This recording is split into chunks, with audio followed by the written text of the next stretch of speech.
Everyone is playing, you're not yet. EWC Play is your all-in-one platform to compete in fantasy, pick'em, and quests for a grand total of $300,000 in prize pool. Build your dream fantasy team in 5 different games and track your score with live results tables. Predict the winner of every game, every group stage, and every tournament. Complete daily and weekly challenges to earn boosters that help you climb the global leaderboard. Got what it takes? Join EWC Play now.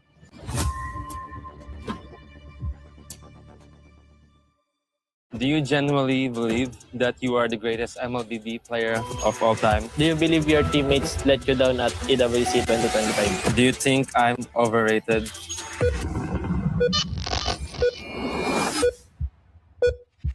Hi guys, I'm Carl TC and I play for Team Liquid PH. Hi guys, I'm Kyrie and I play for Onyx Esports. The Esports World Cup wanted us to ask some of the internet's most asked questions. But to make sure we tell the truth, we have connected ourselves to a lie detector. So if we lie, everyone will know. Do you genuinely believe that you are the greatest MLBB player of all time? Yes. Yes, he does. Yeah, he definitely is. I think maybe because of all the achievements that I won. Yeah, fair enough. He won everything. Do you consider me your biggest rival? Yes. 100%. Straight away. Nice. Does it bother you that I have more followers than you? No.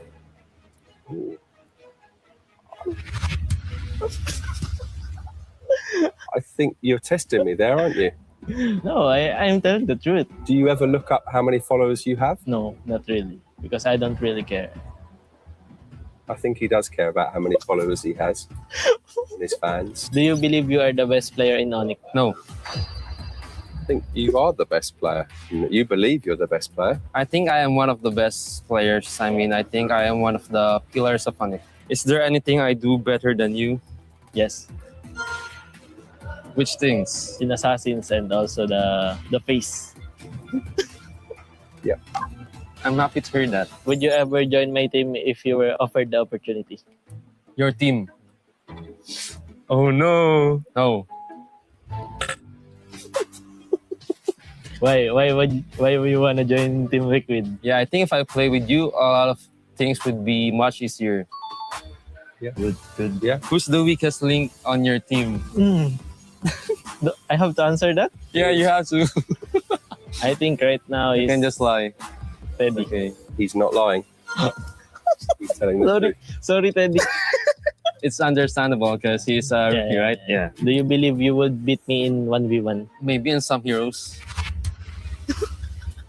I think right now I would lose to you in 1v1 just because I see you 1v1 on live stream. Yeah. Do you think we'll be remembered as the 2 greatest players? Yes. Yes. Wow! Ang nagsisinungaling pare. Do you believe you will finish your career with a greater legacy than me? No. Wow, humble. Why would you think that? Because I think your achievements are very hard to achieve and yeah, it's just being consistent is very hard. Good. Do you think I'm overrated? No. Thank you, Carl. I'm just surprised with the questions. Do you feel more appreciated by Indonesian fans than Filipino fans? I see. If I... okay. Yes.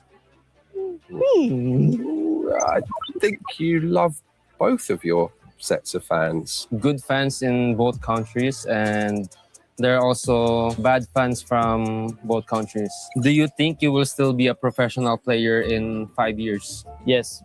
But I think maybe not in Mobile Legends but other games. Oh. Yeah, I was seeing a pretty big reaction there, but that's because you've been in other games. Yeah. That makes sense. Do you worry that you will eventually fall off? No. I think you worry about it. I worry that I might get tired. I've been playing non-stop and maybe getting a little bit of rest is good. Is there anything about my gameplay that you wish you could copy? Yes. Which gameplay? I won't tell you because you might use it against me. Okay, fair enough. Who receives more unfair criticism, you or me? Me. Yeah. Why? because I have already won a lot, and I think they're still comparing us. Yeah. He's doing very well, isn't he? He's telling the truth. Yeah, he doesn't lie. Straightforward. Have you ever sent a negative comment about me to one of your teammates? Yes. What is it? Can I know? I always used to say that I'm better at Assassin's Creed more than you, but they would always say you're better than me overall. Do you believe your teammates let you down at EWC 2025? No. In which part did they let you down? After losing, it's just I see the flaws of my team and I just couldn't help but compare my teammates to TLPH. Yeah, even though I trust my teammates, but yes, you just can't help it. Do you think your team this year is stronger than last EWC? Yes. I think I know why. Febby? No, not Teddy. I think, kind of Teddy, and I think also because of our new coaches, they improved so much. Okay. Do you believe this is the year you win EWC? Yes. Why? It's because he's not on your team. But there's also a lot of strong teams, but I do believe that we can win. Okay, that makes sense. Yeah. Last question. You need to focus, Carl. Yeah, let's go. Do you consider me a friend outside the game? Yes. Those questions were not easy. I'm glad it's done. It was very tough.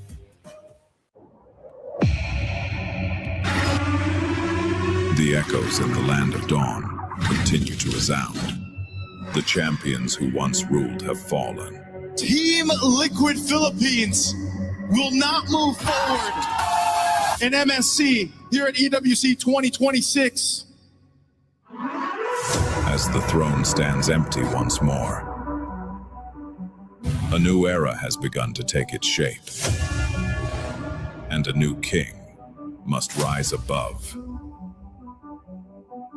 Team Vamos, their journey seems far through trials and scars, yet they believe they will rise above all stars. Team Vitality, the dream they chased has led them to this stage. A new chapter for Indonesia begins on this page. Pro Esports, they defeated the champions who once led the way. The world will see how they earned their place today. Team Spirit, through every setback, their spirit grew strong. They will carry the dragon's crest to show where legends belong. Yangon Galacticos, more than teammates, they are a family forged through the fight. They chase for glory to make their nation proud for life. Team Falcons PH, the trophy slipped away but never their fire. Now they return to reclaim the title they desire. Onyx, their road is tough, with new challengers across the lands, but they'll face every battle and make their final stand. Aurora Gaming, the world has begun to speak their name. This is Aurora Gaming's time to reign. 8 contenders remain. Some fight as the new hopes of their nation. Some fight for a glory that was almost within reach. But all 8 paths lead to the same legacy.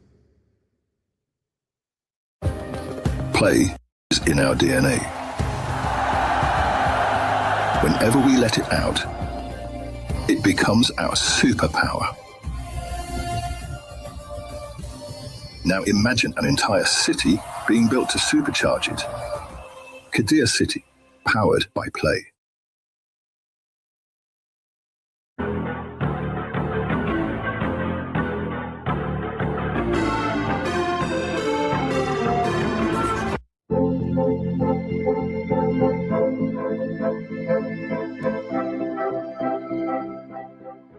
The human body was built to move. Not trapped at a desk in one singular posture for 12 hours a day. It's time your chair evolved. This is Secret Lab Titan Evo. ergonomically engineered for you. Gamers, hybrid workers, artists, backing your every move.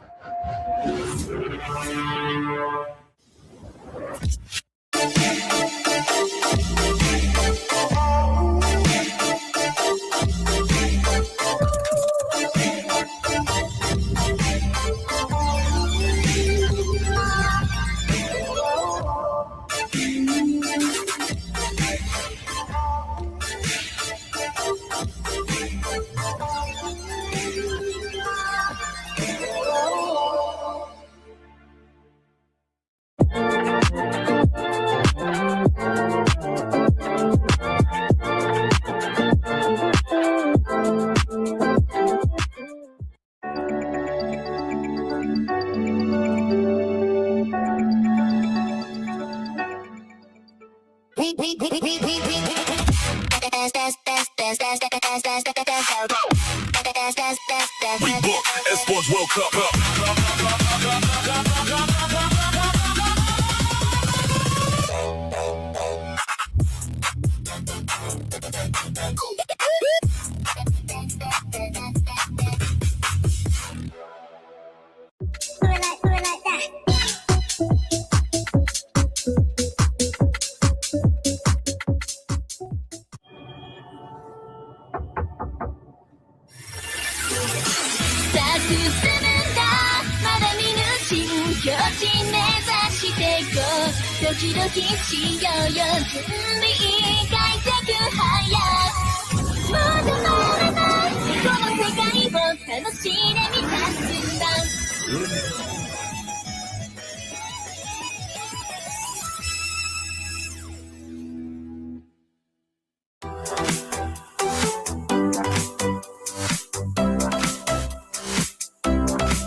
Oh, come on.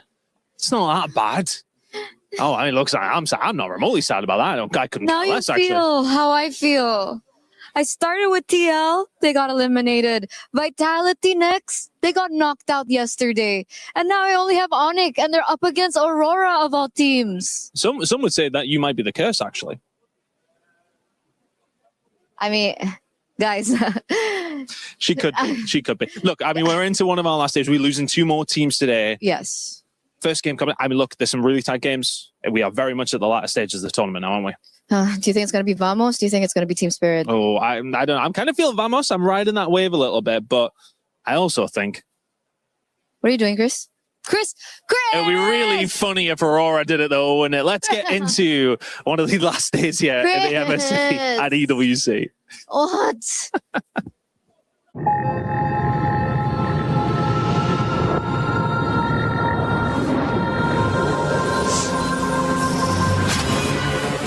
In the past, we were always in Asia. This year, we came to Paris. What stories are still left untold? Kami sudah membuktikannya, tapi ini baru permulaan. Tiada siapa akan ingat siapa nombor 2. We need the win. Bukan sekadar keinginan, tapi tekad. Hindi ang pag-abot sa top ang pinakamahirap. Ang corona ang mahirap ipagtanggol. What happened last year became fuel for us this year. This time, we'll bring us the prize to finish it. A new lineup, new chemistry, new fire. Once champions, not settling for podium finishes. World champions, defending MSC champions. As the final boss of MLBB, can anyone stop them? Names have been made, stars have risen, but now they need to show the world what it takes to rise above. This time, the world is bigger than ever. Like every year, new challengers step on to the world stage. Some carry the ambitions to continents. Some fight for the pride of home turf. Some have never stopped chasing the throne. So who will finally rise to clinch the title? This is where unresolved stories find their ending. A new shot at glory. One more chance at redemption. We are back. Kali ini, sekali lagi. Siguro atau tidak, Pareho lang ang chance namin. No one is untouchable. Let's fight. Kan ako kalau bisa. Two champions, one game. Paris breaks through limitless possibilities. Welcome back, ladies and gentlemen, those here in the building at the Lenovo Legion Gauntlet at EWC 2026, and those online, welcome. It's MSC. We're in day 2 of our knockout stages. We've sent 2 teams home yesterday. We're going to send 2 more today. But that also means on the flip side, we're sending 2 teams to the semifinal, which not only guarantees you $150,000, but a chance at club championship points and one more shot, one step closer to glory in MLBB. I'm your host, Rain Day. I'm going to be with you all these days with the amazing, talented crew here at MSC. We were lucky to work with Renmar and Mirko on panel, joining me for the first part of today. Yeah. Looking good, wearing the pin, and we're excited for another knockout game. I'm feeling good today. I slept like a baby. I went to bed. I had some sweet dreams. I feel amazing this morning. Don't you guys? Don't you? It's all right. It's all right? It's all right. What, Yeah. did you not get your coffee yet, or what? What's up? I got my coffee. I got good You did? breakfast. Yeah, but it's all right. All right. It's all right. all right. Cool. It's all right. You know, energy drinks are coming out in the next couple of days. He's getting ready. We're conserving Mirko because he's got a lot to do. Unlike Renmar, though, I didn't sleep like a baby. I slept with a baby. My daughter's actually here. And so at this point, she kept me up for about 3 hours. That is neither here nor there, though, because we have the energy for what is upon us, guys. Let's break down what happened yesterday in our STC Rewind, because it was a day full of challenge, of opportunity, and yet, of course, there was also some domination. Ooh, domination. Yangon Galacticos, what they did to pro esports. You can put that up in a museum in terms of asking why or how can you dominate MLBB in this fashion. I didn't expect it. I thought it would be much closer. It really didn't feel like we got to see pro esports. We saw more of Yangon Galacticos. Absolutely. Then in our second match, we saw Vitality stop Falcons going to the semi. Oh wait, that was in my dream. My bad. Yeah, that was Yeah, wake up, man. So you did sleep a little. I guess you did sleep. You know, some good sleep. Got that deep sleep, that sweet dream. Unfortunately, very far from reality. Haji, this man right here, really dominated Vitality a lot of those times with the Selena picks, and I think we're going to see a different prio. I think it's the same for Yangon and Pro, right? Yeah, we're seeing a shift in priority. We're seeing a shift in gameplay as well. Teams that just stick to their identity, rely on their strengths instead of trying to play the meta game all the way, find more success so far in the knockout stage. So I'm wondering now if day number 2 of knockout stage will be a similar, you know, routes for a lot of these teams. So again, rely on their identity, or do they still try to stick onto the meta? Yeah, day 1 of knockouts really proved even more my theory for this meta, that you have to be very creative. It's good for you to have your identity locked in with the idea that you just have enough flexibility to keep it within what you know, but leave some surprises for your opponents. And Falcons definitely surprised Vitality, especially Haji. Performances on the Selena, the Farsa, a hero we thought that couldn't make it in this meta, showing up. Oh, crazy. You can see the reaction of Brigadier Gideon right there. Oh, man. And you know what? There's a lot of things that we got from yesterday, from the Barat's first pick memes to all of the surprise that went with Philippines continuing on in this tournament. Many people doubted Team Falcons PH coming into it because they were the second seed. The first seed, Team Liquid PH, had gone out. But look at that sweet, sweet revenge. They crushed the keys of Team Vitality, who came into this being looked at as the stronger squad. But that means that there is still one last representative from Indonesia who will be playing today, and the Philippines move on. The implications, though, guys, were much bigger for that, because if you look at that chart, congrats, Navi, so far, but Vitality in 3rd, Falcons in 6th. When you look at those two teams, and even Aurora Gaming in 8th, who we'll see later on today, the implications are huge, Renmar, especially for that last one, Vitality going out, and now Falcons, Aurora Gaming may be able to climb. Yeah, they have a chance to make it into the top 5. I think for Falcons, they even have a run for making it within the top 2. Yeah. If they win this tournament, they could even end this week with top 1 in the club championship rankings. Well, this is a great showcase. Thank you so much, Aramco, for these club championship power rankings. We had a chance to catch up with Chris a little bit after that. A small club championship update from myself after what happened last night on our stage. Now, it got seriously interesting, didn't it? Between, of course, Vitality and Falcons in a huge moment in the club championship. We're going to have a little look around at the totem and just see how things are going. But as far as things are concerned, throughout the rest of this week, we have some big games for Falcons specifically. We're talking about Street Fighter, we've got Overwatch, and we've got Call of Duty. So not only did they beat Vitality yesterday, it's put them in a good position now to potentially overtake them and maybe see themselves on the top spot. They are favorites in 2 of those games that we have going on throughout the rest of the stages. Let's see what they can do. Right now, they're sitting in 6th place. They are less than 1,000 points behind. So a couple of wins here and there may well propel Falcons to the very top. Teams like Navi, who are very much sitting in that first place spot, don't really have too many more games. Have they potentially peaked too early? Falcons are the team, though, that potentially could get themselves over the line and into first place for the very first time.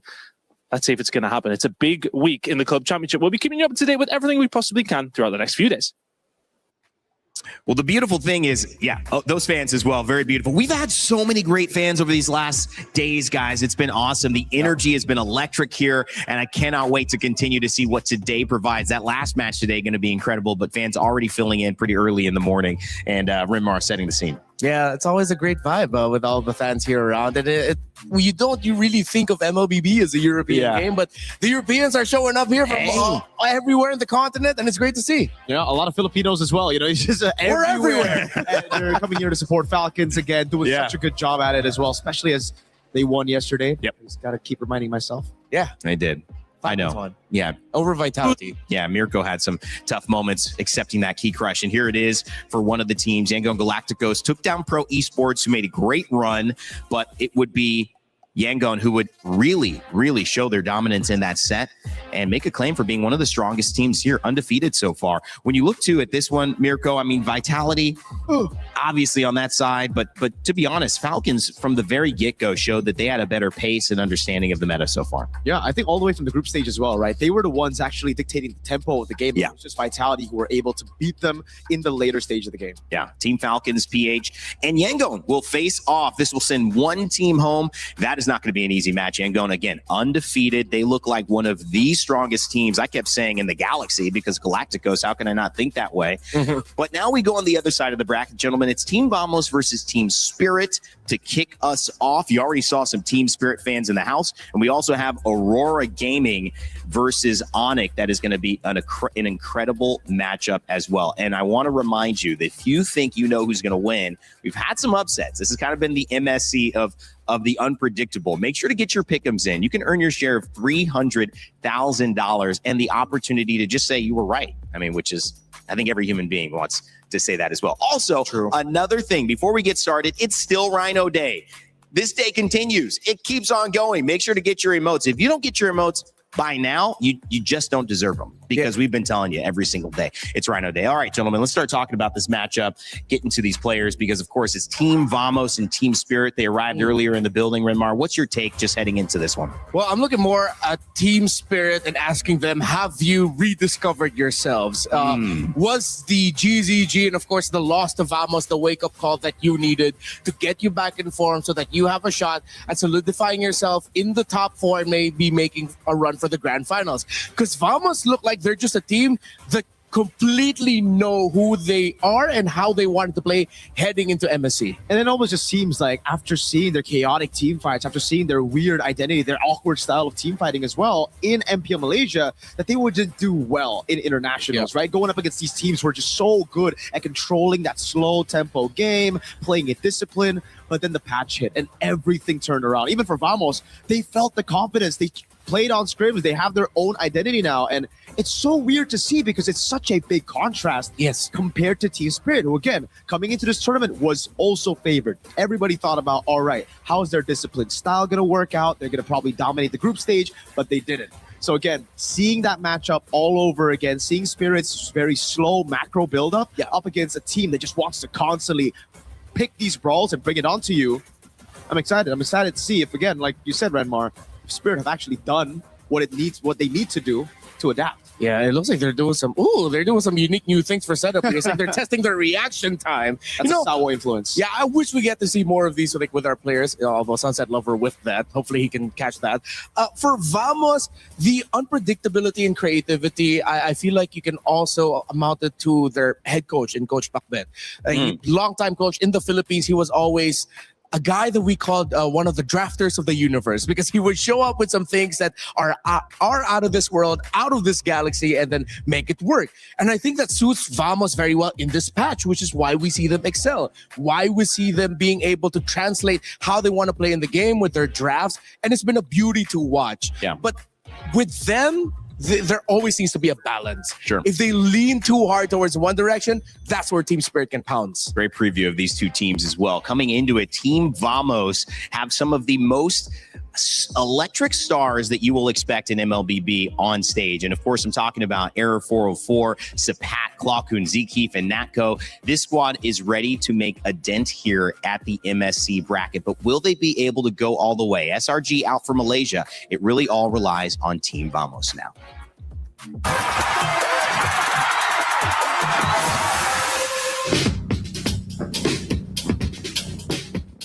So firstly, Team Vamos started at season 14 MPLMY, and then we qualified to M6. When I left, they never qualified to international tournament anymore. I'm joined back to Team Vamos middle of season 17, and we made it. We go to MSC right now. And finally, slayed the demon, and will continue to blossom in the field of Paris. For season 17, Team Vamos is a last minute roster, right? For me, I think going to EWC is a miracle. So when we qualify to MSC, I'm so happy and also proud for my team. We expect that Team Falcon Mena will be a strong team also, because they make it to the main stage and we just focus on our strength. We will not underestimate them. We treat them like all other teams, and we will give our best. Just keep improving in our practice. Yeah, bring a new meta. SRG always get the podium, right? In top 3 in every tournament. Number 2 of Malaysian team need to step up to become like them. If we doesn't have SRG, then Malaysia is like nothing, right? Keep improving and keep climbing slowly. Just prove them that we can be a strong contender in this tournament. In the grand final of MPLM Boys Season 17, we are losing to SRG 4-0, and that time Aero 404 was crying. I feel disappointed with myself because I think I can do much more better. I always had a dream to help my mom, especially about money, right? So being able to be here at EWC is like dreams come true. The prize pool is so big. I think that is big enough to help my mom. So just keep believing us and pray for us also. Love you. Sapat talking about helping his mom there. It's an amazing story. And I think that you could tell there's so much energy around Error 404 in this team, whether it's the highs of the emotion of qualifying, whether it's the lows of crying and finding stability with his teammates. That's an amazing journey. But when you look on the flip side of things, they're going up against Team Spirit. And this is a different journey, a team that had an identity but lost it after they faced a few tough matches earlier on. Hopefully, some of the changes that they've made to allow Kid Bamba to do what he needs to do. And Zaur Egoist, who is the youngest player in this entire tournament, hopefully, in the jungle, they can find a way to fly.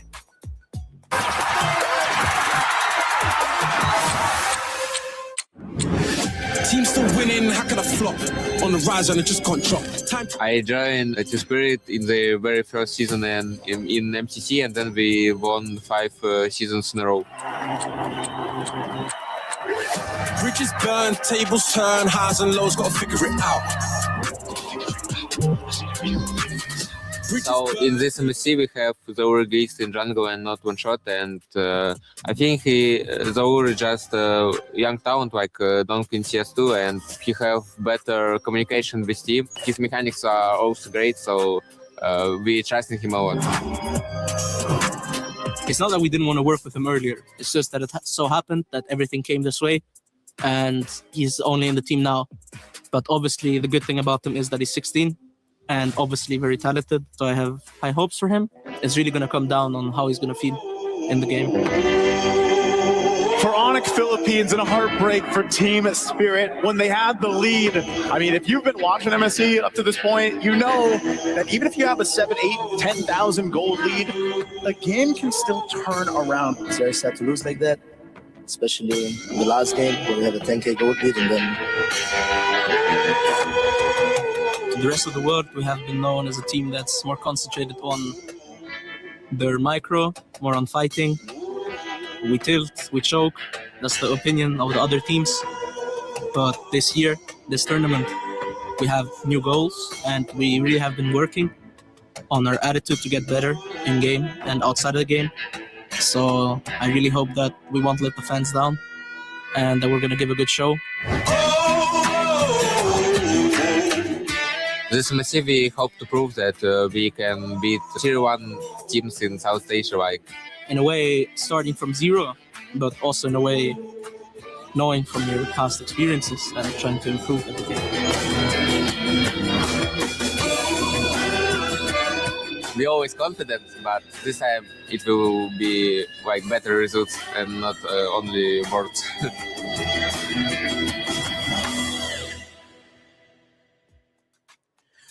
Well, on the side of Vamos representing Malaysia's last hope here and trying to make sure that they can move on to the semifinals. On the flip side, Team Spirit from EECA recently, in just the last several years, able to compete here at MSC, now trying to figure out if they've moved past the title of gatekeeper and can now enter the gate. They've been, unfortunately, locked in themselves, locked out themselves by the Philippines or Malaysia or Indonesia. Will it be the same story here today? Well, I'm pretty sure that's the biggest chip on their shoulder, that they definitely have to get past that hurdle, especially since last year their loss was shocking to them.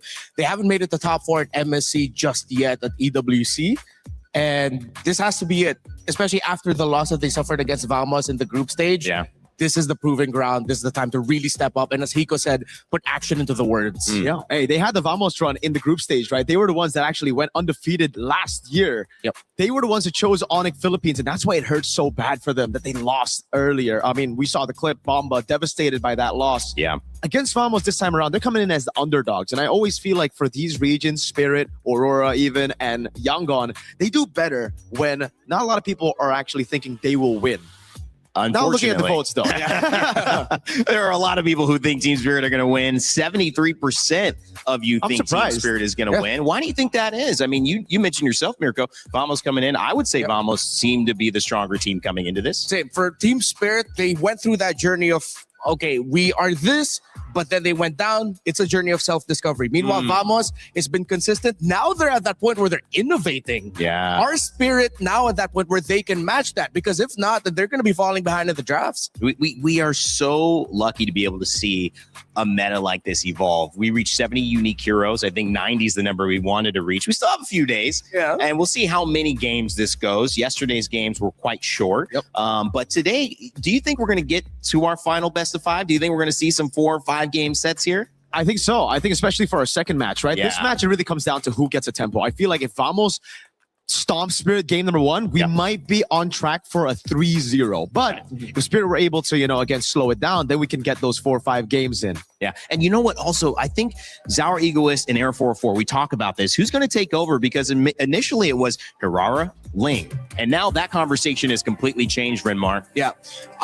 It's going to be a little bit more difficult, I feel like, for Zaur, because now you have to keep up options for utilities open. Air 404 has just been on an absolute tear, incredibly talented. But I'm looking more in the gold lane. We need to feel some Hiko mania up in here so Team Spirit has a chance. I feel like take him away from the Claude, put him into faster scaling gold laners. I agree, putting him on a winning matchup, put Zaur on a hero that can capitalize on that. We were talking about it yesterday about those picks for Young Galacticos as well and for Pro. So right now for Spirit, it's the same thing. Set your side lanes up for success and capitalize with an assassin. We've been focused so much on the jungle and the EXP because that's kind of the natural symbiotic relationship. But the gold lane has proved to be the answer or the problem. Which one will it be for Team Spirit and Team Vamos? Both teams coming in with a lot to prove. Let's kick it over to the stage and begin our Series 1 of the day.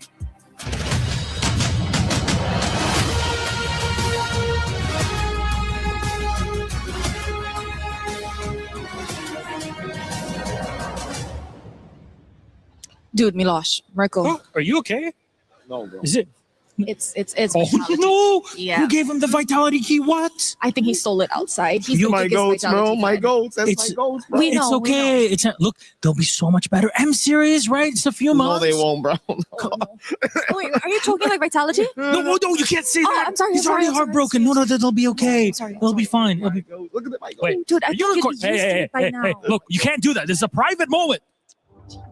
Yes, my friends, heartbreak, tears left on the cutting room floor. And that is only the beginning of our knockouts. Yesterday, day number 1 sent 2 teams home. And what a way to say goodbye to Team Vitality. The Bees have buzzed away back. And on the other side, oh well, YG, they had a hell of a day, Rose. Yes, indeed, Milosh. But today, we will find out the last 2 semi-finalists that will be competing for the grand finals ticket tomorrow. Today, 2 best of 5 will unfold here at MSC at EWC 2026. 2 keys will be shattered and 2 will continue their journey. It's the beauty of the tournament here, and it's a beauty that we have so many, well, pretty much every single rematch that you could ever ask for interregional, and that's what makes MSC so damn special. But we got our day ready to go. Yes, indeed. So, for our first matchup of the day, ladies and gentlemen, join me in welcoming Malaysia's finest, Team Vamos! This is what they call a last-minute roster who now carries the hope and dreams of Malaysia on their shoulders. They have defied the odds by taking down favorites and showing the world what they are made of. But can they continue flying? Can they win the matchup they asked for? Will Hala Vamos come out on top? It's a big ask, but if anything, we're getting the best part of it all because their opponents are ready to roll. Please join me in welcoming Team Spirit! They've made statement after statement in MLBB, but failed to stop the Vamos rising tide in the jungle in our group stage. The Dragon, my friends, hungers for victory. The Egoist yearns for a second chance. And revenge? Oh, it smells like Team Spirit, all right. You know what, Milosh? Will the gatekeepers gatekeep or will they be gate-kept? Only one way to find out, boys. You may place your keys and take your seats. And of course, to our captains, don't forget to meet in the middle for a little handshake, fist bump, or maybe nothing at all. We'll see what we get out of it. They asked for this matchup. Respect between our teams, gatekeeping, slay queening, and they're ready to get into it.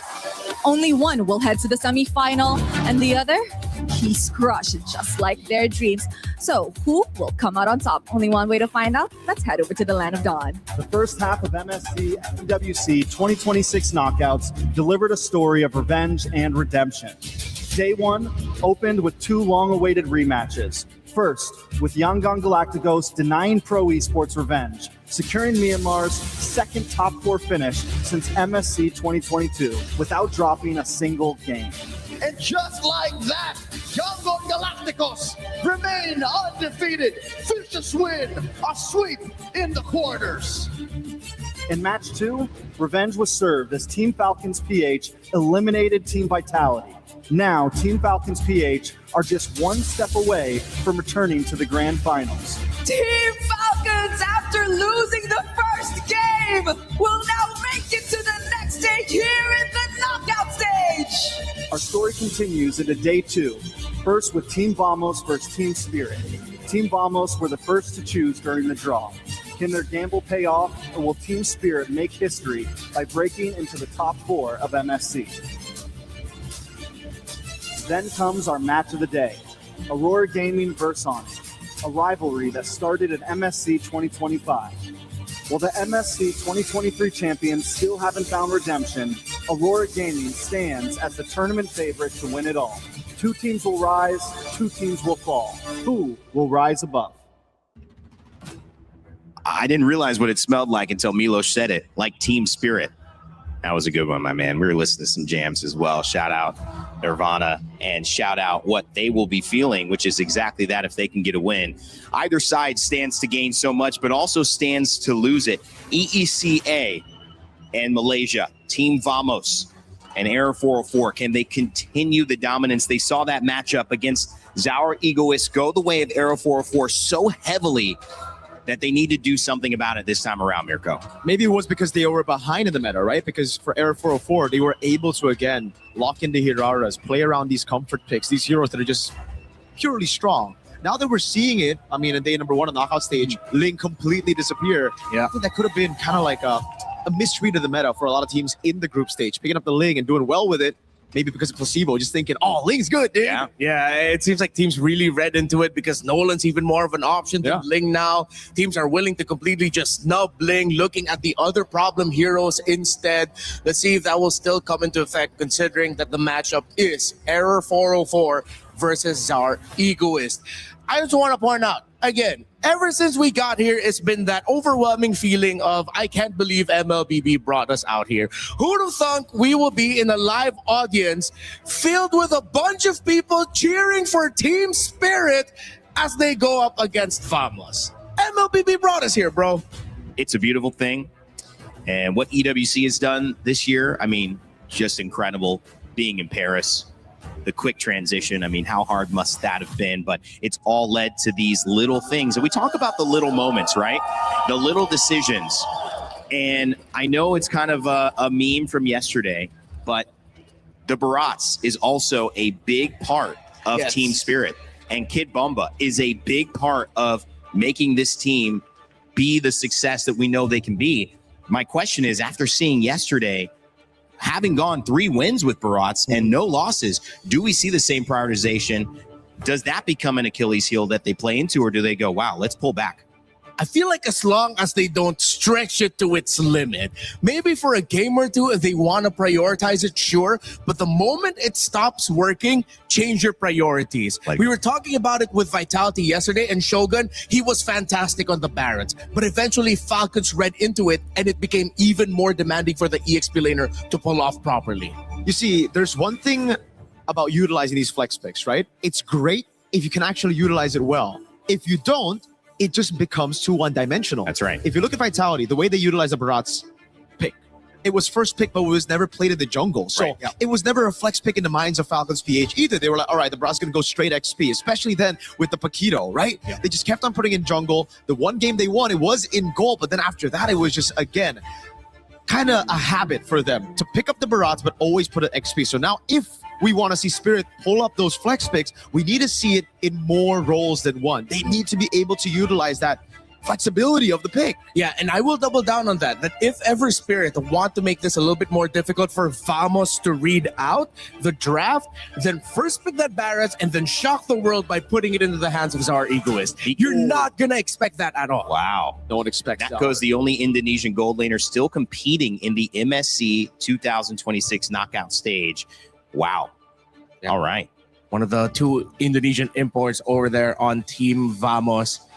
Well, yeah. We do have an ID team in Onyx, but I guess not an Indonesian gold laner. Yeah, at first I was thinking, no, wait. They have an Indonesian gold laner in Onyx. Wait, no, that's Kelra. He's Filipino.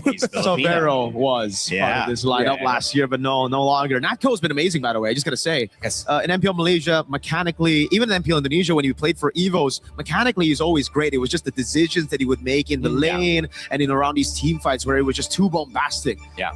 I love that. This meta really rewards bombastic, really rewards taking those gambles. So, hey, love the Natco playstyle so far. Yeah. So we're actually having a little bit of a delay in the draft. So we're going to come back to it when it's ready. You might have seen a couple of hero shots. We will let you know when it is all set. One of the interesting things about these teams, when you go into the statistics, and you mentioned flexing, Paquito has been played in gold twice, Team Spirit. Hiko has won both games. And so if you use, really, I think Paquito a little bit more in this matchup, Redmar, do you open up a lot more options for Team Spirit to catch the edge? Exactly.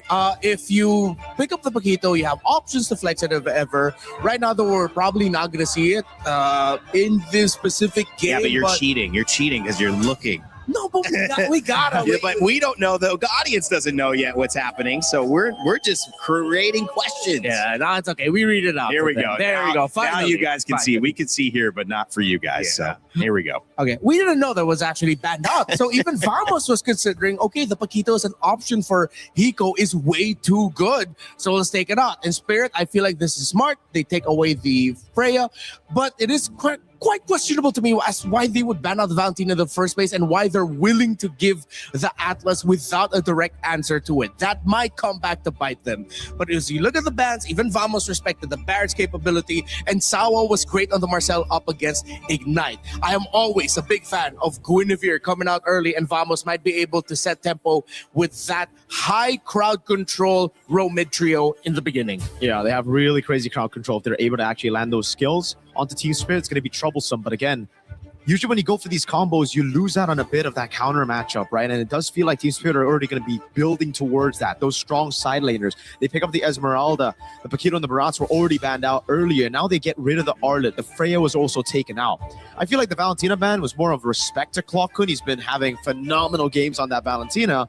And again, for Spirit, it's all about enabling Bomba as well. They ban out the Melissa too, trying to give Zara Egoist more space, Bomba as well, to really penetrate through this front to back that Vamos seem like they're building for Natco.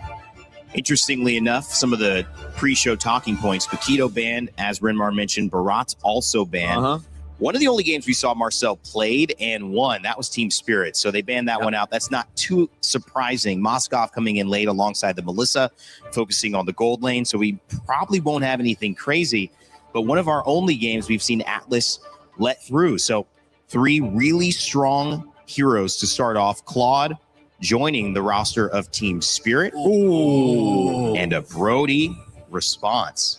It's really looking like Vamos just won across the board. High crowd control, row mid trio that could give a lot of difficulty for this Assassin Herrera early on. The Brody into the Claude. They might have already just won with 4 out of the 5. Wow, that's how strong you feel it is. Yeah. Wow.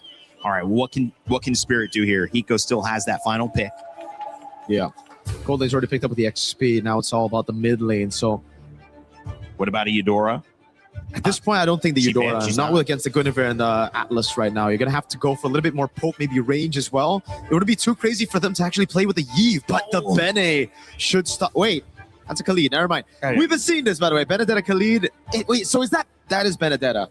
Because the name is Benedetta, the image is Khalid. Yeah, it looks like it's Benedetta. Okay, it's Benedetta. No, you know what's funny? This has happened a lot. It happened yesterday too. Yeah.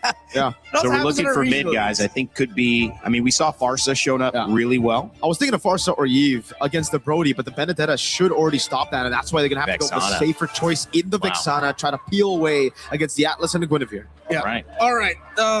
This Vexana pickup, I feel like, was the great balance of it all, but then you have to pick a Purify, which means you won't have the flicker, but at least you'll have the counter engage with the fear right up in front, and then the knockup from your ultimate. I still feel like we're gonna see Vamos take control of this game.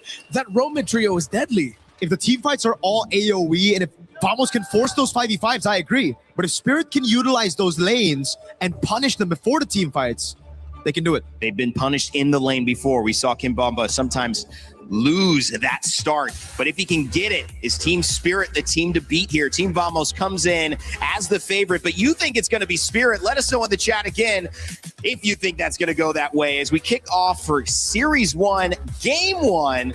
And it's going to be, I believe, Leo and Trex. Hola and Privyet, everyone watching from all over the world.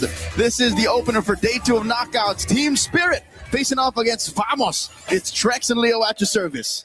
I am extremely excited for this series here. Yesterday we had some fast ones, a 3-0, a 3-1. I got a feeling this one could honestly go the whole distance, Leo.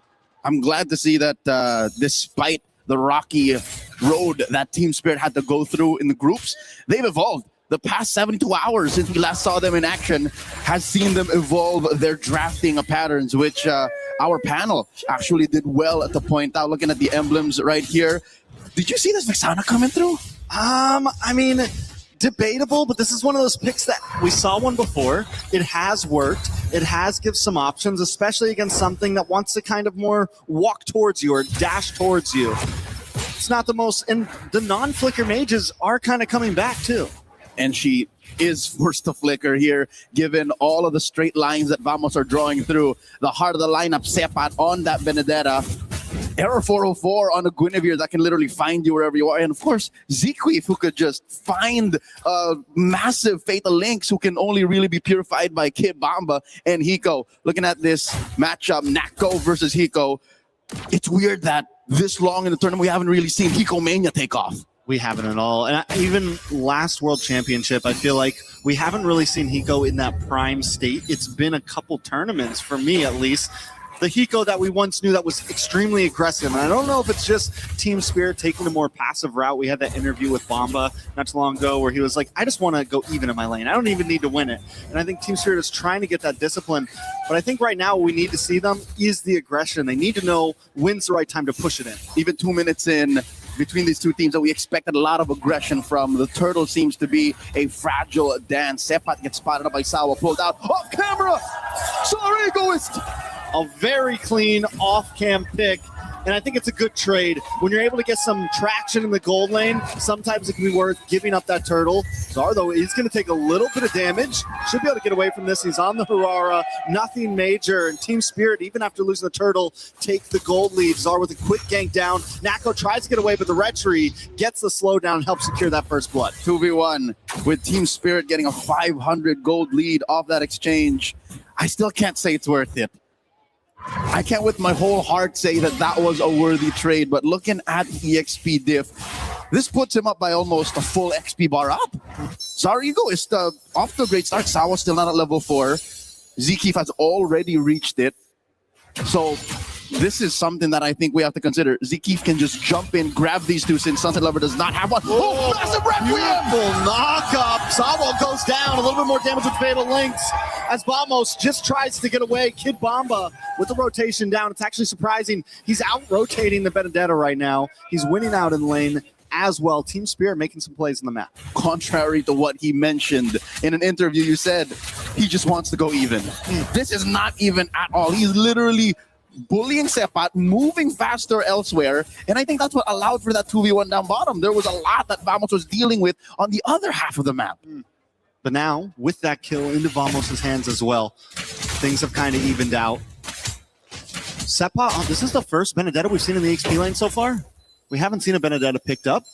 We've seen it a lot in MWI. We definitely did. Oh! Another knockup, another Violent Requiem. Sepat lands the time after time. Sawo continues to be the target of the time. He flickers away, and Zarigo is able to respond with a kill of his own. Brave Smite. Mind you, this is not a revitalized Bellaric. He just went up, punched him straight in the face, stole some life, and flickered back. The godfather of MLBB and ECA showing a lot of wild. Cocoon goes down. As Vamos scrambles, Team Spirit going to be able to get a little bit of a placehold on this turtle now. Air 404 is not even a contest for it. Vamos knows they have to back off. This is the aggression we were looking for. Team Spirit finding plays on the map. All right. Throughout the group stage, I figured that one-step conversion was the key. And how's about this for one step? One misstep, a failed bait, a pickoff straight into a turtle take means Team Spirit now, everything they're building up to is worth it. I'd say 1,000 gold. That's enough evidence to say that the first 5 minutes belong to them. What's amazing about that last play too is Sawo willing, knowing I'm going to hang out just a little bit. Whoa. Another Violent Requiem though. Into a Purify. Kid Bamba might survive this. Back onto the tower. Should be okay. Able to get away. Very clean. And this is what we were talking about with Kid Bamba up in the CXP lane. Just dominating down on the boss side though. Hiko with a nice blazing duet. Zequif forced to go back onto the tower. Nako wants to try to get involved with this clock and walks up as well. Team Spirit though got what they came for. They cut the wave. They're back on the map. Approaching 2,000 gold mark. The Dragons are soaring towards a strong mid-game berth. Treks throughout the group stage. Team Spirit has had a love-hate relationship with the Claude.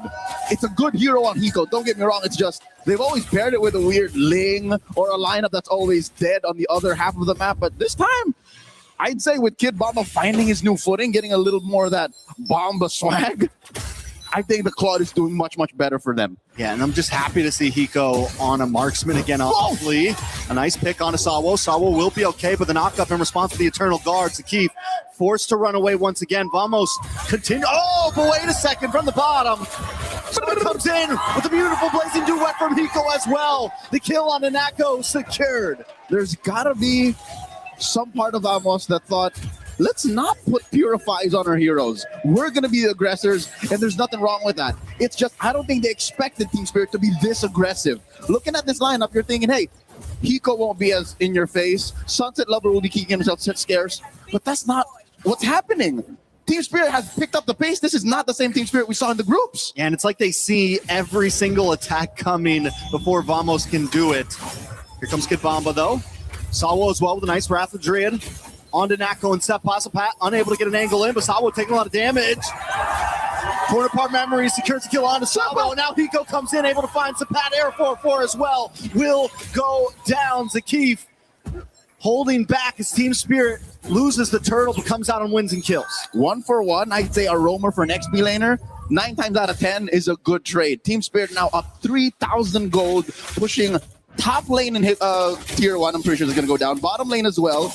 Look at how well Spirit took this fight. That one pickoff, that one trade, the fact that Sawo got his ult right where he wanted it means Team Spirit was going to go where they wanted and get that conversion. Top lane falls eventually. Team Spirit not only winning out in gold, but winning out on the map as well. And as I was saying, it feels like every time Vamos wants to make a play happen, Team Spirit knows it's coming and is so quick to respond. From about the second fight we saw happen where Saw was able to get that flicker away to down in the bot lane, when Zaur shows up in the nick of time, every time Team Spirit is right on top of it. So far, Hiko is just everywhere. Needs to be in the neutral objective pit. He's there. Double waving. He's there. Natko, I can't say the same. Again, taking this down to the fact of it's hard for them to get vision, and it's hard for them to get the engages that they need to, since they're both thinking, we need to find the perfect fatal links, and we need to threaten Sunset Lover and Hiko. It's just, Hiko has a purify. Sunset Lover will be hiding himself up until the very last moment. It's hard for Vamos to play the same pace that they did in the groups to be able to be the #1 team out of all of the teams. Fastest games, cleanest record. They're trying to repair that now. And it's going to start off of Zekif. I think if Zekif can, for some reason, pop the Purify on both side laners, then that's a start. It can't be off of Sawo. You can't do Fatal Links on Sawo to start off a combo. It's very true. I think they definitely need to find those targets, but how do they even get there, right? They don't have, I guess you got to get the knock-up from Air 4-4. Someone needs to bait it out. It's him and Sepat. Yeah, somebody has to make it happen. You do have the Petrify as well from Sepat, so there is ways to combos, but it's definitely a lot of checklists to start off these team fights for Vamos. Lord has spawned lower quarter. Team Spirit are up 4,000 gold. You see a majority of that currently sitting in the jungle. Huge, huge difference. About 2,000 gold. That's a full item. They find one! Ice falling Star Moon, and Clockman goes down to Zaur. Zakif just watching as his teammate falls. Sepat into the backside as Team Spirit claims over the Lord Pit. It's difficult because Vamos are, again, trying to find a way to pop those purifies. Side laners are calling the shots. And Clockman and Natko can't even begin to figure out what to do. Natko just built his Sky Piercer about a minute ago with 0 stacks. His flicker is more of a finisher and more of a panic button. These two aren't starting anything until they figure out that silent situation and Zeki finding the perfect entry. It's a tough entry at that. It's a grocery list of to-do things against Team Spirit right now. Got a whole chore list right now.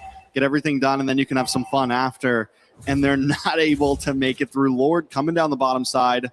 Vamos, and another big problem with this lineup is because you have this more burst marksman, a little bit of a slower attack speed, it's going to be a little bit harder to shred down these Lords. You don't exactly have a big answer for that right now.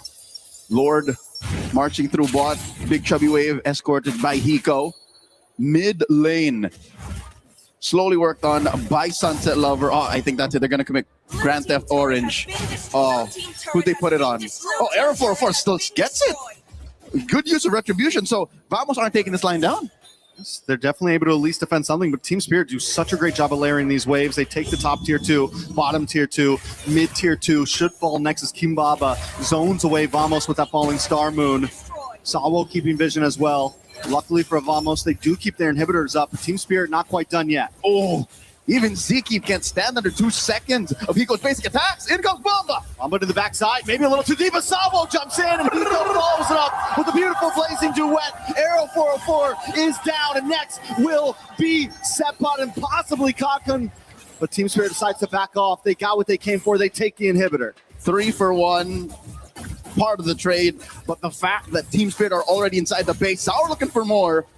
High frames perfectly used, a mid lane, Holy Shield still standing. What is Team Spirit looking to do? Are they just holding Vamos hostage? Are they looking to end possibly? Whoa, they're going to move in. A lot of damage from Hiko onto Sapat. Zakif comes out though. He does have the Fatal Links. Could be bad. A flicker from Sunset Lover, but he does get grabbed and pulled back. Sawo tries to come in to at least zone Vamos away, but in comes Sapat. Able to get the kill. Burning. Now into the backside, Arrow 4-4 gets the dash as well. Sapat back to base to get some help, and Team Spirit finally decides to get out of town. This is the first time they actually caught Sunset Lover. One might think the fact that there's an extra body compromises Clockwo and compromises Ziki. No, I think that was more of just Team Spirit overstaying their welcome. Yeah, I think there was the hope that maybe they could end, maybe there would be a big mistake. But Vamos was able to hold it together, and now Team Spirit ends up losing a bit out on that. They could have reclaimed some space in the map. Sunset Lover goes down.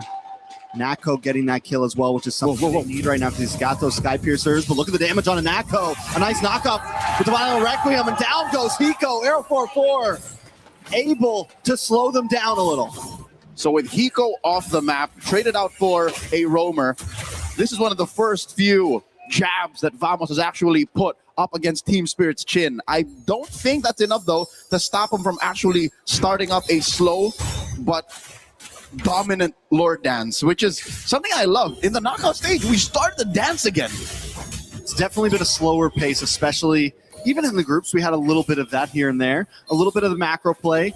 Right now, Vamos does have to worry about that long lane right now. Team Spirit can take it slow. RNG not in the favor of Vamos, with the Lord spawning up on top side and that bottom tower going down. Yep, long lane in control of the Dragons of the North. And Zar Egoist here just doing his darndest. All they can do really, Vamos, is send the Sepa. He's the fastest rotator from the team, besides maybe Ziki. He can try that too. But oh, Sawo looking for the conceal, finding the engagement. 10 seconds off of it. Requiem already? On a Kid Bomba, but they do buy the time. Zawa able to get the Lord, but a lot of damage lands on a Bomba. One more shot at Nako, able to get the kill. Eternal Guard comes down, but Sunset Lover finds a Keith as Hiko looks for an angle in.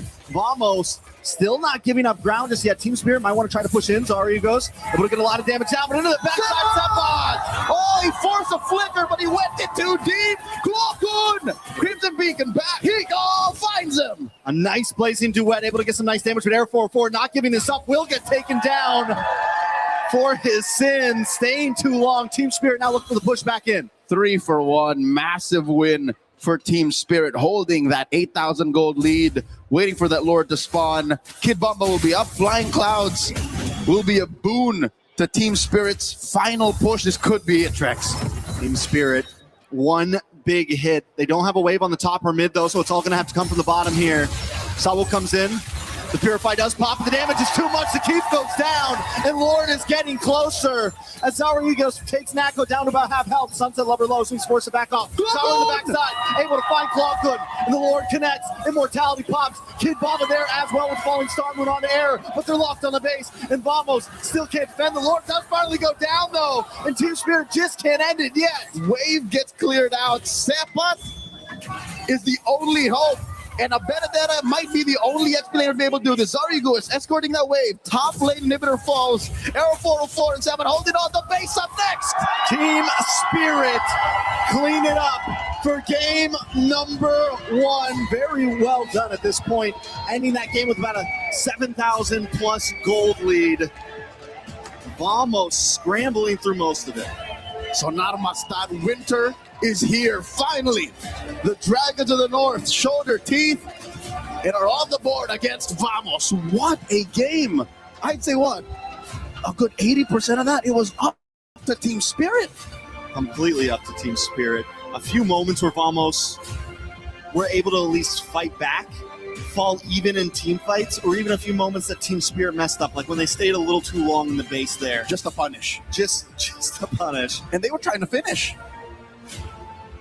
So far, this is the best shape we've seen Team Spirit in MSC 2026, even against Guangzhou in their clincher. They weren't this clean. They figured out who they are in this metagame in Scarlet Embers 2.0. Very well done by Team Spirit. So where do they go from here, right? Does Vamos have a big answer? I'm sure they'll break it down more later, but taking a look at this game, Team Spirit, you said in the very beginning, they look different, not just in draft. We got to see a slightly different variation of the way they want to come into this game in draft, but even in their gameplay. We wanted aggression from them. Once they smelled blood in the water, they were on it. They continued to fight back. Every time Vamos looked for a pickoff, Team Spirit was there with an answer. And this gives me a thought or two. I think our panel should be able to break this down. What's going on with Vamos? They're usually the team, again, that plays the cleanest. The easiest equation, 1 + 1 = 2. They took so many steps to try and figure out how to take down Spirit. Next thing you know, they're doing high algebra. All the while, their base started to get taken down. I'd like to think that there's a lot for Vamos to figure out. We'll leave it to the panel to break it down after game number 1. Rain Day, it's all you. Thank you, Leo and Trex. Wow, some emotional stuff there. You see Kid Bomba's mom and sister in the crowd reacting to his big win on Team Spirit, as they should. What an incredible start there for them. And as we continue on in this game, the answers are going to now have to be found by Team Vamos as Spirit come out swinging. One of the questions we had, Renmar, Mirko, was, will this Claude work again? What can we do to see Hikomania?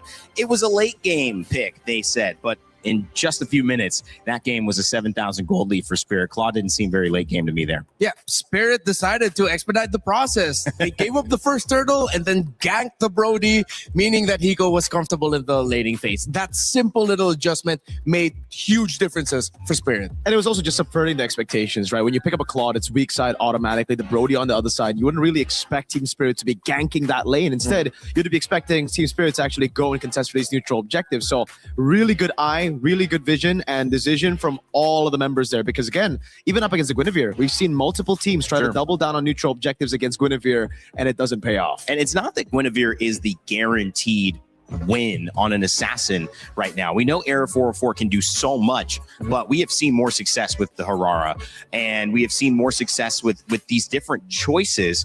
And now it's kind of gone back to it where you see that given to Zaur Egoist, and he has a fantastic game. But break down these stats, guys, because across the board, it was Team Spirit from beginning to end, Mirko. It really was, man. All the way from the start, it was just fantastic by Team Spirit, the way that they were able to stay away from those team fights, because me and Renmar, we identified it earlier in the panel, but for Vamos, they have a great composition if they can force the 5v5s, if they can force these brawls to happen together. Spirit, they use that lane dominance, and I really got to give props to that Esmeralda first pick, right? That lane dominance over in XP that literally just took everything away from Vamos. He was able to rotate faster, he was gapping Subpot, and there was no other choice for Subpot to choose in the XP unless they wanted to completely sacrifice the team fights. Because again, they pick up the Benedetta, they wanted to layer another form of CC with already the Atlas, right? They couldn't do it with any other pick. Say if they wanted to go Dyroth to just counter the Esmeralda, yeah, you would counter the Esme, but then you would lose out completely on those team fights. Yeah, Vamos had the right thought process, but in the end, because of Kid Bomba being able to dominate the lane, have his presence felt, that alleviated the pressure from Sawa and Sunset Lover. That once they got through that first layer of, okay, we got past Kid Bomba, now we go next. What are we up against?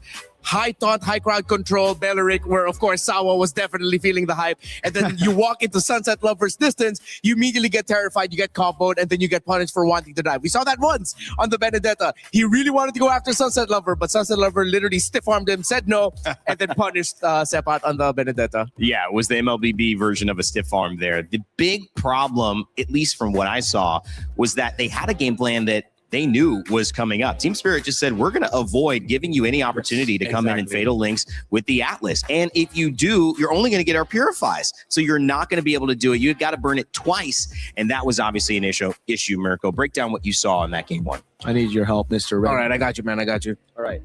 So for me, I'm just going to go quickly in the drafts, run this through because Renmar will, kind of talk about everything else. So firstly, I really want to talk about this Valentina ban that we saw earlier as well, right? We were talking about it. Renmar was like, oh, why did they ban Valentina? I'm very interested. And after the game, I guess now we understand. Yep. They really wanted to trade either the Atlas or the Belleric. And if you leave these two heroes open, you need to ban the Valentina just because, again, whoever gets their hands on the Valentina plus the Atlas or Belleric, you're going to have another ult to play with, the other side, right? So it's either, let's say, Vamos get the Atlas here. They get the Atlas here, and then the Belleric gets picked up by Spirit. If it's another Valentina, it's going to be that layer that we were talking about. Atlas plus the Wrath of the Dryad. Next thing, it's also just the Esmeralda pickup right after they saw the Barats and the Paquito ban, right? Insta-prio in XP. Not a lot of matchups, and they ban out the Arlet straight up in that second phase. That was the only other guy that could be the layer to help this Atlas Guinevere. Because again, right now, Atlas Guinevere, you're playing around that cycle of Purify. If the Purify is baited out by one, that's cool. But the thing is, as you also pointed out, Mr. Rainday, it was also them just splitting up. Every time you go in, it can only get one Purify. Right. Best case scenario, you get two Purifies. Bait it with one skill, but they were always so far apart. Then after that, obviously, it was just the subversion of expectations in the game and their execution to really bait out the Brody to walk forward, Esmeralda getting tempo and all that. Yep. Well, it's going to be my turn now. Give me a second. All right. I got you, Chef. All right. Thank you. You're going to have to also hold my mic over there. Teamwork. All right. It's just, how come I made more old man noises? My age is showing. I don't know why. All right. This one. Okay. So we're going to start off with this play here. This is where our two casters, Leo and Trex, are pointing out. You don't always just want to keep going after the Belleric. You're going to have to choose differently. This is the harsh reality towards Vamos where, okay, you can try to combo one, but you will get punished later. Because here in this map, we're going to do a quick little, I'm trying to look for my zoom in button. Oh, there we go. Okay. Give me a sec. Bam. All right. So you watch where Zara Egoist is going to be coming from. We're going to play this play out through the map instead of just the little micro decisions. Team Spirit were happy that this happened because they knew Zara Egoist would be in a position to punish Vamos. And then once they finally realized that, oh, wait, they got no one. We're good to go. You see members slow. And you see where the Brody is, that was the sign for Zara Eagles to go ahead and jump in. That's how they were able to get the second kill here onto the Brody, with the other one coming in from the laning phase after they gave up turtle number one, and then they decided to just gank the bottom lane. So that was a great call by Team Spirit. And meanwhile, for Vamos, a little bit desperate, wrong target, not fully respecting where the Hirara could be coming from, and then they got punished for it. And then the second one would be how Team Spirit also handled this. I love where Sawa and Hiko came from. They decided to conceal from the bottom side of the river, and then with Vamos already set up, again, this is what they want to do. Their formation wants to fight. So they had full setup for the turtle. They didn't know where the Belleric and the Cloud was, although they could surmise that they could be coming from the bottom lane, from an opposite side, which is why they put Klokun over there to potentially sense. But at that point, Sawa's just going to ignore this juice in. He doesn't care. So he'll be able to get a great taunt off. Meanwhile, Hiko locks in into Klokun, and Hiko does a really brilliant BMI trick here. He goes in, he BMIs. Because the Benedetta sees him, Sepat sees him, he decides, you know what? I'm about to go down. Kid Bomba is absolutely destroying me on this Esmeralda. Let's see if we can get this Cloud out here. Force out his Purify. Just a bit. Hiko, bang. Gets out safely. Vamos was scrambled. They decided to just focus a little bit more on the heroes. Arrow 404, as you see, did not even get to use his retribution over there. So that was an easy, clean take for Team Spirit. They got turtle buff. They get some more kills. They get some more fights. Even though Sawa goes down, they get to win the trade overall. They get more kills. They get the objective, and that's a big win. And that goes irrelevant. I mean, you circled in on the retribution, but you also saw Nako back there, full health. 0-2 and 0. And on the other side of things, you see the impact. Hiko is not only fighting against Klokun, gets him to half health, so Zushin can't poke in on that fight and contribute any CC or any damage, but then comes back and almost kills her again after he's been effective in the turtle fight. So both of these things, to me, like, those are great points you guys pointed out, but I think maybe the biggest thing was clearly winning that side lane and putting Nako in a defensive position, not being able to use a matchup that should have been in their favor, right, Remar? Yeah, it's difficult too for Vamos. I understand their frustration because even in the team fighting, there's like, they're coming from the sides. Where are they coming from? Some unexpected angles of entry by Team Spirit. Yeah. I think that's the game plan here. They're keeping Vamos on their toes and making themselves really difficult to read for team fights. Yeah, I think, again, if we go back to that point, I mean, the Brody pick now just feels so off, right? Because if you look at the composition again, it was made to team fight. It was made to just basically get tempo around the map, play around the Atlas and the Guinevere, and you don't really get that with Brody, right? In the side lane. It's usually when you pick up the Brody or even the Clint, you wanting to rotate into that lane, pick up a turret, then have the Brody rotate around. So it's about setting up the Brody for that strong side, then getting structures, capitalizing on that. Yeah. So again, you can't really do that though. On the Guinevere, on the Atlas, you can Claude, it's an instant purify, and then it's free objectives on the other side of the map, which is already the strong side for Spirit that they established very well on. Well, we had a chance to take a moment to talk with the coach of Team Spirit, Cold Star, to see what he thought about this. Some great adjustments in Game 1. Hey, Turner here now with Cold Star, Coach Cold Star. Welcome, Hello. Coach. Hello, thank you so much. How are you feeling coming to this next match? Great, feeling great. Full energy, ready for a competition. Ready for competition, ready for revenge? Exactly, for sure. Exactly. So I'm getting the vibes that you're very confident today. Yeah, very confident. Is that the same sentiment to, the players as well? Of course, yeah. We are feeling super confident today. We're going to show Bahamas that they made the mistake that they chose us. So, okay. Yeah. I like that. What made it different this time? You will see different team spirit today. Okay, a different team spirit today. I'm quite curious to see that. And obviously, we do want to talk a little bit more about like the struggles that maybe Team Spirit had faced in the group stages. Could you share a little bit more about that? The struggles during group stage? Well, I think that there was a moment, something with preparations. I think at some point we maybe didn't prepare enough. We made some mistakes in draft, in preparation, in our strategic approach.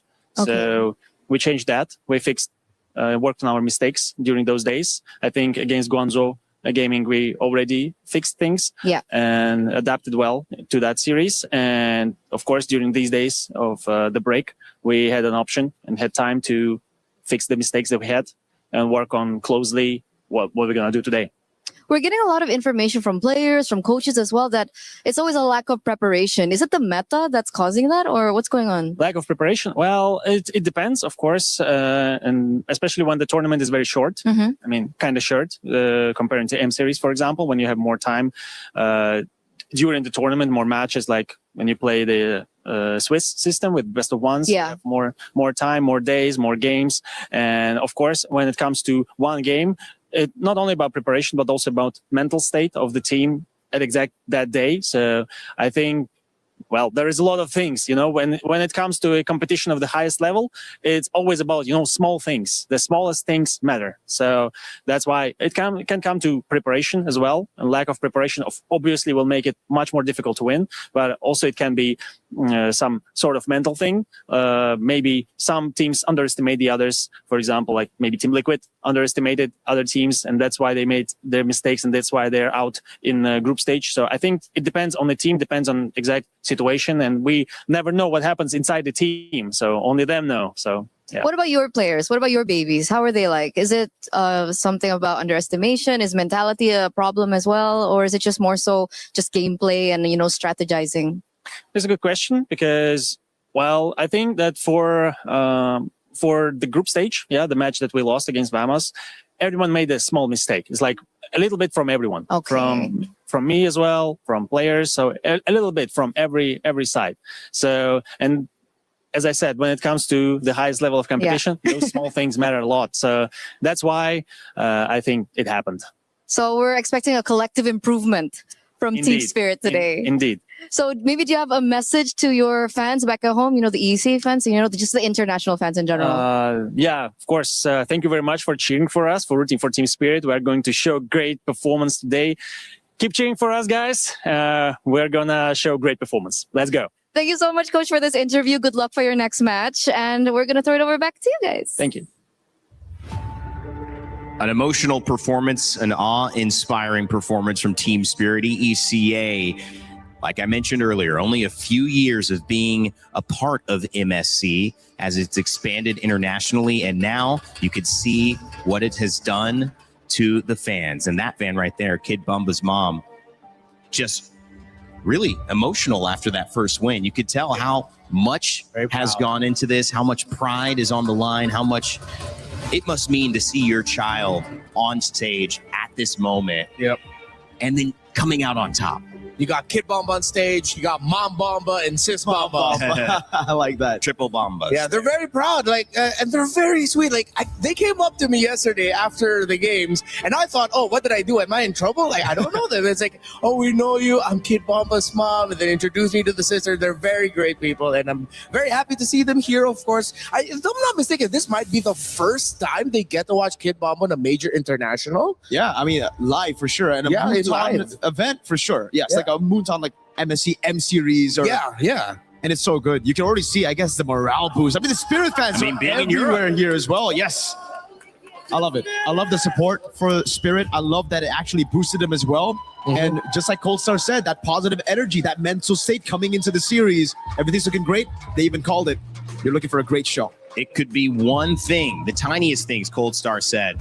So we'll see what tiny adjustments they make. On the side of Vamos, they say, we're not going to play the Belleric Atlas game. Yep. That makes a lot of sense. I think you have way more preparation, stuff to study from, stuff to learn from in this tournament with Belleric and Atlas, maybe on the sidelines or only one of them available, and they decide to do that. Go back to the Valentina ban and also the Esmeralda ban in order to prioritize the Paquito, which, guys, could be a flex here. Yeah. See, I'm actually more of a fan of this, right? If you go for the Barats or the Paquito, you go for the Paquito first here just because you can flex it 3 waves, Right. especially Yeah. considering Spirit don't really want to play Sour Egoist on a Barats jungle, right? So even if they pick it up, you know for sure it's going to go on Bomba, not on Sour. This is a good one. Bomba's amazing. Hiko has 100% win rate on it. We haven't seen Sour on it, but it's going to be good as well if they are able to just, again, establish control early. Yep. So many options, especially with the Valentina Atlas Esmeralda taken out. It's perfect choices for Paquito first pick. But Vamos does something surprising with the Barris. Yeah, it's flexed, but then they paired up with a Jushin right away. Yeah, I wouldn't be too surprised here. They go for the Hirara again. We know Sour wants to go on those assassins. And he didn't get it last game, which is important. Uh-huh. Now for Spirit. Do they want to go no, he Uranus? Do they want to go Uranus straight up, right? Against the Barats. Thing is, error on... Yes, they do. They're calling in the bluff because I think it's similar. Again, from yesterday, the Barats pick. Everybody knows it's not going to go on Nile. It's going to go on Shogun because Nile wants to be on carries. Here as well. You look at error, you really think he's going to go utility Barats. Nope. Guinevere is like... That is the limit of how utility is going to go. Yeah, because even Guinevere, as utility as it is, it has some sort of carry factor that we mentioned with Ling disappearing. Here comes Nolan. So it's not Hirara Ling as we were placeboed into believing, as Mirko pointed out. It's Nolan and Hirara as the actual trade. The Barretts and the Uranus being open, honestly, from Vamos was quite unexpected.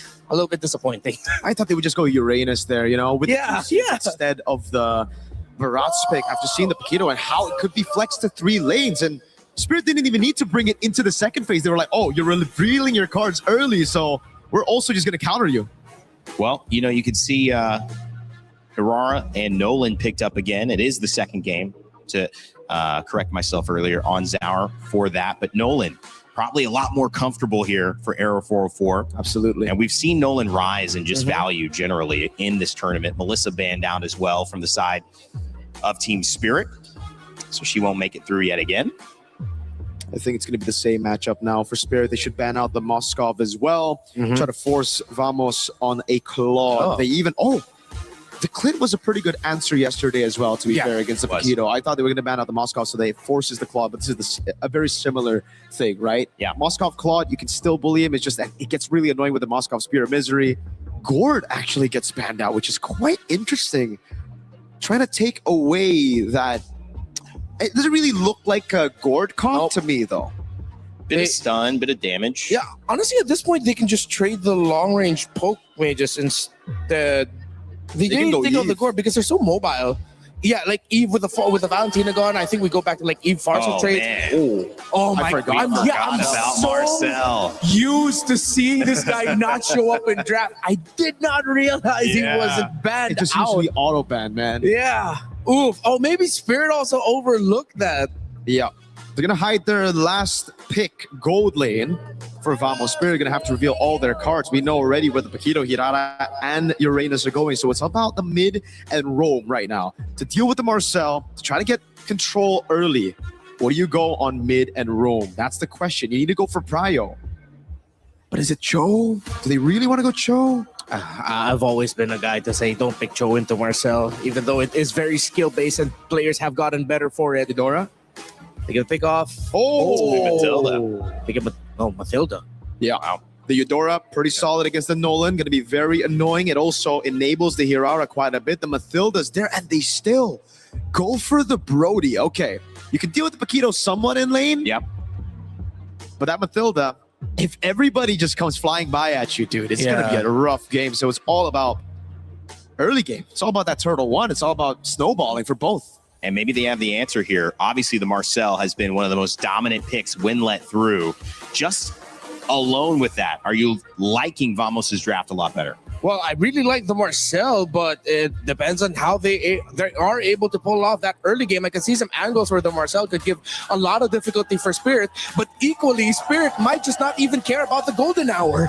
All right, well, we'll see. Is it going to be golden hour here? Marcel let through yet again. Will he continue his dominance here at MSC EWC 2026? Let's send it over to Leo and Trex for game 2. Back in the land of Dawn, we're going into game number 2. We're expecting Vamos to equalize, given that they are going to die on this hill. They're once again playing the Brody and the Zushin. Let's see if it works better this time. I do think they have a little bit more of an engage capability with this Marcel. That's the trigger finger, right? They also have the Barats on Sepat. It's definitely a very different lineup around the Brody. You have some way to make space for him to actually move around in these team fights. And you're winning in the jungle. Again, the Nolan into the Hirara is a slightly more advantageous. Oh, Ziki taking a bit of damage here. As I was saying, a bit of a more advantaged head-to-head against the Hirara, which Zarigois has to figure out. But one must consider, he has momentum on his side. He's, again, just playing the same hero, pressing load game.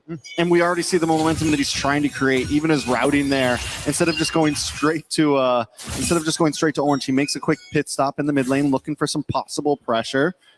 They're able to get the Litho Wander, so Team Spirit already showing after the momentum of game 1 that they want to keep on attacking. Yep, Zikif here, escorting Error 404 for a little side lane small camp action. Pop in Bomba, putting him at half health. And I think this should be a successful small camp steal. Arrow 4/4s are unable to get there in time. He's already used his retreat. But the attack onto the top side, Sawo getting space. Both teams, though, still taking it slow. Zauer going to try to take a camp of his own now. But a lot of damage. Lands on Error, but actually gets back onto Team Spirit. He's going to move back onto his camp. Sawo continues to harass here. If this was anyone else other than the Matilda, it would have been a difficult situation to try and clap back. Maybe just a Minotaur with a motivation roar would have popped you off from the burstiest hero on paper in Mobile Legends. This is a equal turtle dance that we're starting up. Looks like Sour might go for his purple first. Nice Dennis, welcome. Sawa would have flicked back though, but still gets pulled in. Sunset Lover looking for the engage as well. All of them brought back in Vamos. But look at the damage from Bamba. Arrow 404 goes down. Turtle goes into Team Spirit's hands as well. And it's hell for Vamos right now as 3 members drop right when they thought they had it. I'll take that deal any day, twice on Thursdays. Sawo for 3 and a turtle. Let's see that again. All right, everyone gets brought back in. A nice play, and Vamos feels like they have it, but Kid Bamba in the midst of them, continuing to get damage. They're just too grouped up. All right, triple stacks on the Ionic Edge, I think, is what did the job. And I think just Sunset Lover getting superconductor stacks on everyone. Sawa says it's worth it. Oh, okay, so top half of the map, again, different story from game 1. Can they get it flipped over on the bottom side? At least it's a better situation for Natko. Natko did not die in the first 2 minutes. Natko hasn't gone down, but just about everyone else has. Sakif takes a lot of damage. Vamos, how do you recover from that in a fight where you just felt like you had it? And it's the same as X-Story's game number 1. Vamos creates this engage. They almost get it, but Team Spirit always responds better. And you mentioned it last time. Who do they keep on targeting? Who do they keep on getting the kill on? Sawo. But it just doesn't matter. And it's the same as X-Story's game number 1. 40 seconds till the turtle spawns, and Sawo is everywhere. That's just what you get off of Wilderness Blessing, and of course just the sheer mobility that a Matilda brings, which some way somehow kind of counters what a Marcel does in breaking your formation, and what Klokun wants to do with a Zushin to try and get you closer in. Team Spirit can reset over and over again, which explains a majority of, even in the neutral, even when fights aren't happening, why Spirit get to do what they want. Another small camp steal here from Zariguist. He is up by about a level, a full XP bar from Error 404. I'd say Vamos still have to be very cautious about taking this next objective. Spawns in the same spot. Not only that, Sepa takes that long rotation down to boss side, and now he just makes his level 7, almost starts, but he's falling behind Kinbaba once again. Vamos, they're rotating around, but never really making a play out of it, honestly. But there's a nice Detna's welcome.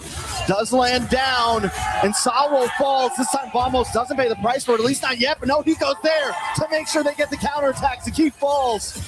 More damage comes out from Nako in the backside as Sepak continues to hold the front line. Team Spirit looking for the re-engage. Sunset Lover continues to drop the beacon down along with Klokun. Impressive reposition by Hiko, looking for potential targets. Air 404 holding onto the brush. Turn on 4. Hiko into the backside with a nice 1-2, forcing Air 404 away as Team Spirit gets the second turtle. Team Spirit don't have to force this. They already got what they came for, but they do seem to want to present the attack. Vamos back under the towers, losing another turtle and falling behind more and more. Deja vu. Might not have been as bombastic of a trade, a 3-for-1, but a kill onto Sawa for everything else that Team Spirit walked away with, plus a conversion into a tier 1 up top. This is Team Spirit finding their footing. This is them playing comfortably in the knockouts, while Vamos, again, by picking 2 out of the 5 same heroes, are ending up with the same issues. Once they've used the Detna's welcome, once they've come in with Air 404's Kitten Burst. Oh, another one, Detna's welcome on a Uranus. I don't think they're going to have enough damage for that, but wait, everyone does pile on top. Consecration does pop. They're going to walk right into Sour here. Sour will get away, but still that's, oh, in the mid side, Hiko finds Natko, and this is the constant response that Team Spirit brings. Every time Vamos drops a test, Team Spirit has the answers. Now they're going to move on to this purple buff as Vamos is kicked out of town, forced away out of their own jungle. Oh man, even the purple buff is in jeopardy, and Zaur just yeets that out of Error 404's hands. They're propelling up to a 5,000 gold. He's a flicker in! A lot of damage on a setback. Nice golden hour does come out from Vamos. All of them trapped under the tower, but it also stops them from taking tower shots. And that's going to help them succeed in taking that tier 3. Arrow 404 on the run. Team Spirit on the chase non-stop throughout this game. That's 2 full levels. That Zaur is ahead of Arrow 404. And Trex, correct me if I'm wrong, it took about 7 minutes for the first significant golden hour to be cast. It could have been perfect. It could have been perfect. Underneath the tier 1-2, but now Zkeef is running for his life, canceling that circling eagle. Natko might be one more casualty, but all while this was happening, the final turtle goes to Team Spirit. It's looking rough for Vamos at this point. Team Spirit consistently has the answers. I got to point out Hiko as well. He hasn't always, I feel like ever since the Gold Fighter really became popular over the past year or so, Hiko hasn't really gotten to shine on one. And this is probably one of the best games I've seen on him on a fighter in the gold lane, the Paquito. He's been finding angles. He's been outputting damage. He's performing today. And it's what you need with this kind of lineup. Again, the forward momentum, catching the Vanguard, flanking from the sides. Even Arrow 404 is scared of the Paquito. Hiko's getting punished here by Zeke, but the advantage is just so palpable. It's huge. Kid Bomba, chunked down to half. Purple here, still denied out of Arrow 404. He hasn't seen a purple for about 2 minutes now. Maybe more. Vamos only getting 2 kills on the board so far, losing towers, haven't taken any objectives from the side of Team Spirit. They are smothering, and don't get me wrong, with a heavy frontline lineup that Team Spirit has brought, you kind of expect this power spike in the 6 to 9 minute mark. But Vamos has not been doing a good job at responding. They haven't been doing a good job of finding answers. They've actually been forcing fights sometimes when it's not even their time. This is a clear sign that you shouldn't be. Because in that little moment, the sequence down bottom, when they push tier 2, Hiko was putting fist to face against 3 with very little punish. He was doing that with impunity. Sure, Sawa was in the vicinity, but what does VMS do here? Vamos, they're looking to again get stacks on Natco's ult, stop them all with the perfect golden hour, and then Arrow 404 to clean up. Like, that's the perfect picture here, with Sepat being the engagement. That is, for now, again, deja vu, the grocery list of things that Vamos has to do to maybe cut this lead in half. I'm not saying even get a lead of their own. I'm just saying to staunch the bleeding. Yeah, I mean, almost trying to do exactly that right now with the staunch the bleeding, with cutting lanes. Air 404 finding his way down the bot, finding his way to the mid. But I don't think this is a fight they want. I think at this point you just give up this Lord. Sawo unable to be caught by Marcel. Team Spirit having so much movement on the map that Vamos just isn't able to keep up in any way, not even in the macro, but also in the micro, in these small fights. Normally Zakif wants to run in on a Marcel, get stuns on everybody, but all they're ever landing on is Bomba. Oh, Team Spirit looks for this orange now as well. Even the orange will be denied from Vamos. Now at an 8K gold lead. Putting myself in Malaysia's finest boots, all right? I'd say that little dance, or an attempt to dance, was more of just to stop Team Spirit from even pushing off lane. Because even the long lane is under the Dragon's control. Mid lane gets taken down. No more turrets outside the base.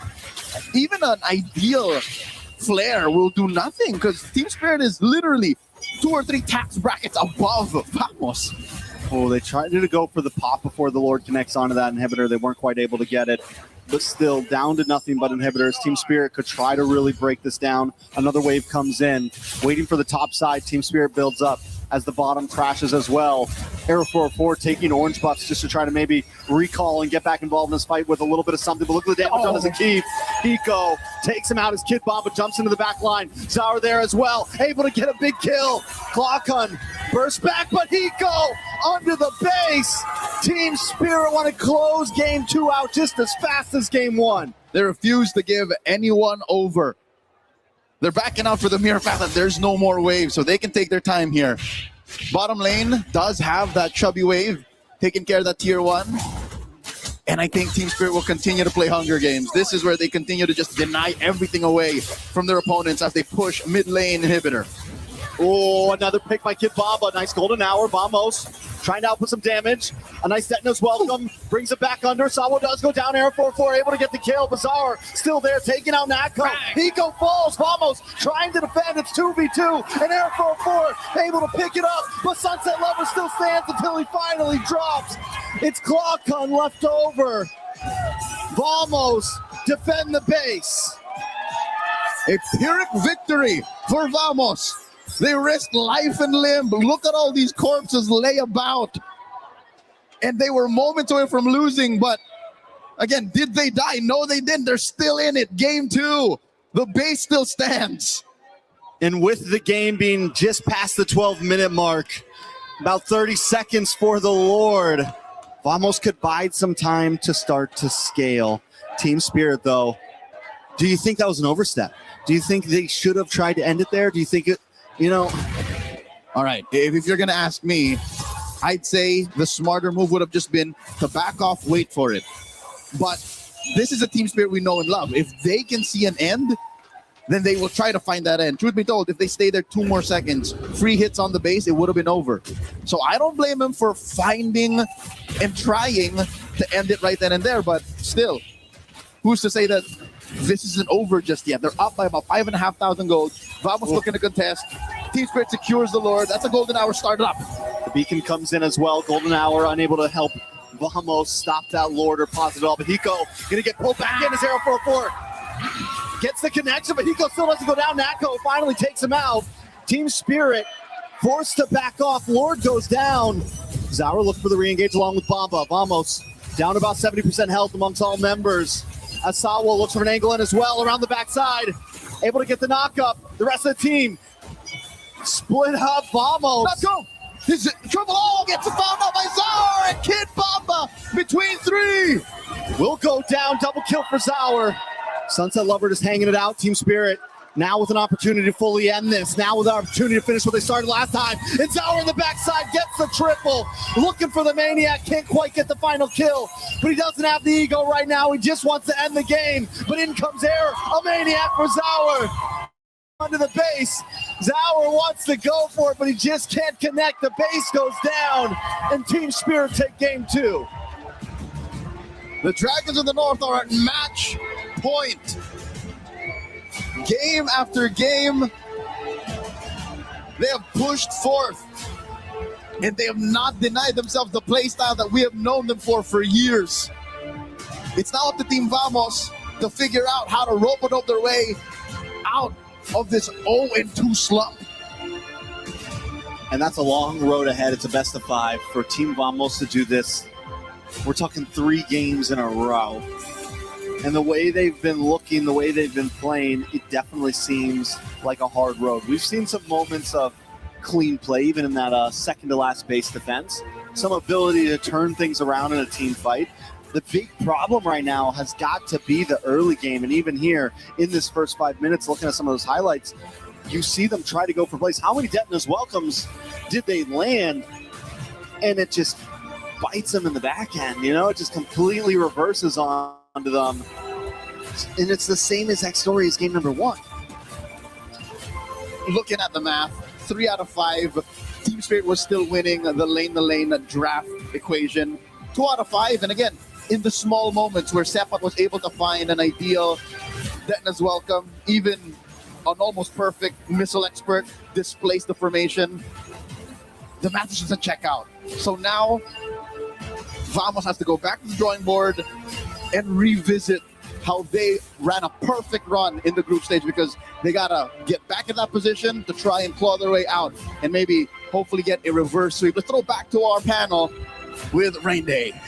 Thanks, guys. I mean, you got to respond. You got to fix the hair as well, Mirko, of course. I'm coming to you on the jib, man.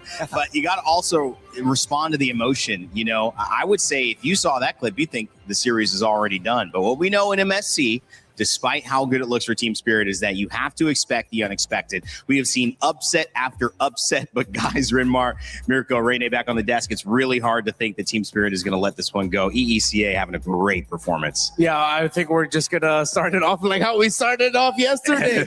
It seems like Spirit really just learned from their loss against Vamos, getting pushed to the limit by Guangzhou Gaming, having to reverse sweep that team just so that they make it to this point. Vamos look like they're just absolutely shocked about what kind of team they're up against now. Absolutely, man. There's so many moments in that game where I just had my hand on my head, and that's why I gotta fix it real quick. Dude, right? I can back that up. Yeah, definitely. That's what happens. Bomba has an unkillable buff for some reason. Again, could be the family buff here. It's the family buff. It's man. for sure the family buff. But my goodness, 2 times now, right? In game 1 with Esmeralda, game 2 with the Uranus. He gets away from a 4-man gang, this time chomped down, and Nolan comes around as well, and he baited the entire team. And that, I think, was the big push to the snowball for Spirit. Yeah. There's actually so much, it feels like so much prio in game from Bomba's performance, but not in draft. They're not like, hey, let's first pick this and just leave everybody else to figure something out. Esmeralda was open, so they took it. Uranus was the 3rd pick for them. They're not giving anything away to get these great picks. It seems like, funnily enough, even though Team Vamos did everything they could to diffuse Kid Bomba in their first meetup in the group stage, now it seems like they're overlooking him too much. Yeah. I feel like, again, for Vamos, they're really taking these picks a bit too fast, and they're really afraid of those flex picks from Spirit, right? Like the Paquito came in and they insta-rushed the Barats. I feel like, again, this is going to be a very good thing for teams who actually have utility jungles in their composition. Error is not that guy, bro. No. You don't want Zauer, you don't want Error to be on the Barats. So when you pick up the Barats, it's just basically revealing your cards early. And that's why they got the Uranus insta-counter. They revealed all their cards, even though they had a flex pick in the Paquito. You were exactly right. And we talk about the little things, which Cold Star mentioned, the coach, earlier when we had an interview with him. That is a little thing there. That is a very little thing that they maximized all the way. And it was just those little things that built up in the game as well, right? It was winning those lanes. It was Hiko taking Quantum Charge instead of Lethal Ignition as well. Massive change. It's such a small change, but it changed the way that Team Spirit's composition could play in these fights. With the Lethal Ignition, you just expect, all right, insta burst, go in, get out. Here, he went in, he backed away. So many times it caused so much confusion for Vamos because they were like, all right, we picked up the Juicin, the Marcel, and the Barats for these longer fights. but Team Spirit are never committing. So it ended up being Vamos having to use those abilities for nothing.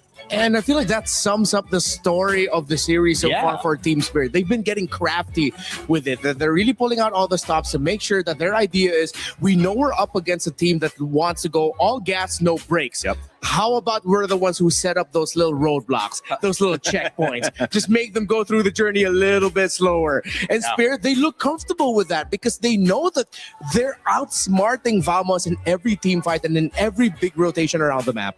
When you're from Los Angeles, where I live, you know of a couple canyons, PCH, Topanga Canyon. The twists and turns, you can't go full speed. You have to know the difference. And sometimes the benefit is when you know the area versus you don't, you're comfortable in that. And it feels like Vamos, and this is just my thought, look a little uncomfortable in this stop and start. Exactly. Yeah, they're used to just going all out. They're not used to having to recalibrate a little bit of how they're going to be fighting. And then it goes back again to what their performance was like in MPLMY Season 17 in their grand finals, where it felt like they were just up against an SRG that once they realized, hey, we're up against a team that really wants to take it into the fights heavily, let's try to outsmart them. We'll try to find those little weird angles. And it hurts for Vamos because they acknowledge that this is what they went through in the grand finals, and now they're up against it again, and they still can't deal with it. Absolutely. And again, it comes down to, again, for Vamos, their strength is also their biggest weakness, right? Their biggest strength is their biggest weakness. They're very decisive. They're a bit too decisive, right? When they want to go in, everybody does. But when teams get the hold of that, when they download that gameplay and then find ways to counter it by, again, forcing these longer team fights, going back and forth, forcing out those abilities, it puts Vamos in such an awkward spot that we thought they would be able to capitalize on with this meta. But again, with the drafts, they've really kind of relied too much on that decisiveness. They've leaned too much on their own strength and forgetting about how it could be a weakness that could be exploited as well by their opponents. Team Spirit take the second game in this series. Rimar, let us know how. All right. So one play I feel like encapsulated a lot of what happened in the early to mid game and why Team Spirit just ran away with it. This looks so good, right? Oh, wow. They get one. That's the Mathildas. That's the Roamer. That's perfect, guys. We're setting up for the turtle. Zoom out.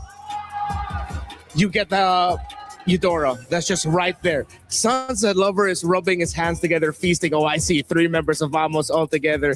And look what happens once they start the play, once they decide to go for it. Sunset Lover gets a 3-man stun right away, which will set up for Kid Bomba. And again, this is early game. This is first turtle. There's no golden hour just yet for Vamos, but they're fighting as if they already have the golden hour. And Kid Bomba coming in from the wings. It's now his turn to rub his hands together and start to feast as it becomes the story of the little creeping realization that we may have just overcommitted way too early. We don't get a full vision yet onto where Czar Egoist is. Yes, we took out the Roamer, but this is early game. This is where you don't have the damage and items just yet to really pester a Uranus. You took down the Roamer, but the true frontliner is here. Error 404 has to drag out this fight. Vamos has to drag out this fight in the hopes that they'll at least get a turtle out of it, because I feel like this is where they now realize we're probably going to get punished and lose all the bodies here. Might as well try to get the objective. They try to hold on. Error 404 already committed the dash inwards, meaning that he didn't have the dash out. Czar Egoist got a kill. Kid Bomba got a kill. And again, another brilliant stun by Sunset Lover to finish it off. That is what started the big snowball already for Team Spirit. Because we already saw in the highlights, and it was replayed as well, Turtle number 2, once they had the golden hour, Hiko was right on the money. He saw the Rome Marcel, he saw Zekif, and he decided, wait, I'm up a Quito. I'm actually a really busted hero. Let me full combo this Marcel. He took the Marcel out, even with shields. Man. A reminder, again, how brutal a Paquito with the gold lane is. Yeah, and that's why I gotta go back to the drafts again and think, all right, it's just so strange for Vamos to see that kind of composition and go, all right, I want to go ban for ban. I want to go fight fire with fire. When, again, in the group stage, they didn't do that. They went for these team fights. Yes, if it worked out in the early game, that's going to be good. But they would always leave Natco on heroes like even the Moskov, something that could just give them insurance for the late game, say, if plan A doesn't work out. Yeah. It really seems like here, again, they are doubling down on their main strength, but not accounting for their weakness by picking up the Brody all in on early game. I think that is a very strange thing that needs to be adjusted. 2 Brodies in a row. Again, it looks bad if it loses twice. Yes. It looks good if you tie it up, right? So they took the risk. Now we probably need to see something different. And that's the thing, right? When you pick up Brody again, game number one, should have already given them the idea of, okay, what we need to do if we lose out the first neutral objectives. We play around the Brody. We go and take these turrets. We let the Brody play around us, and therefore we get a 5v5 with the Brody already ahead. Yeah. They didn't do that in game one. We thought that was a mistake that they could have fixed. Game two, they did it again. And it's clearly what Team Spirit are doing so well. That to me is kind of the key to this whole thing. Yes, Team Vamos are out of sync, but partly it's because of the way Team Spirit are forcing them to play their game. Team Vamos want to play differently. They have not been able to do that. The Atlas was not available in game one. Now you're seeing the Brody 2 games in a row get behind and the Paquito shining in gold lane. Team Spirit are dominant, but can they stop it? We still got more action. Game 3 coming up in a moment. But before we go to that, we want to make sure you guys know that you can be a part of EWC. You can co-stream and get your journey started here. Again, I mentioned everybody on the talent team, MLBB, doing a great job of streaming, posting, making content. You want to be a part of that and earn prizes as well, not just gain followers. Well, join our creator program. You might be able to get all the way up that list because of the watch time you get. So you never know. Could be the start of your streaming journey. You certainly have some great competitions to be a part of. Scan that QR code and join us. As we take a little bit of a respite before game 3, I also want to let you know that there is a new way to play We Fly Together in Acecraft. It's a co-op mode, so check it out.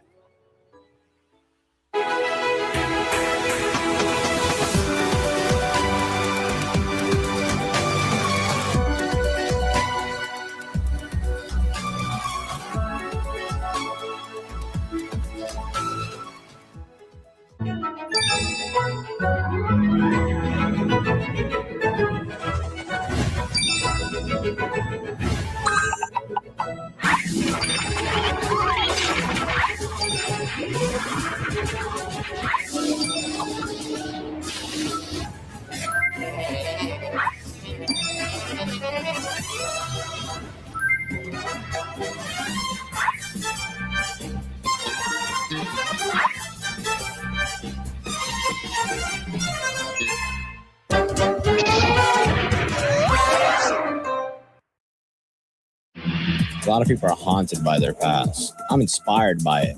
They're not just playing for themselves, they're really playing for their entire family. They have defeated their demons. They have crushed the curse. He thinks he can come in here and play my game. He knows nothing. Let's go! Tyler 1, you're done. Raw energy. Go to house now.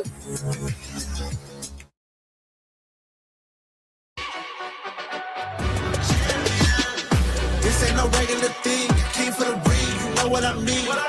You see my name in the lights. Better get right, I'm champion.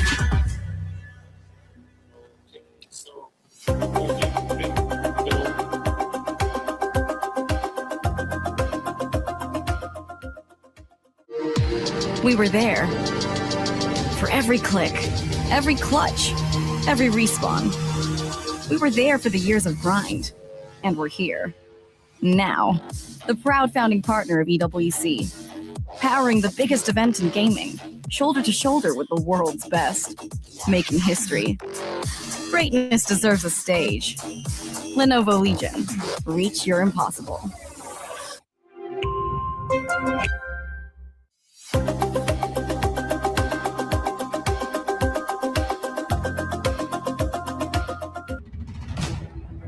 Greatness certainly does deserve a stage, and we found it. It's the Lenovo Legion Gauntlet, where the prize trophy, MSC, is up for grabs here with MLBB at EWC 2026. Rain Day, Renmar, Mirko on the panel as we get ready for a third draft that has a lot. Here's the story so far. Team Vamos came in as the favorites. They put Team Spirit down in the earlier stages and have the upper seed here, but it was the Malaysian squad that would suffer the very first loss to Hiko and Team Spirit, who had a new plan thanks to Coach Cold Star and Kid Bamba, who would jump off to the races in the EXP lane, not once, but twice, and put the EECA representatives up 2-0.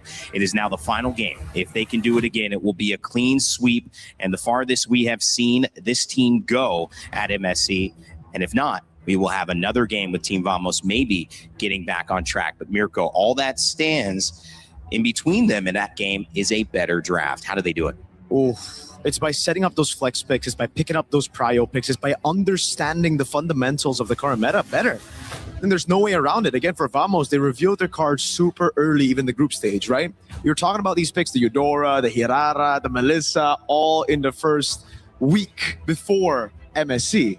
And they revealed it all the way from the start. After that, it really just felt like they stuck through that, but they didn't really evolve. I think it's the same for Pro. It's the same for my goats, you know? Yeah. So, yeah, we saw you crying earlier. exactly. We saw that. Spirit, they improved. They adapted through those losses, man. Yeah. Because again, they had to rediscover themselves. They had to ask themselves, you're right, how do we actually play MLPP again? How do we team fight? How do we handle the macro? And that's a bold prediction. Bro, this guy He wrote that after they won game 2. Yeah, no. I'm kidding. He got it. He got all the way from the start.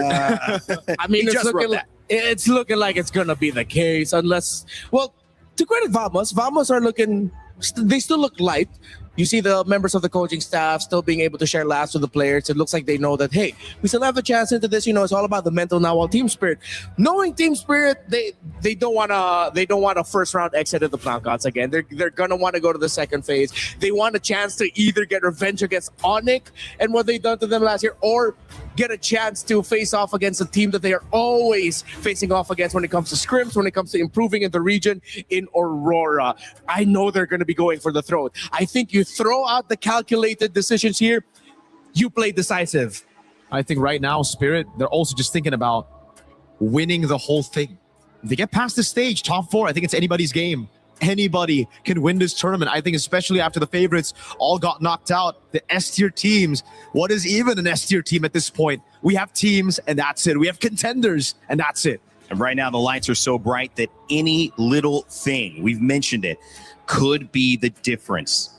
And so the drafts, all the way from the bans to the final pick, are going to determine if this is our final game of this series and if we will see an EECA representative in the semifinals of MSC. To start us off, Freya, Valentina, Bakito, Barats, and Belleric taken away. One more ban before we get our first pick, gentlemen. Ooh, Spirit need to watch out though, because the Belleric is not going to be available for them if they give the Atlas. Yep. So it's going to be a different roam pick here. I mean, the Feversawa can still dig deep. If they want tempo breakers, they get Padang. That goes up against the Vamos play style. Whoa, so they hard. got Hirara. Whoa, they let go of the Fanny. So if you go Atlas, Spirit want to go for the Fanny and possibly the Cho to beat the Atlas. And that could be an opportunity. They take the Fanny instead, making the Atlas Cho less of a valuable pick. They could still go it. Yeah. But it's not. It's going to be very difficult to lock down that Fanny. Yeah, it's going to be the Atlas. I think the Eudora should come through as well. Then they're going to go for the Red 3 Moskov, and I think they have a crazy composition to deal with the Fanny already. It'll be very demanding for Error 404, and then that means Vamos would have to build around it incredibly well. You still have heroes such as the Esmeralda, Uranus up on board if ever they want a presence that could potentially get into the objective first to get vision, and that would require a lot of resources by Spirit to take them down. You need a really tanky front. They rushed the Melissa. I think you pick up Eudora here. I think there was not enough value on this mid. I think they felt the presence of that stun. And I think it's smart to take that away. And to play devil's advocate on Vamos, guys, I know we're reacting to this, but that Atlas did not work. That Atlas did not work for Vamos. And I think they are okay not trying to play around a Fatal Links anymore because Team Spirit already showed that they struggled it. So for me, I think Vamos are feeling okay. And now they take the Esmeralda. Right now, it's going to be confusing for Vamos, and that's why they don't go for the Eudora, right? Because there's an Atlas on the other side. The Eudora, notoriously horrible against the Atlas. The Melissa pick is so good against the Fanny. They pick it up early, and it's going to be good against the Harriet, too. Yeah. So right now, what Spirit needs to do is, it's either they, again, set up for Bomba, or they have a crazy pick for later, right? They save it, and they just pick up a jungler now. Because the thing is, oh my God, is it too crazy to say that they can go for Baksha? The jungle? I was going to say Baksha for the Esme and the Harriet, but instead they go for the Harley, trying to capitalize on that Melissa winning lane. Marcel's still available, guys, again, if they want to try to go back to it outside of Vamos. Yeah. with the Valentina gun. Yeah, they might be able to run it back this time around. But the Marcel with the Harith, it has never been a great combo. Marcel against a Harith, yes. But teams haven't really been able to crack the code of how do you layer their skills together so that you don't waste the Zaman force of the Harith. Fair enough. So if you're Spirit now, you ban out the Cho. That's one. Yes. Vamos. In the XP or mid, that's the question. What if Dora? I'm thinking if it's crazy enough for Spirit, even though they're gonna be slower in the EXP lane, a glue would mess up the lineup. If I was Vamos, would still respect the Farsa. I know the Farsa isn't that good against Stefani, but you have a Melissa right there with a go away, could plant it down in these front to backs, and then the Harrod's going to struggle. But instead, ban out the Eudora. That could still come through. It's going to be very, very good to deal with the Fanny on top of everything they already have. Yeah, we saw it yesterday against Team Vitality. I think Farsa definitely warranted. I'll ban it alongside the Eudora, and then whatever mid laner that Sunset Lover is going to end up with, it might be another thing that you can expect, which is the last time we saw Melissa with a Vexana for Vitality in the group stage against Falcons. That worked out well. They might be able to play into that. He's already played it before. In game one, she came out. We also have the Valentina banned, so you can't see that. Zhu Xin still available, which we have seen Vamos try to rely on. It hasn't had the same impact. However, you might be able to argue that that's because of the other heroes selected. So maybe feeling a little more comfortable here, going back to that and still available. They banned the glue, expecting that it might go into the roam role. I think Team Spirit are trying to signal to Vamos, like, we know what options are left for you. We know that the Badang might look good. Is Spirit setting up for a Phoveus pick? Is that why they banned the glue? That's a possibility too. The Harris against the Fanny. Yeah. It is still around. It hasn't been, picked up at all in the knockout stages. Last time Spirit did pick it up, that was when they lost. It was Zkeef who held them down with the high-lows. But this time, if Spirit just hide it all the way to last pick, it could just be great. Yeah, might have been overlooked. Yeah, they banned the Vexana as So they should be Farsa. And then if they go Farsa, I think it's confirmed Phoveus to peel in the back with the Melissa. Yeah, but Vamos will have a gotcha option for them in the roam. At least I'll have a little bit of a revitalize. Whoa! This is Selena. This is not the first time Sunset Lovers picked up the Selena in a while. Like, when was the last time you saw Sunset on Selena? I don't think we saw it this tournament. Might have been last year. Yeah, not in this tournament. Might have been last year, maybe even earlier this year in the world stage. But no, this is a rarity. Wow. Team Spirit, they're proving my theory that they're just going to go in for the throat. They don't want any calculations. They just want to go tempo, aggro. So with that, I think you scratch the Phoveus, right? Now it's Alice, I think, that they might be going for. Alice would be fantastic. Not a lot of answers for it early on. That would force Vamos, if ever, once the Harith is already ready for Turtle 2, Turtle 3 to come out, putting it in the danger zone of Team Spirit being able to take it down during a team fight. Meanwhile, Vamos will be able to lose it. Kacha does get picked up, and then they go for the Lilia just for some semblance of poke and control in the center. A lot of bursts from Lilia. Might be able to get a pick early. We know they like to fight early. Vamos going to be okay with that, but just setting themselves up to be able to match the mid pressure that Eudora had brought or the Rome had brought on the side of Team Spirit. So now the final pick. What beats Esmeralda in lane? Oh, they go Ruby instead. A little bit more lock. And I mean, it's a very good way to deal with the Fanny and the Harith. And you don't lose against the Esmeralda. It's just a dead lane. Yep. Great pickup here. Early fights. Yeah, we look at Turtle 1 and Turtle 2 again and how these two teams handle it. Whoever wins those with extra kills will win the game. It's going to be hard to get a pick on that Fanny, but Error 404 came in as maybe the star so far at MSC in the jungle role. Can he find a way to take on this jungle matchup and win against our Egoist, who has been dominant so far? Team Vamos, one more chance. And for Team Spirit, they are in the semifinal. If they win this game, there's one more opportunity to change history. Let's see who takes it. Victory will be earned through blood, and I could not agree more with our panel. Thanks, Rainday, Redmar, and Mirko. It's Stretch and Leo taking you through game number 3 in this best of 5. They mentioned that whoever gets more kills wins, and I don't think there's any other way. You got to kill before you convert. And that is exactly how these past games have been going.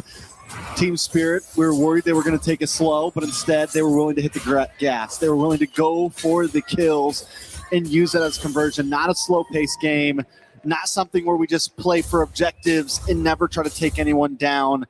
they always want to kill first. Yep, quick recap. It was off of Hiko's Pakiro and Uranus on Kid Bomba. That was just forward facing all the time that led to this match point situation we see Team Spirit in. So now Vamos is trying to close that gap, and I like how they're not pulling any punches. Look at the damage profile and, of course, the speed that Vamos can go through. Renmar usually often mentions this, it's gatotable. And this is when you want to say it's gatotable. You want to find an easy way to get Hiko, compromise his position, and force an early get away from him. So at least they're fixing that now. Vamos, I feel like this could be the pivot point. Yeah. For me, the most important thing for Vamos is don't die first. You know, don't be the first one to go for the attack, and that is what they're going for here. If you do, don't mess it up. Don't fall for the Sawo bait that's been happening over these past 3 games. To keep taking a little bit of damage, Zauer able to get the deadly magic off, but just showing presence, not exactly going for kills. 10 seconds before the turtle spawns lower quarter. Again, one more way you could say that for sure Vamos is trying their darndest to survive in this series is look at the amount of purifies. 3 out of the 5 confirm that they don't want to get touched by Sawa. They don't want to get compromised by that Ruby. Turtle now 10. Uzi keeping to the backside. Air 4-4 able to steal the turtle. Kid Baba taking a lot of damage as well. They do get stunned up. Air 4-4 back to the backside, looking for Kid Baba. Kid Baba still able to survive with a sidestep. Air 4-4's got to get out of there, but Vamos will move on to that tier 3 and get some nice gold plating. A little more damage in this purple buff jungle to keep taking out first blood over to Sunset Lover. All right, quick tally of events. Yes, Vamos did yeet that turtle out from underneath Team Spirit. Oh, Clockun! A lot of damage out of Sunset Lover. Black Shoes! He should be fine. Major objective goes over to the Malaysian squad, but Team Spirit, we mentioned the opening seconds of the bout. Whoever gets more kills, and they took down Zeke with very little fight. I think at some point Zeke was like, yep, I'm in too deep. This is, guys, just make something else on the map for me. Yeah, just a little too committed, but I still got to say, with the gold plating that they were able to get on that bottom tier 3 with the turtle, still feels like a good direction for Vamos. This is the first time in 3 games they've had a lead in the beginning. Was that a steal from Air? Did he get that? Yep, a small camp. And that wins a win. Up about maybe close to 1,000 up. So we saw a little bit of the action in the XP lane. Gold lane, though, the fact that Hiko was able to like leave a little bit, join a little bit in mid, and then jump over means he should be close to at least where Natko is right now. But it's close that it's clear that Vamos are on a different tempo now. So at least that decisiveness, that maybe even to a fault, over decisiveness, shows that they have a plan. And now they're finally trying to get to it. Deadly Magic's put on the Clockun. He should be fine. I think up to this next turtle, about 20 seconds up, is where we see the 1,000 gold lead broken here by Vamos. And Sunset Lava underneath tier 1! And he gets away with it! Right in time with the blade of Heptates. Beautifully done. Arrow 4-4 getting a kill on the map right before turtle as well. And I don't think it's for a lack of things to do for Team Spirit. Look, they have Sunset Lover, they have the Selena, they have Kid Bomba, given he was down in the bottom lane dealing with Sepat. Sawo couldn't exactly get a confirmed freeze, or I don't think you're going to waste an ult on a Fanny from underneath tier 1 like that. So I think Vamos have found the perfect speed. This is the Goldilocks spot for them. Not too cold, not too hot, just the right amount of pressure to be able to get to that 1,500, maybe 2,000 gold lead up leading into Turtle 2. And it all started with the draft, I feel like. Them taking that blue side instead. Up on the top side, though. Air 4-4 gets the solo kill on to Zauer. Finally punishing back. And this is what we're talking about. Vamos have a plan in their head. They have a winning image. And sometimes it doesn't have to involve the major objectives. It sometimes involves just stepping on your opponent's neck and stopping them from moving. Zikip engages, in comes Error! Error does get knocked up, pulled up by the Fatal Links, but Clockun still able to get the kill on to Sunset Lover. They're going to move on to this turtle now. Zauer is nowhere to be found. No way for Team Spirit to contest this. As mentioned, the award-winning film Whiplash, this is to my tempo. This is Vamos just rolling that drum to their beat, taking a turtle to handily here. And Team Spirit, for the first time in the series, are on the back foot. You'll see here, minute 1, Trex. Minute 1, they've been trying to condition Team Spirit to take those fights underneath tier 1. And we saw, I believe, an ult out of Sawo to try and punish that dive from Air 4-4. It wasn't enough. So where does Team Spirit go from here? They do seem to be slowing it down a little bit. Unlike when Vamos was losing, where they would kind of over-engage even when they were behind, Team Spirit isn't exactly looking for fights.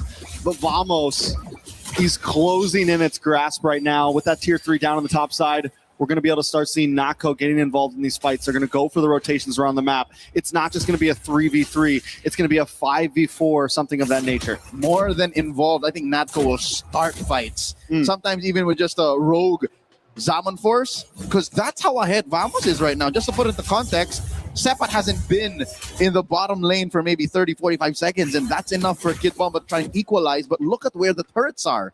Literally.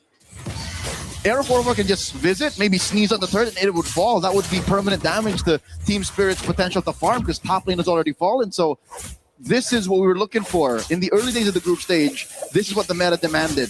Easy conversions, kill for a turret, quick take, and then it snowballs. That's what's happening. Sepat jumps in. Nice. Falling Star Moon does come from Sepat. So the damage starts to come out from Hiko. Oh, nice pulling with Fatal Links. But this Spawn Force drops down, and Vamos doesn't run away. No, they engage more. Team Spirit loses Sawo. Hiko continues to get free shots off, but Vamos not giving up on this push. Able to take that mid-tier 3 down to about half health. The Sepat holds down the front line. Team Spirit looks to re-engage. They dive down, and Hiko gets the kill onto Sepat. It's 1 for 1, but Vamos still holds a lead. Oh, Error walks in to that brush, holding her 404 Zaur. So close. I believe the window is closed. Trex, Zaur Egoist can no longer threaten a single member of Vamos, not alone. It cannot be off of his back.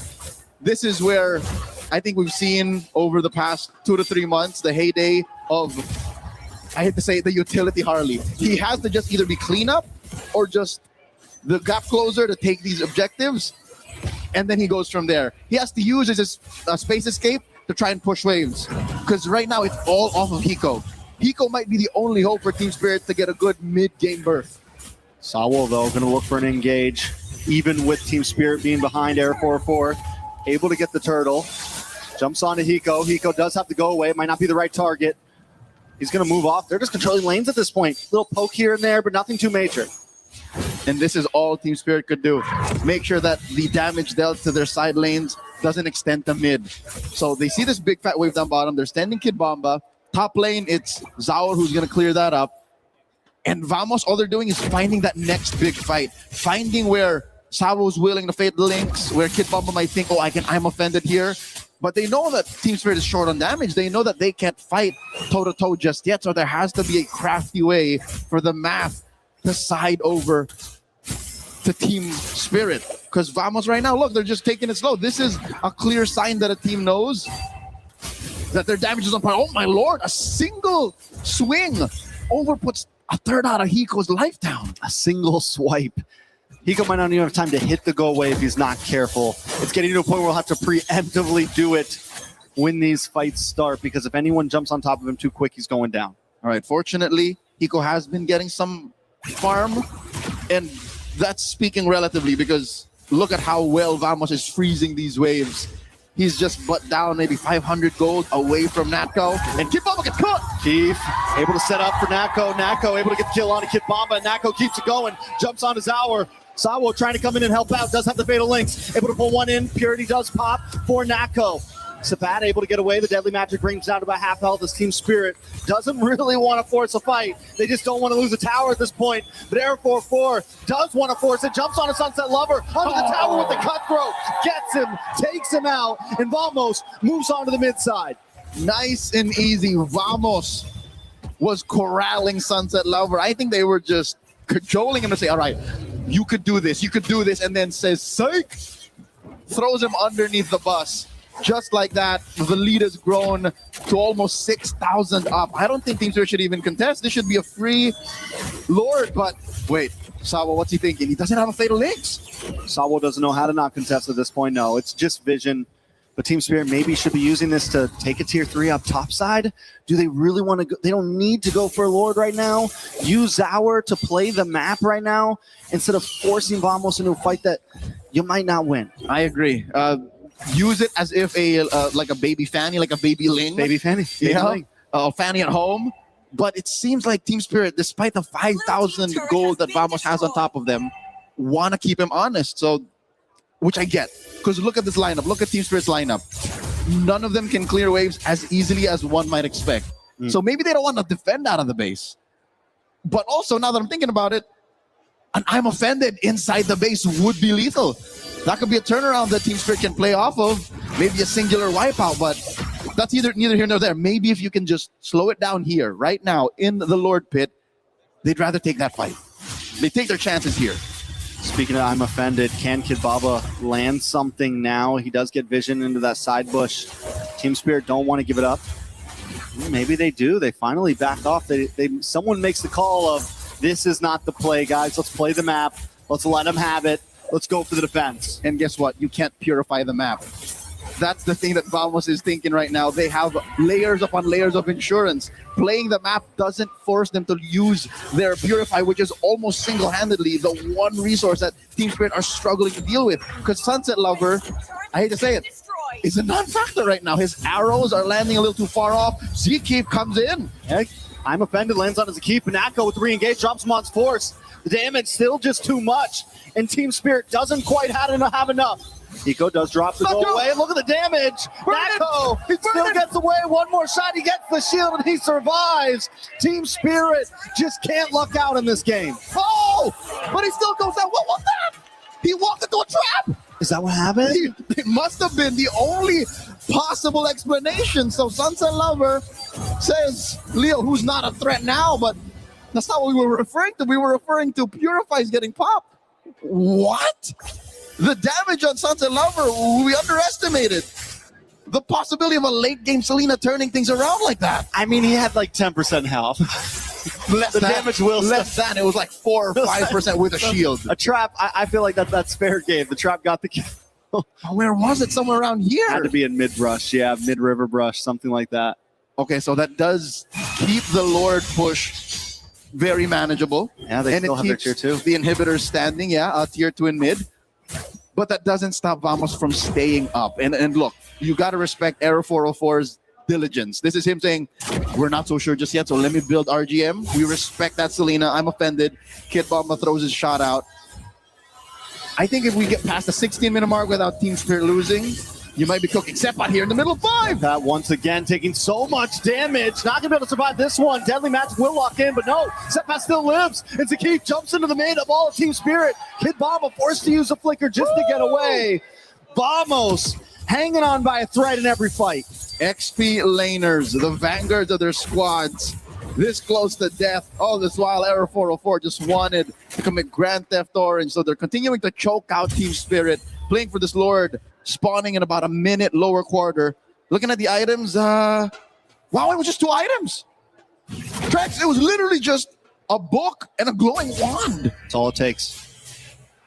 The burn. The burn, though. A little bit of damage plus the burn. Double burn. Natko had 0 defense. So he was just going to take that either way. Looking at the gold lane, again, just about 500 gold between Hiko and Natko. And Hiko hasn't died yet. So I'd say as long as Team Spirit can keep their inhibitors healthy, can at least venture out of their base, maybe, 10, 12 leagues out, he should be fine. I mean, honestly, the fact that that first Lord wasn't able to bring everything down to inhibitors and not even take possibly inhibitor means it's already going to be about 14 and a half minutes, 15 minutes by the time this first Lord goes down. 2-minute counter. It's going to be hard. Team Spirit could honestly just play defense here. That's they could let the Lord come at them. They should be able to shred. Samo doesn't want to play defense. Zkeep getting pushed away into the backside though. Air 404 able to get some nice damage down on his hour. Kid Bomba as well. Team Spirit, like I said, they could play defense. They probably won't lose off of one more Lord push, and then you're in mid to late game at that point. Passive push up top. So this dance has been beneficial to Team Spirit. Still cannot deny the mechanical and momentum-based gameplay of Aero 404. Touching a couple ults. Big knockup. Lord of Tents. Saved by the Lord. Saved by the bell. Kid Bomba takes the Lord, though, with the steal to keep in the backside. Able to make sure he goes down as Seppat moves on to Hiko. Sabo with the fatal links, able to pull 2 members away. Nako able to get some free shots back in response. Team Spirit back to base. They have a Lord, they have a defense, and now they have an advance. A Lord for 2. That's a bargain. Again, looking at Team Spirit's lineup, it's not a lineup that can defend inside the base. wave clear isn't a commodity they can go off of, but look at the trade. Look at how well Kid Bomba just dug underneath. That Zaragoza was too far off. So that was a Hail Mary play. And it pays off at this point. They do defend. They lose their mid-tier 2, but still inhibitors all stand strong. Vamos has to rethink, and we're getting to that goal. We're getting to the spread. We're getting to 5-item territory at this point. It's going to be another, 2 minutes till we get another Lord or a little more? Yep.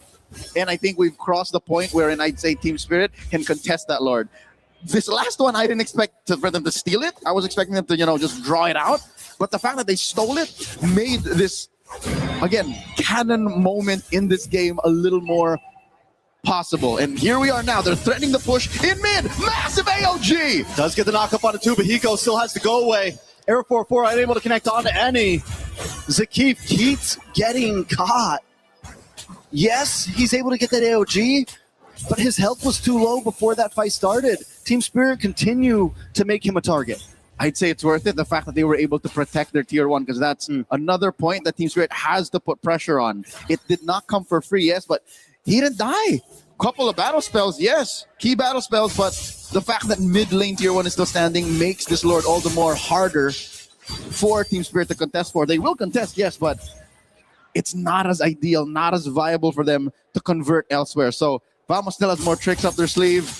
You can see that Aero 404, 17, 80 minutes in, is still dodging. AOG point blank! Once again, able to get the knock-up on a Kid Bomba. Kid Bomba doesn't have to go away, but a nice Fatal Links does land from Sawo. Sepat taking a lot of damage from Hiko. Hiko unloading right now. Zarugis being the next target as Aero 404 finds him. Will he go for the re-engage? Sawo is low. Aero 404 trying to turn things around, but he decides it's not the optimal strategy. 2 for 1. Still a good trade for Team Spirit, but they lost the Retribution holder, so it doesn't immediately convert to a Lord. Here now we're seeing how perfectly Team Spirit, their patience is paying off. Fatal Links into all of them linked up to Muddles. And Hiko Mania starting off about 17 and a half minutes in. Aero 405, I think, is the linchpin of this lineup. The fact that he's taking care of the map, the fact that he picked off Zarugis when they needed to, means this Lord wasn't as free for the Dragons. Do they try to burst it down here? It's a few seconds for Zaur on the map. Gonna look for position. They do take the purple buff. Did he take purple? No, it's still there. Oh, he might have just left the baby. That's what I'm wondering, if he just let no. No. Well, I think the fact that, all right, vision-wise, Team Spirit has it in spades. They can just leave traps around. Sawa can flush him through. So I think that's what Air 404 was afraid of. He wasn't sure where the members of Team Spirit were, but now Spirit, they start up a dance. Hiko is becoming a problem at this point. There is no answer to this man. Once the go away comes out, he can just unload. Even Sapat is getting shredded down. We saw it in the last big Lord fight. Arrows coming out from Sunset Lover. Vision gained by Team Spirit. Vamos now are at a point where they need to find a way in. Lord, at a third of its health, gets soft reset. Sawo playing footsies toe-to-toe against Zakif. Zarugis clearing that wave up top again. Due diligence. Long lane is in the Team Spirit's advantage. That's impressive. How they're able to do this dance this well. When Truncheon comes down for Falcon in these grouped up fights, it could make the difference. Ooh, as Hiko continues to play Zaur, able to lock down on the Clockun, pops a Daddy Magic. Clockun will survive with the black shoes. Arrow comes out, but that is one big utility down on the side of Vamos. Another soft reset for the Lord. Ult spent on either side. Zakif here has an immortality already, so he can use his body as a shield. Can engage. Lord at half health. And the way that Hiko is consistently pressuring this Lord means Vamos can't take the risk of playing the long lane. They can't play the map right now. They need a full reset. Step out on the backside. Look at the flicker in, and Sawa finds error! Sawa will pay the price for that. Vamos without a jungler have to make this play happen now. They have to change something, but Team Spirit isn't going to let it happen. Hiko will not let it happen. Sapat's on the run. Clockun's on the run. And Kid Bomba won't let him get away. Zakif with the AOG back to the base. Team Spirit take the win and take the Lord in that fight. A sequence out of order. The lead is gone. They've evaporated the 5,000 up they've been sitting on for the better part of 10 minutes. Hiko underneath the Lord at point blank range.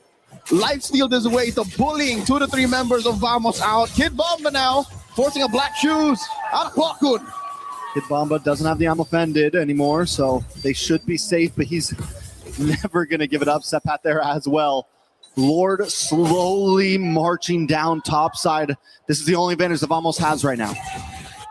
Lord is going to be evolved. So as soon as this makes it into where fights happen, Team Spirit is going to be calling the shots. That's a Spirit Lord. And at this point too, Vamos, they have their tier 2, so that's at least one advantage in this push, in this defense, I would say. They can slow the inevitable. They can slow the inevitable. Big wave in the mid side. Air 4-4, because of this slow push on the Lord, he's able to kind of play the map a bit, but Team Spirit doesn't care about the other lanes. They want to Hail Mary it down this top side. Okay, a lot is on Klokun right now. He's going to need a Spirit fight in 20 seconds. Zari goes put down a third of his health. They got him offended from Kid Bomba, though, on multiple members, followed up by Fatal Links. Air 4-4, forced to wing away. Zakith will drop next. Immortality does pop. He doesn't have the AOG. He's not able to get away with it, at least. And Lord breaks through. As Team Spirit close the distance, Arrow 404's got to get in there. Sapat's got to get in there. They got to clear the wave, but they can't. Team Spirit lock on the base. Revenge is served in quick fashion. The Dragons, Team Spirit, will go on to the semifinals. Harosh, Team Spirit, despite the grueling climb through groups, it seems like knockouts are the Dragons' nest. 3-0, taking Vamos out. We came into today thinking that Vamos were the favorites. We came in after their big wins thinking they were going to be a challenge, but Team Spirit shows up on their first round of the knockout stages and shows that they are still a force to be reckoned with. This last game in the series, Game 3, the match point bout was a testament to how well Team Spirit prepared for this mentally.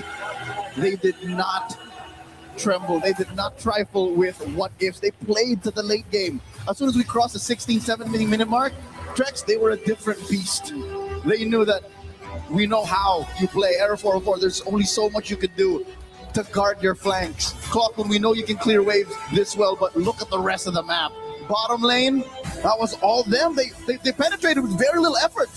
That was a lost lane where Team Spirit wasn't even fighting.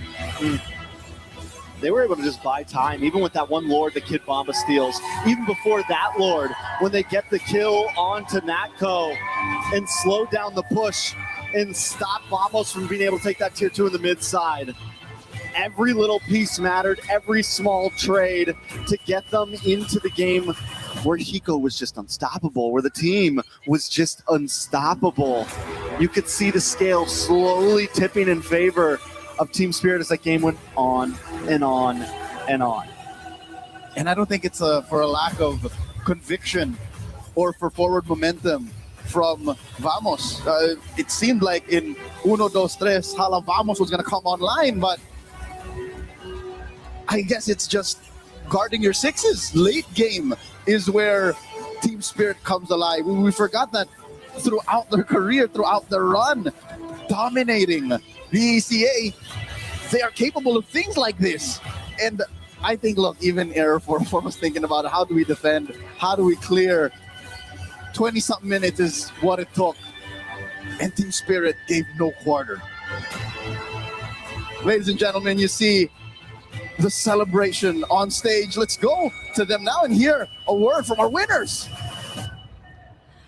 The Dragons successfully gatekeeps the semi-finals in a clean sweep up against Team Vamos. And on stage we have Kid Bomba from Team Spirit. Wow. Kid Bomba, let's go straight to the point. They were the first team to pick in the draws and they picked you. You successfully won this rematch up against Team Vamos. And there's so many supporters in the arena cheering for you, shouting your name. And I heard even your family is here who kept on crying and yelling throughout the match. How are you feeling right now? Feeling amazing. We knew that we would win. We knew it would be a 3-0. They didn't do the right choice choosing us. We just played bad the first time we faced them. Now we show them the real team spirit and we send them home. Oh, wow. Kid Bomba, you said you knew it would be a 3-0. How did you know? We're just good like that. Oh, period. He's just good like that. Now, of course, let's talk about what happened, you know. In the group stages, team spirit, a lot of people were saying you guys looked shaky. A lot of people were saying you guys might actually not make it to the knockout stages. But this knockout stages, Team Spirit looks so different. What happened in the 2 days break that we actually had? What did you guys do? I mean, every team here knew that we are a really good team, you know. We had really good scrim results. Every team here knows that. Every team knows we're a threat. We just had a rough start into the tournament. Now we're back to our prime form, so everybody can be scared of us. Oh! What preparations did you do for this matchup? We really studied them better this time. We didn't underestimate them. And 3-0, that's the result. Yeah, I really do think that underestimating is the most important thing when we're in a tournament because anything could happen in the Land of Dawn.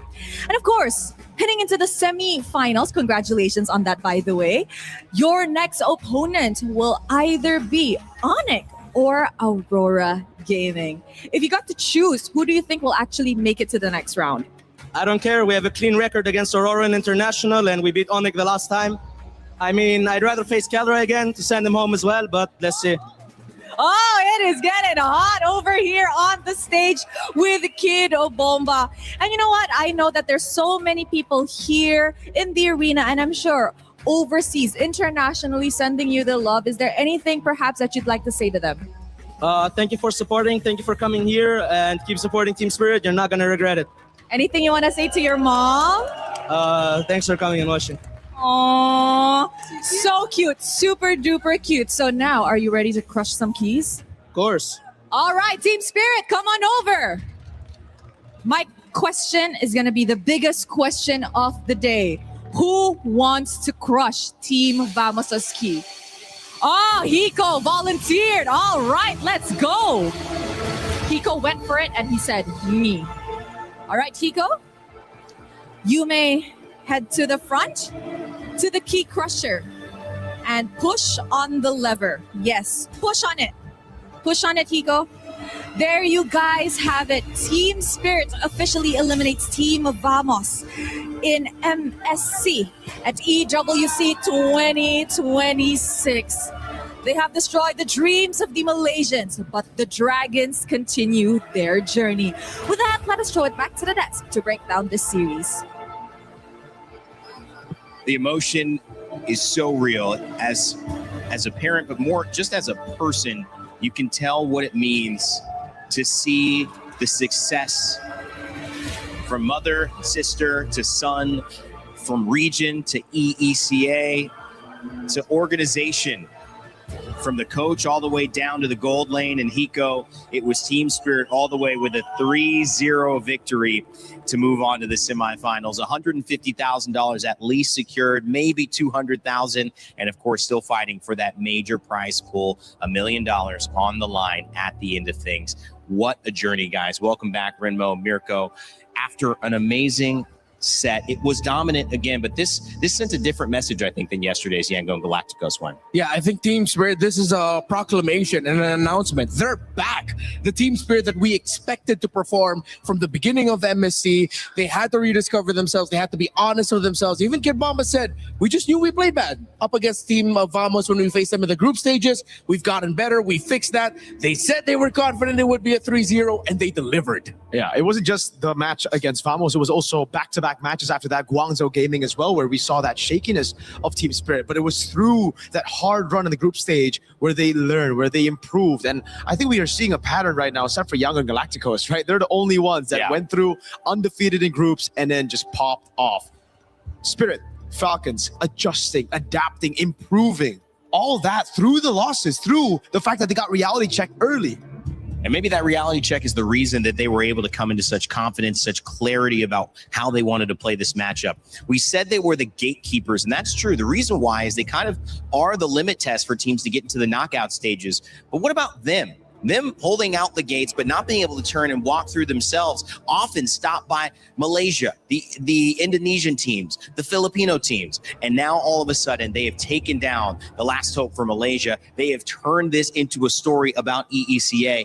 And they brought some EECA trash talk as well, which was, as someone, as outside of MLBB and loving being a part of it, it was kind of a welcome thing to see. Yeah, I mean, that's why we fell in love with Kid Bomba and the boys from back then. It was Deus Volt. Now with the banner of Team Spirit, of course, they love to bring that reality to the exchanges, to the social aspect of it all when it comes to esports. Yeah. I mean, for us in Southeast Asia, a Southeast Asian dominant game, we're not used to it. We're used to humility. We're used to being humble about it. Good horrible, luck, have horrible, fun. horrible. All of that horrible. We want more of this. I want to see more of the Western teams start winning because I want to see some personality up on stage. Yes, and it's not a critique. It's a difference, and it's something I learned. But it's also something that when you have a stage like Paris, where the world is gathering, where Europe's gathering, you get to see these different voices that in MLBB maybe didn't have the loudest megaphone, so to speak, and now they're starting to speak up. Yeah, and not only talk, they walk the walk.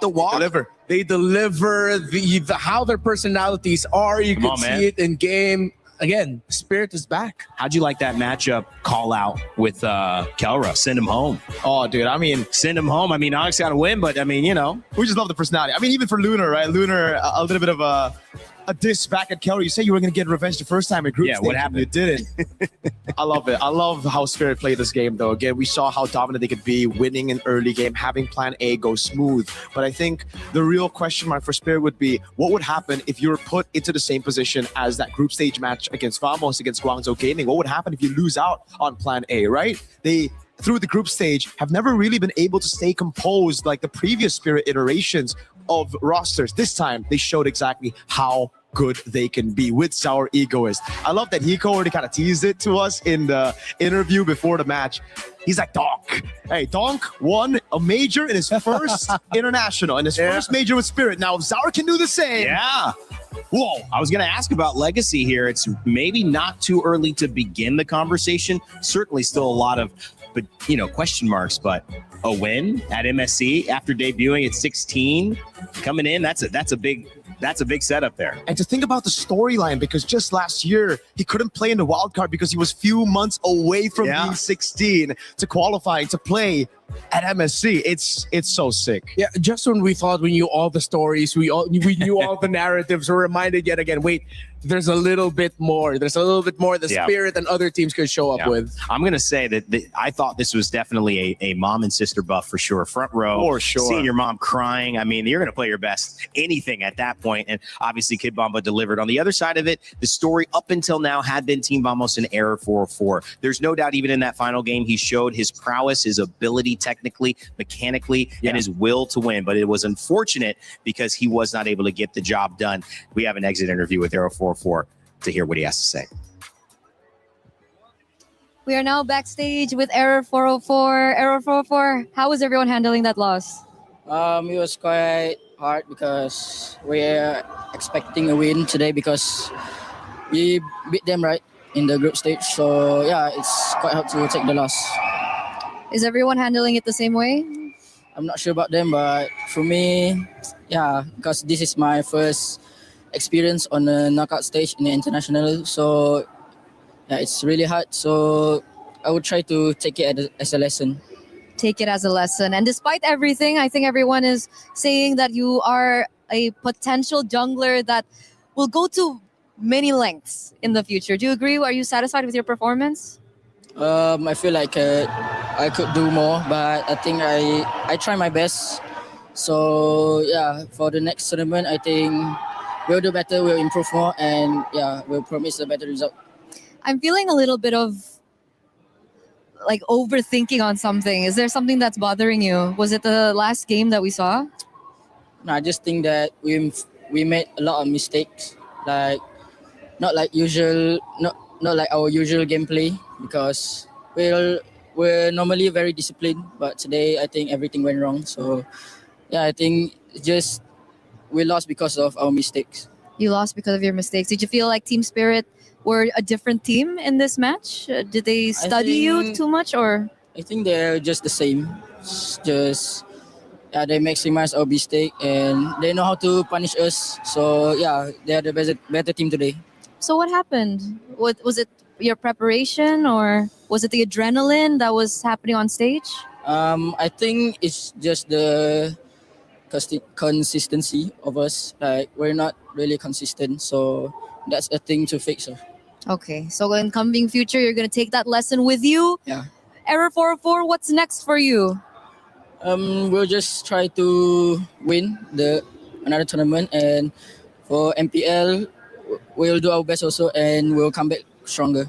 You did amazing. Thank you so much for your participation here. Thank you. Is there any final words that you want to say to your audience, your viewers? To all the Malaysian fans, we're really sorry about the loss, and we felt we could do better, but I think we tried our best to reach here, and I don't think anybody expected us to be this far, so thank you for your support, and see you next time. Thank you. Come back stronger, vamos. Thank you so much for this. We're going to throw it over back to you guys.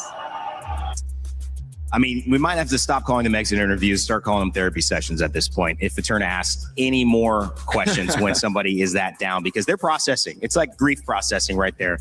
No doubt about it. Great interview. Again, consistency, took advantage of the mistakes. Team Spirit take the win 3-0 over Team Vamos. And that was Error 404's reasoning as to why. A lot to be discovered. Coming up, it's Aurora Gaming and Onyx, the big match of the day. I know many people online, many people in the building have been looking towards what many consider the new final boss here in Aurora Gaming. Going to have a chance to prove it. Before we go, guys, I know we're switching off the panel, so just any final words before we switch off. Renmar, Mirko. Congratulations to Spirit, and I'm excited to see Aurora and Onyx because Spirit is saying that they're ready for both of you. So let's see if they can put their money where their mouth is. Yeah, I'm happy for Spirit. My goats are out, so at this point, I'm just enjoying the show, bro. I'm just enjoying the ride. All right, they're settled in. It's been a great panel with them. We've got more coming up as well. On the flip side of this, we're going to hear about all those teams, Aurora and Onyx. But for you, if you think you know who's going to win, make sure to get your pick'ems in. That's right. Earn your share of $300,000. Pick who you think is going to get the victory. I believe it was Team Spirit who actually had the lead in this one for the majority. So you guys are right. Will you be right about Onyx? Will you be right about Aurora Gaming? We'll find out after this break. And pay attention because we've got Renmar's confessions. It's your turn, buddy. Oh no! Have fun, bro. Play is in our DNA. Whenever we let it out, it becomes our superpower. Now imagine an entire city being built to supercharge it. Kadir City, powered by Play.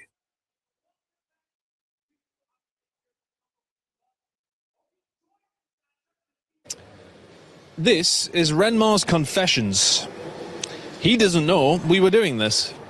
Chris, what you guys dragged me out of the green room. I was chilling. Bleep I was machine watching. in immediately. What? Just having a nice Saturday morning. Okay.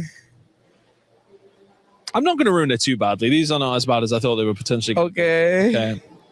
So, Renmar, we've not known each other for very long, so I would just want you to clarify. Would you rather be called Renmar or a prehistoric animal?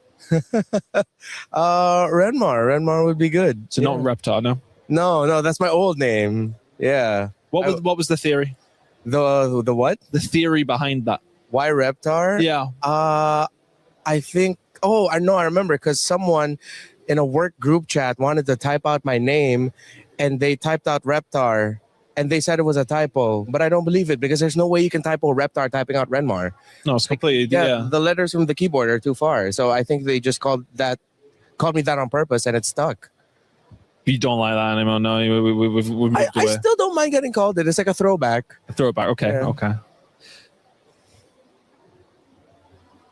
I'm just checking if you spilt anything on your clothes today. What's going on? I've been told you are a clumsy boy. Yes, I am. I am a clumsy boy. That is actually very true. If you'd spilled coffee today, you'd have been fine. Exactly. I think that's why I wore brown today subconsciously. I was Just like, in okay, case. I feel like I need extra coffee today. What's the worst thing you've spilled on? Not on myself, but on a coworker back in the Philippines. Yeah. Hot soup. Oh, 30 minutes before broadcast. makeup had to spend a lot of time drying it out. no. He smelled like hot soup for the rest of the broadcast. But I mean, if it was good hot soup, then that's fine. It was. Okay. Someone has dubbed you as the most likely to fall in love with a stranger. Could you tell me why that is? Was it Eterna? I don't know. Why do I feel like this was Eterna who said that? I am very proud, hopeless romantic. Not so hopeless now anymore. You are in the city of love, though. So, I mean, yeah. you know, you've been any lonely walks, you know, like taking a book. Not lonely walks, but like I had the day where I walked like 25,000 steps around Paris. Nice. Yeah, it was sweet. Yeah. Nice. Anywhere in particular, little romantic stroll along the next to the Eiffel Tower? Nothing romantic. I did go up to Sacré-Cœur, where John Wick had his final duel. Oh, nice. Yeah, it was really That's nice. cool. There's loads of spots like that. Like we got spots like in Call of Duty. There's a really famous spot that we got in Paris. I mean, lots of things happen in Paris in gaming, actually. Yeah. Come to think of it. Very true. Come to think of it. So what was your actual like esports journey been like, considering you may never be able to escape Rennie's shadow? Who? My dad? How do you know my dad's nickname? What is going on? Hey! No, I feel like when it comes to my dad, I feel like I've never really been under his shadow. He was a lot of guidance from him, considering that he's also useful. Yeah, he also worked in radio, so he just gave me some general tips at the start. But at the beginning, he was like, he didn't understand what I was doing. At least he didn't like get you the job, and everyone was like, this guy's just got the job because of that. Yeah, You know, yeah, that's a good thing. Like, not at all. When I told him, it's like, Dad, just imagine I do what you do, except it's not delivering the news. It's talking over video games as a sport. That's when he was like, oh, okay, I kind of understand it. You're behind the mic, I get it. That must make it really cool, though, to have that, like, to have that guidance, that kind of thing. Because my dad just worked in a factory, so he was. My dad still doesn't know what I do. Still He's like, doesn't like you football, working that's for right, Call of Duty? No, dad, I'm doing other things. Ah. Doesn't get it. So at least your dad knows. Yeah. Anyway. I think it's a basis of just like broadcast. So Yeah. Okay. That has been Renmar's Confessions. I'm going to actually ask for harsher questions last time. Yeah, you're fine. Please don't. Don't worry. I'm good. A lot of people are haunted by their past. I'm inspired by it. They're not just playing for themselves, they're really playing for their entire family. They have defeated their demons. They have crushed the curse.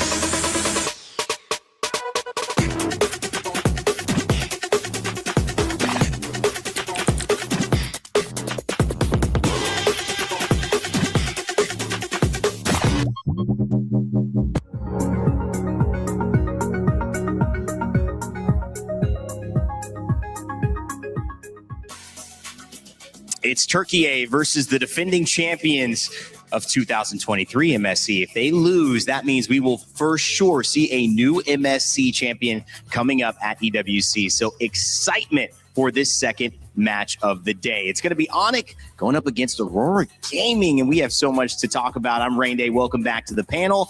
As I want to introduce you to who we've switched out with, it's Brigitte and LaFell. And it's starting exactly how I would have thought. At least you're not quacking today, Brigitte. How are you? Not yet. That That's is actually true. Not yet. Who knows what kind of sounds we'll Yeah. be making? Yeah. I mean, like, here's the thing. Rain Day, you probably didn't notice, but me and Brigitte, Yeah. we're more calm today. Yeah, Our you're energy relaxed. is a bit lower. Uh-huh. We're just having a vibe, right? subdued. Right? Yeah, Right? we have to. I'm worried. Guys, I'm actually afraid of what this panel is going to look like. At this point, we have to get into the Crunchyroll story of the day, which is an important one because we look at Aurora and we have seen Final Boss go down again and again and again. So maybe you don't want to get labeled the Final Boss because we've seen so many favorites fall from SRG to Team Liquid PH. But is Aurora Gaming the new Final Boss? Greg, I'll start with you. I'm not sure how Midnight feels about us labeling them as. I still would have knock on wood, right? Okay. I stole one of your cards, but it should be okay. Hey, I don't think that's fine. But yeah, I don't think anyone at this point wants to be labeled the final boss, considering what has been the outcomes of whoever gets labeled the final boss in the past two international tournaments. I mean, like, you can't spell Aurora with a R, am I right? Ooh. I mean, like, here's the thing. Or with that aura. Not only do they win, but they win convincingly, right? So I think Onyx is like the greatest team ever. And I think they're going to win this hands down 3-0. Like, no contest? Brick, you want to answer? I'm not sure how serious this is because I am expecting this to be a really close one. So is everybody else. You always say that. I think Indonesia. Hey, this is come on. I know this is funny because both of these teams have come in with different approaches to it. Onyx representing Indonesia, one of the top 3 regions in MLBB's history. We also see Europe having its moment, and this is specifically a moment that Turkey is having. Istanbul is where the M Series will be held later this year, and one of the amazing things about that is that Aurora Gaming from Turkey have a chance to not only set themselves up for a win there, but a win here leading into it if they continue to be on top of the meta, and that's why this is such a dangerous team. Break. They have so much to play for. They've got such a great story, but also no one's been able to really figure them out yet. Yeah, and I feel like that is why they are going to be considered, if not like the final boss, the team or one of the teams to beat really here, at least in MSC, just because of the fact that even for the teams you expected to come in the strongest have not really lived up to expectations. And yes, they may have transitioned from being once underdogs to now actual contenders, but the way that they've really introduced themselves and maintained that kind of domination in every single series that they've been through here in MSC really is a statement for them. I feel like they've had more dominant runs than any other team we've seen so far. Rain Day, let me just say, I am ready to just throw away the script. Wow. This time, I'm so ready for a non-Southeast Asian team to become a champion. Right? Right? Why is that coming from us, though? Yeah, no, you were the one that says, I don't want any Southeast Asian teams to become champion. That's what you said. Did I say that? Yeah. Now that Malaysia's out, you seem like you're pretty okay with letting that go. No, this is all the pent-up aggression that I've had. Like, even since morning, Brig has been messing with me. And she just kept on doing that. Well, I think it's going to continue, and we'll see if LaFell actually picks up that note card and you see it in his hands later on, because there's a lot of stuff written on there, and if he really leaves it, I'm excited to see how that goes. But let's mention Aurora Gaming, because this is a team that has shocked the world. Maybe they had it in them all the time, but coming into this tournament, there were other teams that we had our eyes on, from Lunar to TNZ, Rosa, Pagu, and Siggy Boom, who I felt started this tournament with a bang and continues to try to be dominant. It's interesting to see if Aurora will be able to keep surprising their opponents. We had a chance to catch up with TNZ, their jungler, before this.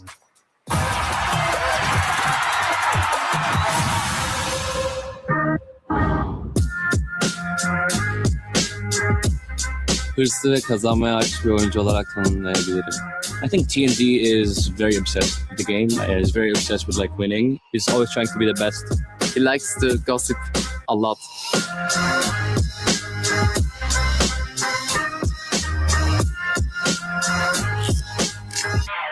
Yani ailemin dediğine göre 2 yaşımda bilgisayardan Spider-Man oynuyordum. Ben biraz böyle Spider-Man hayranı olduğum için 6. sınıfta ya da 7. sınıfta ortaokulda bir arkadaşımın önerisiyle başladım. Orada bir tane karakter vardı, yani Spider-Man'e benzediği için sırf. Yani çocukken çok heveslendim, öyle başladım, oynamaya devam ettim.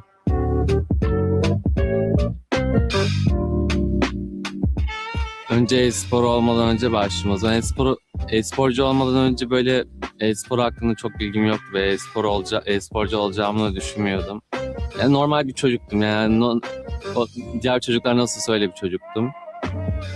E-spordan sonra değişen, yani ilk seneler çok değişen bir şey olmadı çünkü Türkiye'de o kadar e-spor gelişmemişti. Evde oyun oynuyordum, sonra işte turnuvalara katılmaya başladım, şu an buradayım. But look at this crazy move by Tianzi. I mean, a tad bit of luck, obviously. The fact that the piercing spears didn't get him. Oh my God. Nile from Team Vitality says, for me, top jungler at MSC is TNZ. We just saw that proven pretty well in game 1. Şöyle karar verdim. O zamanlar yani daha yeni başladığım için tabii benden daha iyi oyuncular da vardı. Oyunu bilmiyordum. TNZ is different in a way that he's always trying to win, like no matter the results, right? The Turkish region wasn't always so good, right? Like how it's right now. And even though he kept like pushing, trying to improve, going to every single tournament, maybe the results weren't perfect, but over time it's becoming better, right? And I think everyone can see it. One of the most ambitious player I have seen in my life. The one thing I like about TNZ is that he will listen. If what you're saying makes sense, he will listen to you, and he will try his best to understand and also like accommodate changes that needed to be done for the team. I think he's reached that version that he wants to be. You know, like he wants to be a very good jungler. Now everyone knows that he's an exceptional jungler.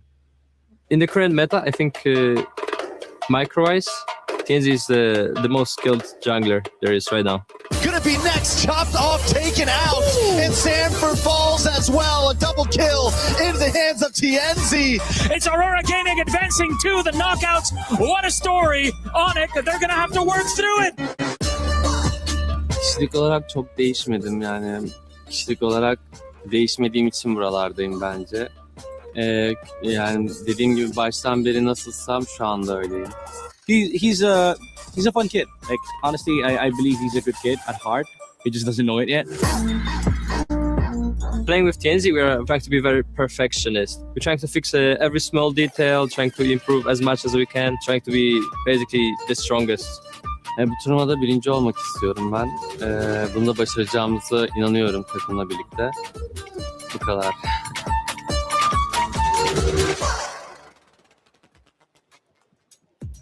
All right. Well, LaFell still doesn't have his note card. He's been dancing the entire time with Briggs. So have I. And that's why I'm going to throw it to him in a second just to show you what we're going on. Again, we have one more piece before we see if he actually picks it up and uses it. Otherwise, he really is just doing this off the cuff. Thanks, guys. Okay, let's go into Onyx because, of course, they've got a great story as well. Lutpi, Kyrie, Sands, Kidboy, and Kelra, who has received trash talk from multiple different sources, including Aurora Gaming and now Team Spirit as well. Their coach, CW, had a chance to catch up with us before this match.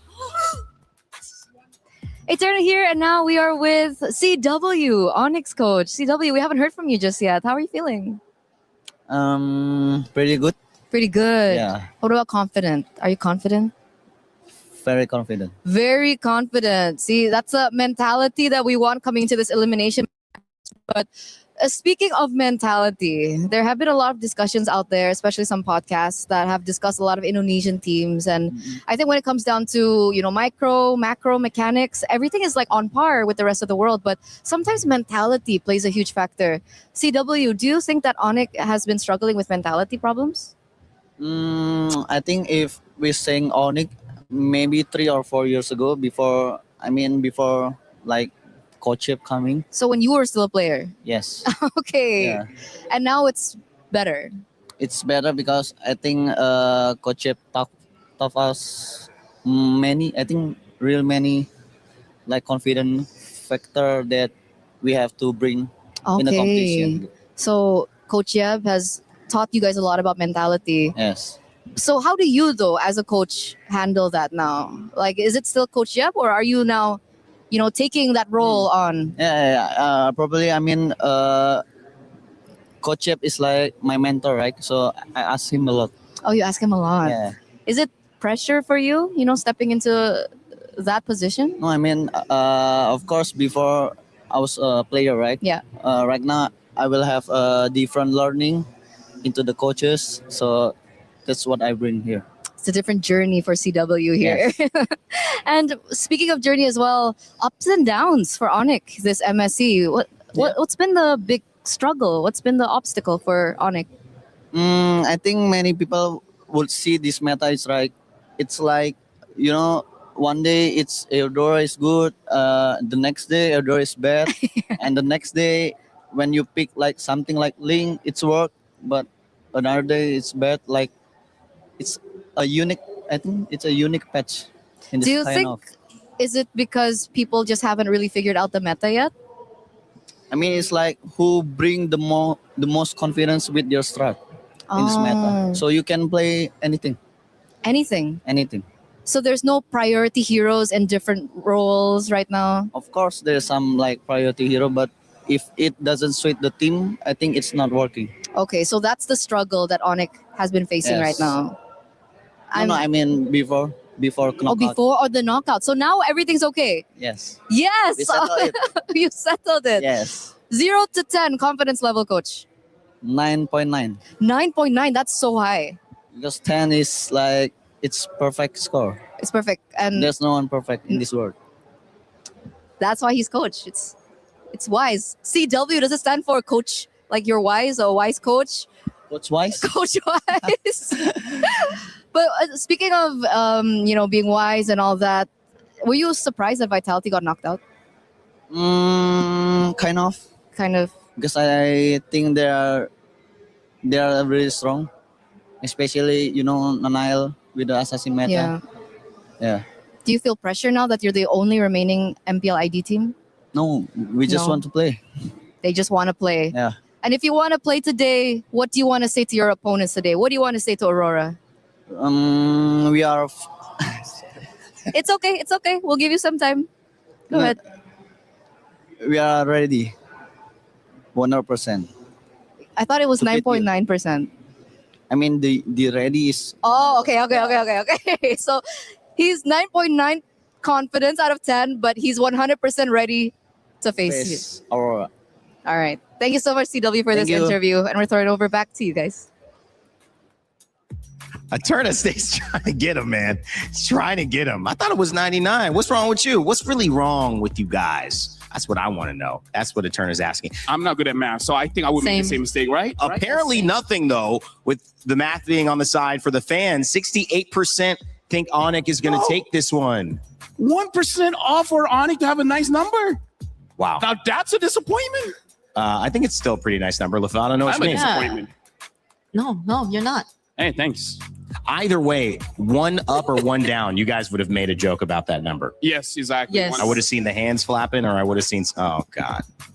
All right, Hey, but that's a surprise though. that is. What's the surprise? The number is like Yes, it was. because you would assume that Onyx had really, really, really high numbers Yeah. favoring them. And he does not shy away from being confident, but he does shy away from owning the regional impact. But I'm not going to do that because MPL Indonesia is looking for Onyx to raise the flag for that region. This is one of our MSC champions from 2023. SRG have gone out.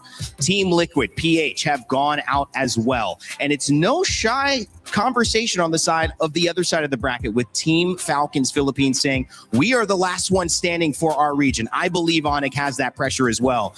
But when you look at their opponents in Aurora Gaming, they have been able to surprise, to stun, and to silence any of the doubters, especially with that man TNZ alongside Siggy Boom and the squad. Will Coach Midnight have them prep for this? You know it. It's just a matter of what's going to happen. Let's get game number 2, our second series, on the way.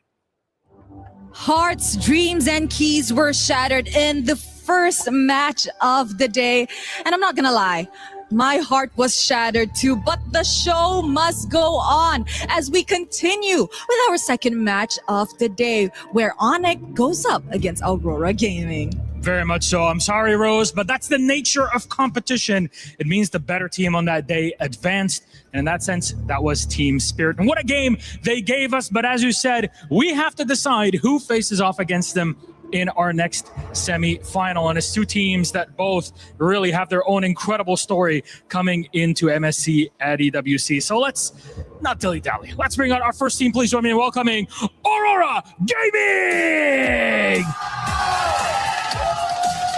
Aurora is their name. Domination is their game. A rematch was called not only to prove that they are the better team, but that the Kingslayers deserve a personal and regional run deeper than ever before. So when the sun rises tomorrow, it'll be a second after a resilient Aurora Gaming. Now, this is going to be a match to watch because they are going up against a former champion here at MSC. Ladies and gentlemen, it is Onyx time! The Sky Kings return to the land of dawn to take a shot at reclaiming what was once theirs. Indonesia's last hope needs to fly higher than ever to take down Aurora. Can they successfully dim the northern lights when they are shining brighter than ever? I'll tell you one thing, Rose. It is difficult to hold on to that crown, even more so than it is to have it in your hands in the first place. So let's send our teams in for it, please. Onyx, place your keys, take your seats. Aurora, place your keys, take your seats. An epic semifinal is upon us. And of course, captains, remember to shake hands. They wish for this rematch, and we are gonna get it. So let's get this game on the way. Move on to the base. Can they finish it here? Another team crumbles. Another team falls. We're in a very good shape. We can beat any teams here in MSC. Onyx crumbled at the end of it all. Aurora Gaming can advance on to the knockout stage. Of course, I want Aurora. Yeah, I want take the revenge. Yeah. I just want to prove that we can beat them twice. Like, they want to get the revenge. We just want to play our normal game and win. Super Fritz tries, but Aurora Gaming made it happen. And Sigaboom did it too on the Ruby. What a game 3. We'll punish them more than they punish us.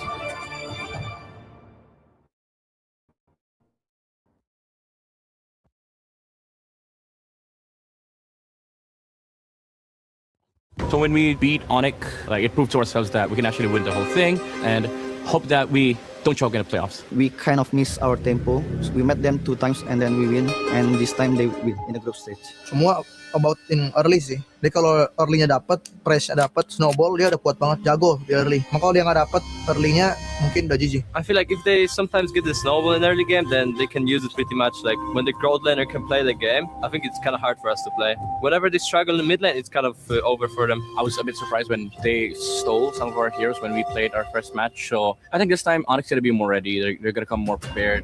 They know they cannot play late game. They always priority the early until mid game heroes. I think Pago now is the one of the best from EWC. They have a very stable gold laner, and also like jungler, Kyrie and Kelra, those two. Big X factor would be the roamer, T-Boy.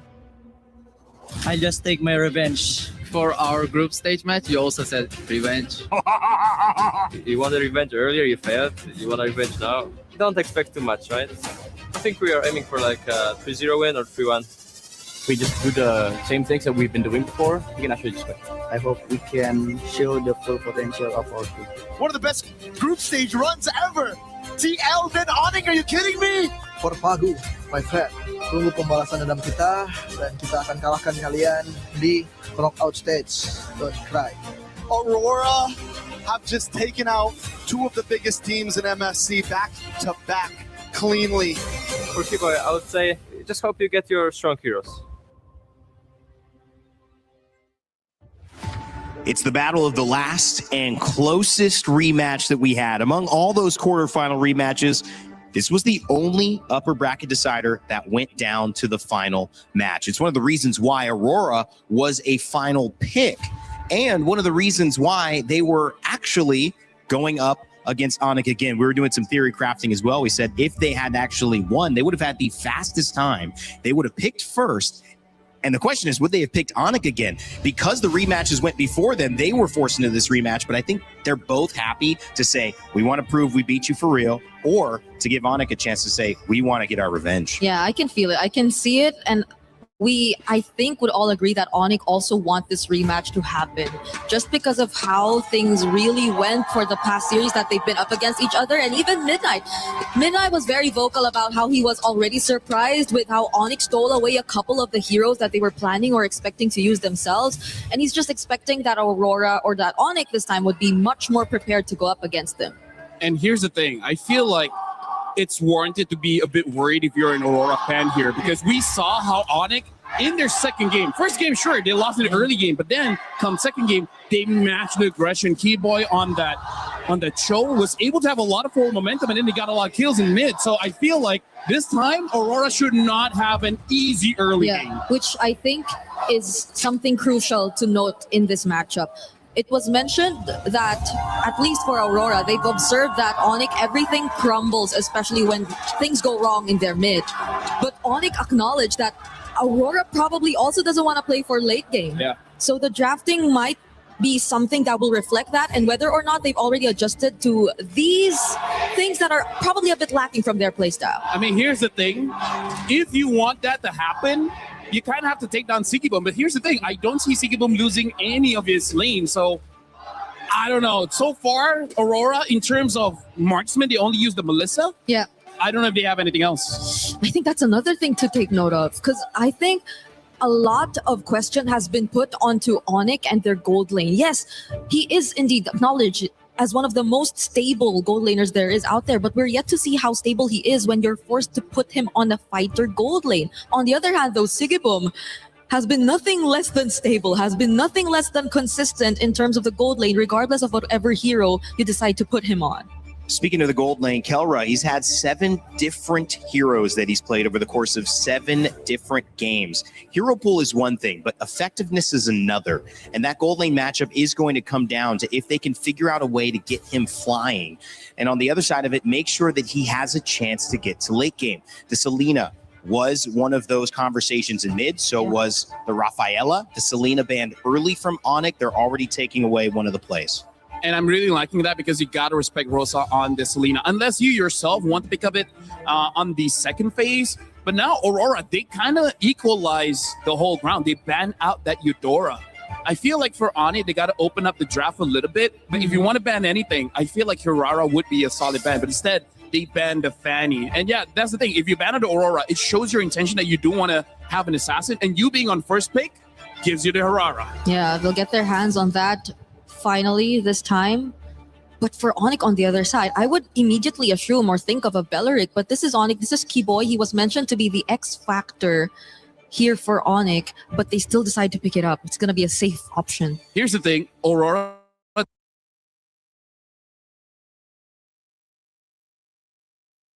first pick this Hirara. I remember before, it's a hyper Hirara where first item is going to be that Sky Piercer and then basically all utility, including that Rafaela in the mid. This could be interesting there. Aurora setting up for the opportunity to go an interesting mid. Valentina picked up as well, can copy the ultimate of a big roam or somebody who has a big impact on team fights. So warding away certain picks, still things like the Uranus available. I feel like Aurora should pick up the Paquito because that opens up a double fighter composition. The Paquito is actually still open. Yes, a flex that they can eventually put onto Sigibum. Yeah, I agree. But aside from the Paquito, I mean, like even Barat's Paquito is already pretty strong. So they pick up the Barats here.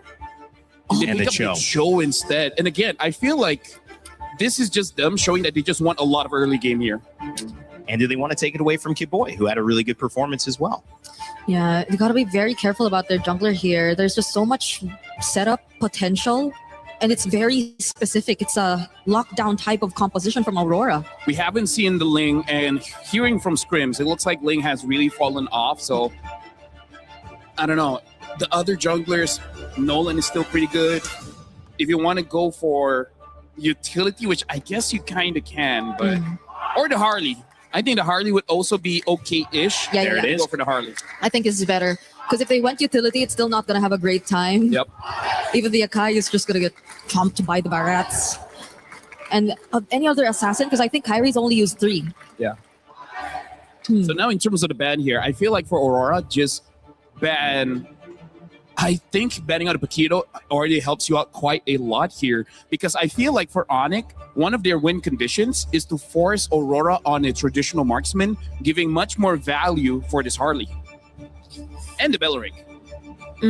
There's a lot of marksmen that Keller can actually still pick up if they really want to go for Shred. Because here's the thing, Aurora, I think what's smart about them is that they have this Cho. Meaning that they can use something like a carry. Right? Like having a Cho really opens up quite a lot in draft.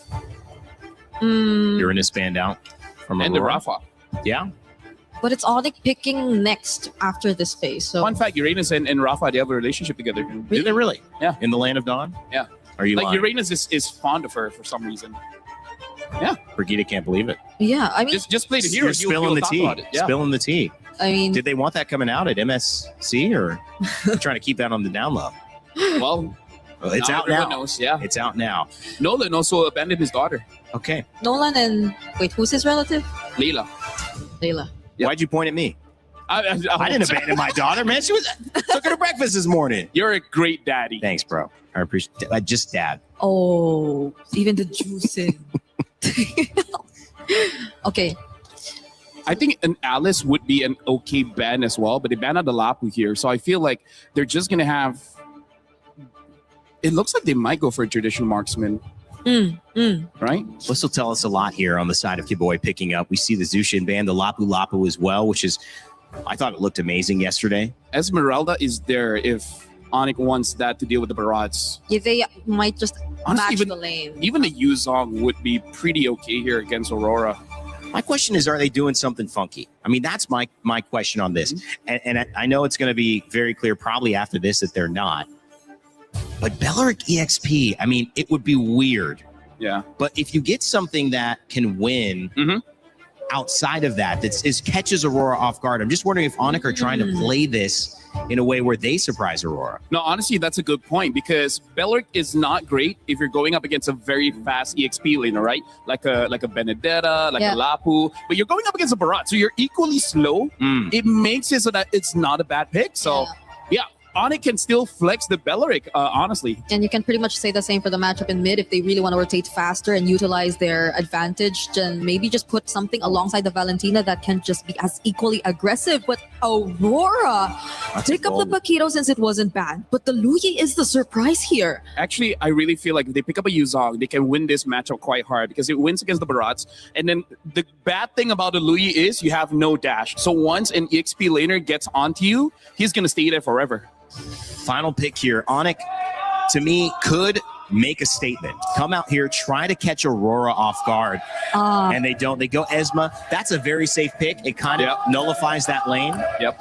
And it can still jump on the Luyi. And one of the heroes that can use a Purify, which I feel like this is one of those games that it's okay for you to have a Purify. Yeah, at the very least, they have a Harley. I think I will be okay with that. So they have ways to at least penetrate the back lines and go in for pickoffs because apart from that, the Belleric and the Esmeralda, they, as you mentioned, seem very safe. So let's see how Onyx play this out against this hyper-aggressive lineup that Aurora draft. Onyx knows they're trying to survive. They're not trying to lose early because if they go late game, they can get these fans at the Lenovo Legion Gauntlet even hyper than they are to kick off this first game. It's time to begin our second and last series of the day. It's Onyx versus Aurora Gaming.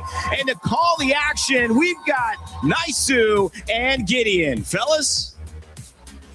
Thank you so much, Rain Day. Welcome, everybody. The series that everybody has been anticipating for. It's Aurora facing off against Onyx in a best of 5. Everybody's had their opinions of Onyx, but everybody has seen Aurora as a legitimate threat to the throne.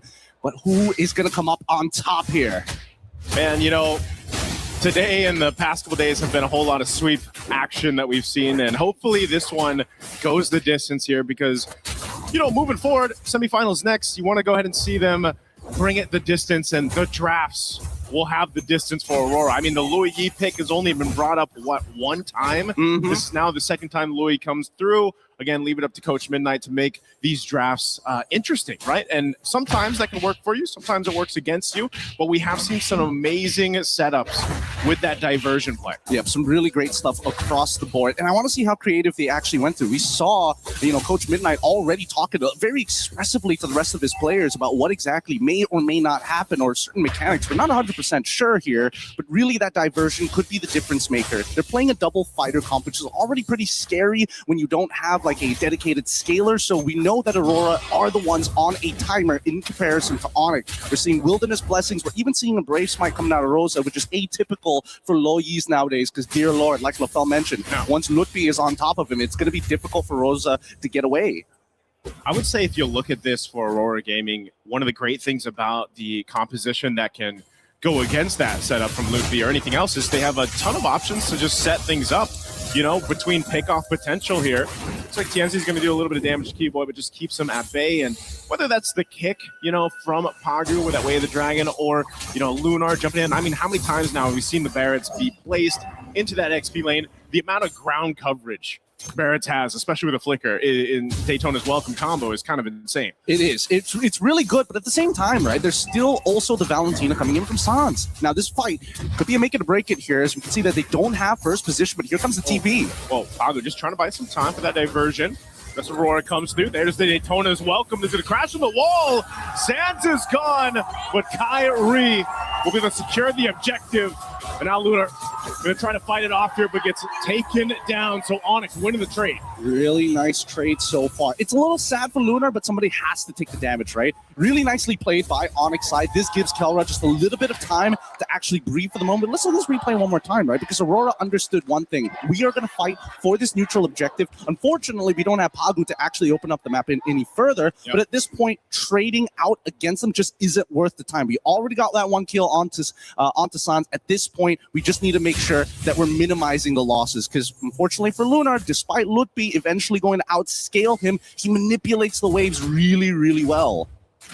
Yeah, so probably with this kind of setup, you know, Aurora, if they can't find plays like that with a diversion or the pickoffs that they're looking for, then what do they wait for? You know, Tianzi to get stacks like we've seen before on this, like possibly the Sky Piercer for that Hirara. Sigiboom has probably been one of the better performing Paquito gold laners that we've seen so far throughout MSC. Again, I can't forget how he played it against DLPH, and you know, that's one thing that can be said too, that they can utilize here throughout this game. Yeah, and I think that that's going to be the main win condition, right? Especially since they're on a timer. They still have like about 6. Oh, hold on. Whoa, that's a timer right there too.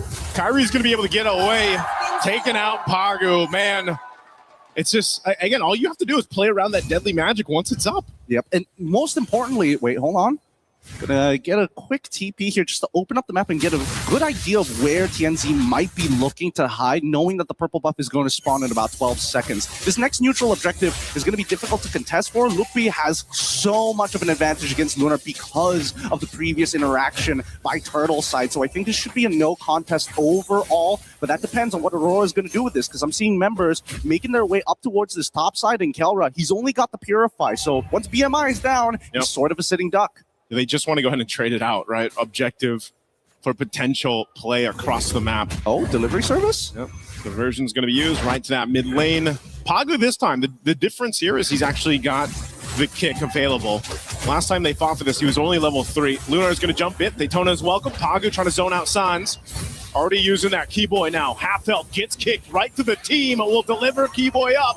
And Lunar will secure the turtle. So Aurora fighting back, and now they're going to be crashing it down in the mid lane, pushing them back further. Luffy has the shields and space to work with. Did pop the Purify and will survive. Good use of the Purify there. I thought Pagu for sure was going to get in, clapped on the third hit of G Kundo, manages to walk out of it to save his life. So not bad. It's 2 for 2. Not a real advantage overall. I think even when we're looking at the jungle sectors, right? Even Kyrie being able to steal away at least one of these turtles puts him slightly ahead of TNZ, while everybody else just doesn't seem to be on the back foot, right? Yeah. Lunar and Lutfi have evened out. Sigiboom actually has a bit of a lead onto Keller because of that double waving, and we're waiting for it to accumulate to maximum, a critical mass, as they call it. Oh no, Kelra, does he know? Diversion used. Kelra. Dive angle. He does still have the Purify. It's not popped yet. Kyrie's going to re-enter here. They go in, Rapid Dry to follow up. Pagu already goes for the kick. They burn the flicker from Sans, but Sigiboom comes in with a 1-2, able to pick up one, and they'll eat another. Taking out Key Boy. Aurora finds 2. They're eating good today. They're eating very, very good. And Kelra ends up missing the wave this time around. I mean, actually, 1 minion manages to slip through, but Aurora, they're not done yet. They're looking for mid-tier 1. Yep, and Kyrie had to back off of this. So then Luffy just left to his own devices. Will get taken out, dissected from the team. Man, you can tell the difference between a good Barrett's and a bad Barrett's, how they flickered their Detina's welcome, but the usage of the rocket jets to predict, hey, if you purify, if you flicker, this is the angle you're going to be in, and I can knock you right back into the fight, making these chases so much harder to leave. to leave. That's right. Yep. That's my king. Coach Midnight, again, has been a key part of what Aurora Gaming has been able to accomplish so far through this time. Again, this draft something a little bit different than what we've seen, but it's just this execution from Aurora Gaming that has been so well. Again, there wasn't a huge lead that they had until now. It's not that it's massive already, but it's 2.6K that switched on very quickly off of 1 or 2 fights. And so now Onyx playing on the back foot, they've got to be able to readjust this. This third turtle's coming up here. We'll see if they actually want to go ahead and approach this or just wait. Already half health on this turtle. Again, Daytona's welcome. Pagu looking for that follow-up. There's so much damage in that central point. Sigiboom won't be able to follow through the flicker, but there it is. TNZ will. A stack secured.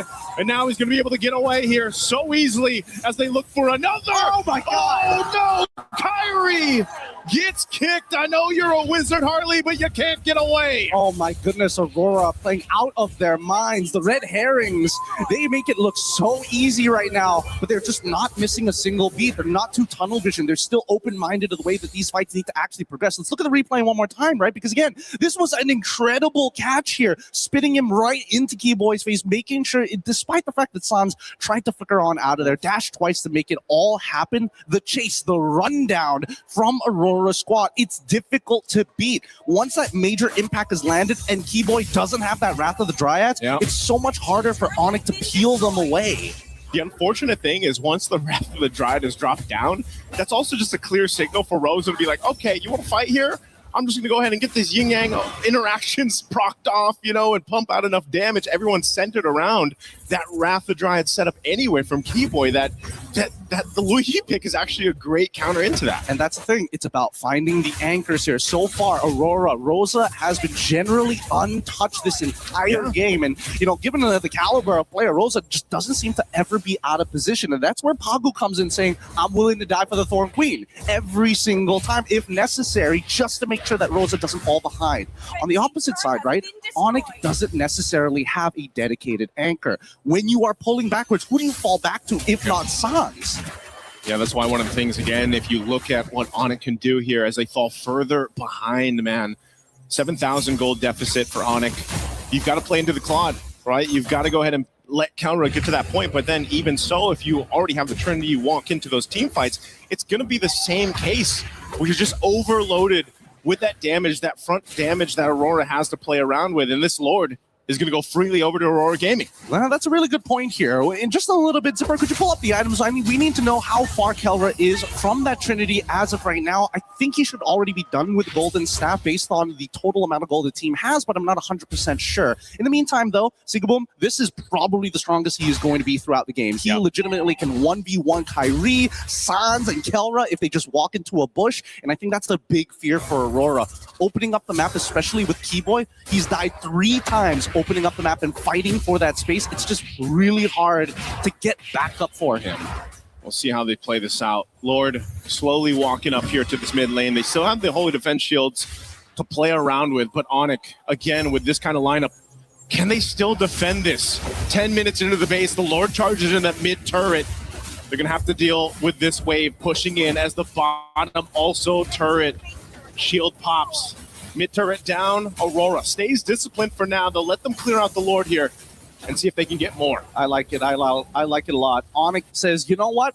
Mid inhibitor, whatever. We can deal with it no matter what. As long as it's not the long lane and we have to play this awkward Lord fight every single time, especially dancing around that pit, it's just not worth the effort. And Onyx recognized that, right? It's the setup for the later half of the game to make sure that Kelra is in a good position, because so far, there's probably their only win conditions besides, you know, maybe punishing Pagu, maybe punishing Sigaboom. And even then, you kind of need Kyrie +1 to make that happen. Let's look at the items, because finally, we see 2 already completed for Kelra. Kyrie actually opting to go for a more bruiser build this time around. He does not want to die randomly to either Sigaboom or even to someone like Rosa.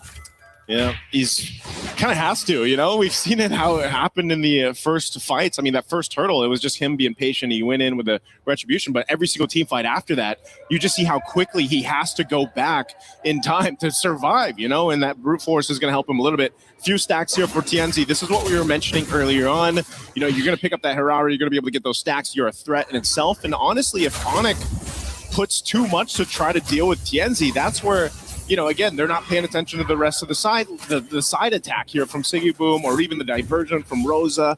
there's almost too many things that Onyx has to be wary of in these team fights just because of the nature of composition that Aurora has. Oh yeah, and I think that's going to be hard for especially Lutfi. As much as he wants to be in the faces, he needs to act as Peel. He needs to cut Lunar off from certain angles and force him to flicker. But as you can see, right, it's moments like this where Lutfi, he can't just stay in front of their face forever. He has to pull in and out consistently to maintain his health. Okay. Again, at least some defensive items here being picked up now by Onyx, even an immortality for Keyboy, just to get him there a little bit longer. Kyrie will pick up Genius Wand. Sans has been holding on to the Lua Yi ult, right? That diversion. Maybe there's some trickery that they can go with to set them out for this fight for the Lord, or potentially take it. I think the winning play is if Sans steals the Detona's Welcome and he is able to combo with the Falling Star Moon to guarantee somebody gets locked against the wall during a neutral objective. That's my best guess. Because so far, I feel like Aurora are hyper aware of specifically Keyboy. They're like, Helra, okay, sure, we got flickers, we can get out of it. He only has Purify, so after the BMI, there's no follow-up after that. The next problem will be whether or not we're too low and Kyrie is able to kind of clean this up. Considering his build, we're not going to get one shot. It's over a duration of time. So really just boils down to how Lutfi, Sans, or even Keyboy finds an out-of-the-box play. The out-of-the-box play is going to have to happen in the defense, man. Again, with their backs against the wall. This Lord should still be able to be dealt with, though, given the fact that you're 10 minutes in. You know, you've got pretty good clear with this. They can lock it down if they have to, if it's sacrificing that Wrath of the Dryad to go ahead and keep this thing forward away from that crystal. That could be a play for Onyx. But just like them, Pagu's got his own immortality. They've got their defensive items to work with too. They're going to go ahead and push it in. They want to take this top turret down first while Onyx deals with the Lord. They're going to go anyway. Daytona's welcome. Right on target. It's the tankiest member. It's going to get kicked away too. Keyboy dropping down the Wrath of the Drive with the back line. Tienzi is there zoning everyone away. It's a split fight happening here with already Keyboy buying so much time. Finally goes down. But now Aurora looking to cap out game of one. Onyx on this defense. They got to clear out these waves. They're still charged up. Tienzi will jump in. Able to take out Kaura. And that's going to be it for game one. Onyx facing a tough loss against Aurora Gaming. Beautifully played by Tienzi. That's how you maintain your lead as Hirara. Just abuse the fact that a lot of her damage is directly tied not only to her items, but specifically from the level. So once you hit that level cap, it's only like 3 seconds before you get both of your combo abilities back up. That's why he's going in and out constantly, baiting those spells, baiting a reaction from Onyx. And that's something that they're going to have to remember for the upcoming game here. Great game number one coming in from Aurora, at least for Onyx. Now we see what the first set of cards are going to be. Let's see what the next combo is for game number two. And I think a lot of it is trying to find that punish in the jungle. Man, if they, again, when it goes to the draft, it's like there's always that one pick or that one curveball that you can almost expect from Aurora Gaming. And it's not that the Loi was that entire reason why they won. It was just, again, executing around the diversion that they had. Siggy Bum having a hell of a game in the Paquito gold lane. And just even Pagu, man, the amount of times that he was able to lock on the right target, get the kick, serve it up to his team was hard to play against. It's very, very difficult because imagine if you're Keyboy and you see Pagu doing moves like that. He shouldn't pose in front of your face. Yeah. Do you go for the punish or is he going to flicker a third hit of G Kundo on your backliner? Keyboy can only do so much. And the problem is that Tienzi can do the exact same thing. It's a logistics problem that they solve with Rosa on this Loi, but we're going to let our panel break it down for you as we throw it back over to Rain Day.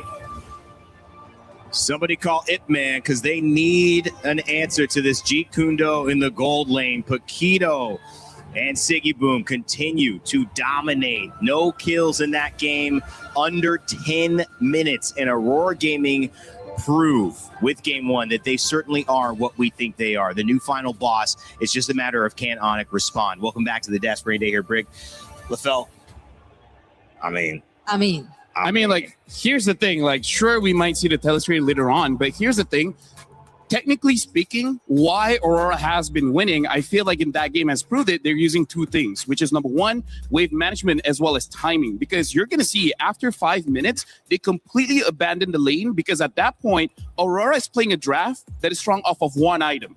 right? You're going up like a Claw to Hive that you need 3. They're like, no, we just need 1, and then we're going to end the game before you get a chance to build your items. I gotta say, the fact that the Paquito was left open up until the second phase, the very last moments of the draft, and the fact that Onyx 2 have revealed what kind of carries they were planning to go for in the first phase, namely the Harley and both the Claude, especially the Claude. I feel like it has always been a case of Aurora taking advantage of these kinds of scenarios and then revealing that Sigibum was eventually going to get a hold of the Paquito, because you saw how they were able to clearly shut down that gold lane. Even the rotations towards the gold lane were not as successful. It was only the Paquito that was necessary for them to already pull it off. And again, Tianzi, everyone else, the rotations and farming patterns have been a bit too clear and a bit too free.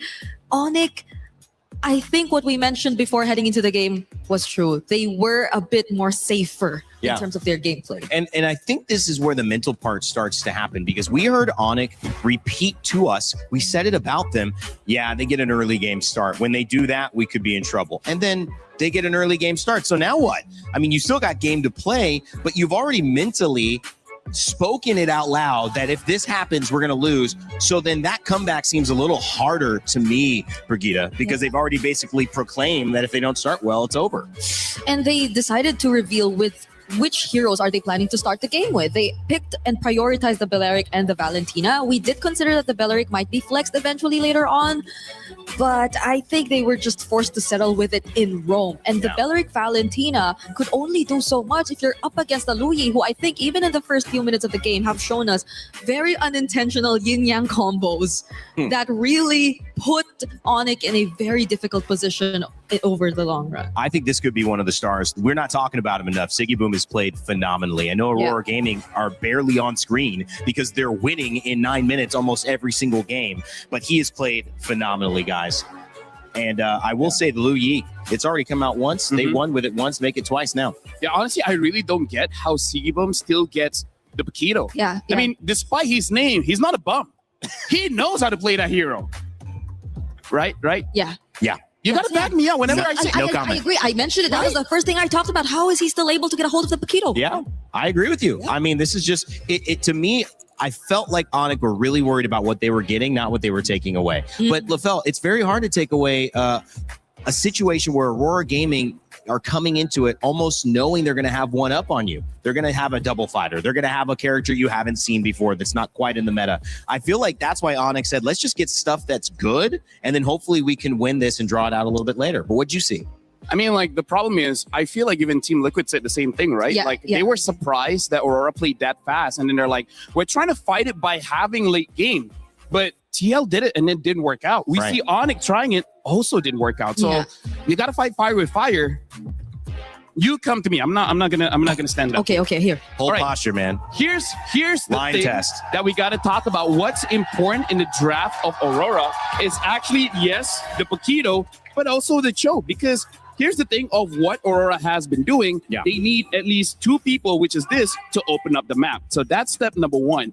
And then the interesting thing about Hirara for TNZ is that it's strong early game, but because TNZ builds the Sky Piercer, make it so that he has scaling, right? Coming to the late game, if he can delete you in one combo, you don't need a marksman because you can eliminate their marksman, because really I would say the weakness of the draft coming in from Onyx is surprisingly Claude, because again, he takes so long to actually do something in the game. And against Aurora, you need map presence. And we're going to see why. We're going to be looking at a clip here where the important thing isn't what's happening, but it's actually the time. It's 6 minutes into the game. Before this fight, we actually see Aurora, all 5 members rotating top, able to get a kill. And then look at the minion wave. They let the minions go inside the turret all alone. They're not destroying this turret. Why? For them to deny minions, right? So the longer the minions stay at that turret, the less gold that Onyx is going to farm. And also, again, we see how all members of Aurora here, 5 members, 6 minutes into the game, try to get this mid lane. And here's the thing, they keep on doing that, just different lanes. We're going to be seeing like some action here. They're just positioning themselves in a way whoever is in front, they can punish. And that's why the Cho is there to open up the map. And then the Luyi is there kind of as a backup. If you're trying to catch any of our map openers, then we can deal with you. And this is something that I feel like yesterday Vitality tried to do, right? By having this Barats, you have basically gap closers. And I think that's the best way to express what Aurora is doing, early game and gap closers. Because when they engage into the fight here, again, the timing, 7 minutes, 16 seconds. At this point, if you're well fed, you have 2 items. But with 2 items, they really can't do much against the draft of Aurora because the front line of the Barats is just too much. And the damage coming in from TNZ and Sigibum is also too much. So I feel like if Onyx wants any hope of winning this one, they really just got to make sure that they step by step eliminate the heroes that has a very strong early game. Why did I pick this clip again? I don't even remember. That's because you threw your note card away and you still haven't grabbed it. Don't need it. But yeah, honestly, that's the important thing is that you have to realize Aurora, they're going to spend the first 5 minutes just torturing you in lane. Yeah. Afterwards, they're going to get out of lane and then they're going to move as 5 and grab as much objective as they can. And by the time you try to fight back, guess what, buddy? You're not strong enough. Yeah, I agree. You really can't play slow against this team. It's something that's proven time and time again, every single series that they've played. And I can't help but go back to the point which he brought up earlier because it's very similar to how TL ended up losing against them too. I agree. And it's also reflected in the picks. It's all reflected in the matchups. And I think that plays a crucial role, right? Yeah. The fact that they really went for the Claude, revealed it earlier, and even the mid duo. So it's like you've already shown Aurora how the rotations are probably going to look like, the pacing you're probably going to play with, and who you're playing for. Well, let's take a listen to what Pagu had to say earlier on because we had a chance to catch up with him before this game. Cho looked good in game 1. We'll see what he thinks coming into game number 2. We are now here with Pagu from Aurora Gaming. Pagu, welcome. Hello. What did you say to me before this interview? Watermelon? What's that about? Just testing the comms, right? Oh. So the sounds right. Where did you get watermelon from? My coach always says it. Oh. I don't know. Is it midnight? Yeah, it's all midnight. Always It's all midnight. Always midnight. Midnight. But, you know, going into this match, I think a lot of people are talking about your jungler. Tianzi has been popping off. I think people are saying that he's number 1 in the jungle position. But as a roamer, how do you support a jungler like that? So in this meta, because it's majority assassin jungle, right? So it's important that he's being protected and he can farm safely, right? So you have to provide him vision. You need to protect his Grim camps always. So and the blue buff majority of the games, right? So yeah, you just need to protect him at all costs, even if you're alive. Okay, protect him at all costs. And what happens if you fail to do that? What does Tianzi do? If I fail to do that, the game gets harder, first of all. And second of all, we have to be more aggressive to regain the green caps from enemy side. Does he get angry? In some situations. I mean, if it's our mistake, but sometimes it's normal. Just keep up the good mindset, right? The game is not done. So how do you, keep him calm and nice and so on and so forth? Is there something that's special that you do, or you just have to protect the green camps? If there's a mistake, we try not to repeat it so it doesn't happen again. Yeah, just learn from mistakes, basically. Learn from the mistakes. We really like that. We really, really do. Is there something that we don't know about Tianzi, maybe? So yeah, as you said earlier, when there's no green camps, he might make sure that next time the green camps are there. Okay, so still about the green camps. Tianzi and his green camps. There's something about that relationship, but that's really good insight. Thank you so much. And we're also really curious about the rest of your team. Like, what's your team like? Because I feel like in interviews, you guys are very stoic. So who's more emotion? Like, where's the emotion come from usually from your team? Is there a certain player that's a little bit more emotive? When we're talking about hype, I would say Lunar is the most one. In games, when he gets the energy boost, right? If everything is working out in games. So Lunar. Lunar, when it comes to energy, right? Hype, Lunar. Who's most calm? Most calm for me, I think it's either Siggy or Rosa. But personally, I think Rosa, right? As a mid laner, just work for the team, right? Listen to the calls a bit. I get the vibes. What about most nervous before a match? Most nervous? It can be me, honestly, sometimes. Oh, really? I mean, with the green camps, as I said earlier. And you're more nervous because of your own teammate. If you let your teammates play, then game is good, right? They're having good match. That's a job of a roamer, right? Just play for your team. That's true. That's true. You're a really good roamer. Is there anyone that's a little bit more like, does they tilt easy or they get upset fast? Are you gonna say me? Green camps. Green. Oh, okay. Okay. We got it. So coming into this next match, are you confident that you can win against Onyx again? Out of 0 to 10. Out of 0 to 10, I would say 7. I mean, anything can happen. Maybe the draft will be like something crazy. Who knows? But so far, if we just play our normal game, I think we got this. Okay. We will take your word for it. But now, before we let you go, do you have a message to your teammates? Yeah, guys, just keep up the good work. Let's play normal game, no tilting. I hope our green caps are safe and everything works out. Okay. Thank you so much for this interview. It's been fun. And we're going to throw it over back to you guys. I never knew green camps were that important. I mean, you can see Pagu sweating, thinking about, he has nightmares when he doesn't get the green camps for TNZ. But at the end of the day, Aurora Gaming leave us with a sentiment that we all felt, which is if they play their game, they're going to be okay. LaFell, what do you think about that? I think green camps is great. Now I know. Don't take it away from. I knew you weren't listening. I think this is why Mirko is mad at us. Sometimes we take his camps away. Oh, you guys don't protect. It's fun. Yeah, it's exactly. Do you play the game to win or to have fun? Yeah, to win, for sure. In this context. To win, you know. Well, at least we had fun. Doesn't cut it when you lose in the knockouts, guys. I don't think it does as well when you're representing the last remaining MSC champion on the side of Onyx, who's still in this tournament. SRG and Team Liquid PH have gone out earlier. It's just Onyx from 2023 who remain. If they lose here, we're going to have a new MSC champion. We're about to make some history if Aurora keep going, but that's a big if. And I want to bring it back to now, game 2. What do we want to see adjustment-wise, especially if you're being on the side of, devil's advocate for how Onyx can turn this around? Where do you think they got caught? First of all, for me, you know the story of the rabbit and the tortoise and the hare. Tortoise and the hare? Yeah. That doesn't apply everywhere. Right here, you got to go fast. You can't be like a turtle. Slow and steady doesn't win the race always. Turtle and a rabbit. Yeah. Right? Yeah, tortoise and but hare is a different hare way to is say a way rabbit. to say rabbit, and tortoise is a different way to say turtle. Crocodile and tortoises are alligator are different. different. They are different, you're right, but So are turtles and tortoises. so you guys only heard of the turtle and the rabbit story, huh? Oh. And the tortoise and the hare. Hey, The rabbit wins. Just kidding. It's a turtle. It But is yeah. still the turtle or the tortoise. But still, it's just that you got to fight speed for speed. That's like the main takeaway for this one. Yeah. Because if you lose by the first 5 minutes of the game, Aurora is just the kind of team that won't make a mistake that gives you that avenue to fight back. Well, I think the problem when you get into a major tournament like this is there's a lot of people, a lot of chefs, a lot of cooks in the kitchen, and they all have an idea. You also have an identity as a team, which got you here. And if the identity that's working against you is not the identity that you know is your best way to play the game, it's difficult, Craig.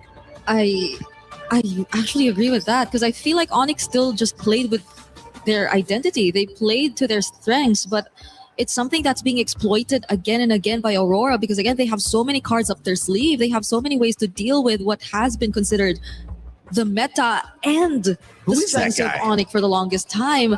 We have a special mention here from someone. Midnight. It's a dinosaur. Wow. It's a dinosaur. Oh.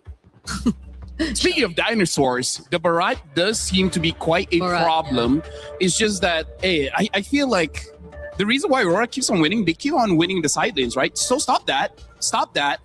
If you can't deal with the Paquito, hey, ban it out. I agree. I think Paquito should be banned. It's not like it's prioritized by Onyx in a major way. And it's obviously not only a potential flex to gold lane, which we've seen that again, but it's just too powerful. And when you combine that with the Cho and the Barats, they have two literal solo ISO ults and moments to displace members on Onyx. And that's exactly what you don't want. You want to play steady. You want to play Onyx way. And so how do you do that? You eliminate the things that can disrupt you. And I feel like we should see not just a Selena ban, guys. I feel like Cho should be banned second phase if possible, and Paquito. Or pick it up early because, again, Aurora, their draft always have good gap closers. So I feel like Onyx shouldn't be super I would say, enthusiastic to have heroes that are long range. Because somehow, some way, Aurora will find a way to close the gap. And Onyx should take advantage of this blue side because I think both of them really favor blue side, but they banned the Barretts instead. So Atlas is up. Okay, it's still gonna be Hirara for Onyx, but as you mentioned, the Atlas, even the Belleric and the Paquito is still open. What did they all want over from again. this? Are they trying to open up Paquito early? I mean, yeah. I feel like for Aurora, because they battled the Valentina, they should be picking up the Atlas here. Atlas +1. The +1 is going to be the big question. I feel like it's not a bad time to pick out a Paquito. Because he could... Oh, you're... Oh, the Uranus. Wait. Uranus and Belleric. Okay. That's interesting. Oh, but here's the thing. Uranus and Belleric are very high sustained heroes. So in terms of marksman, I can see the carry doing quite well here. Yeah, but are they baiting Onyx just to pick up the carry? Because if so, then they will no longer have a choice of a Paquito Gold. And that's something that Aurora can eventually consider still over to their side.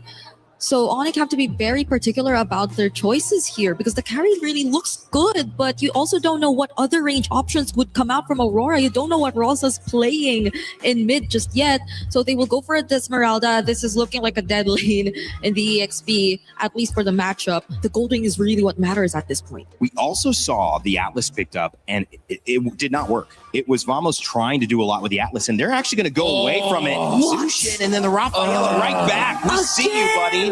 Okay, Onyx, this is a problem. They don't have enough bans to take out early game junglers. I feel like maybe they can take out Nolan, because I feel like Nolan with the Belleric and the Rafa, I think is just a bit too much.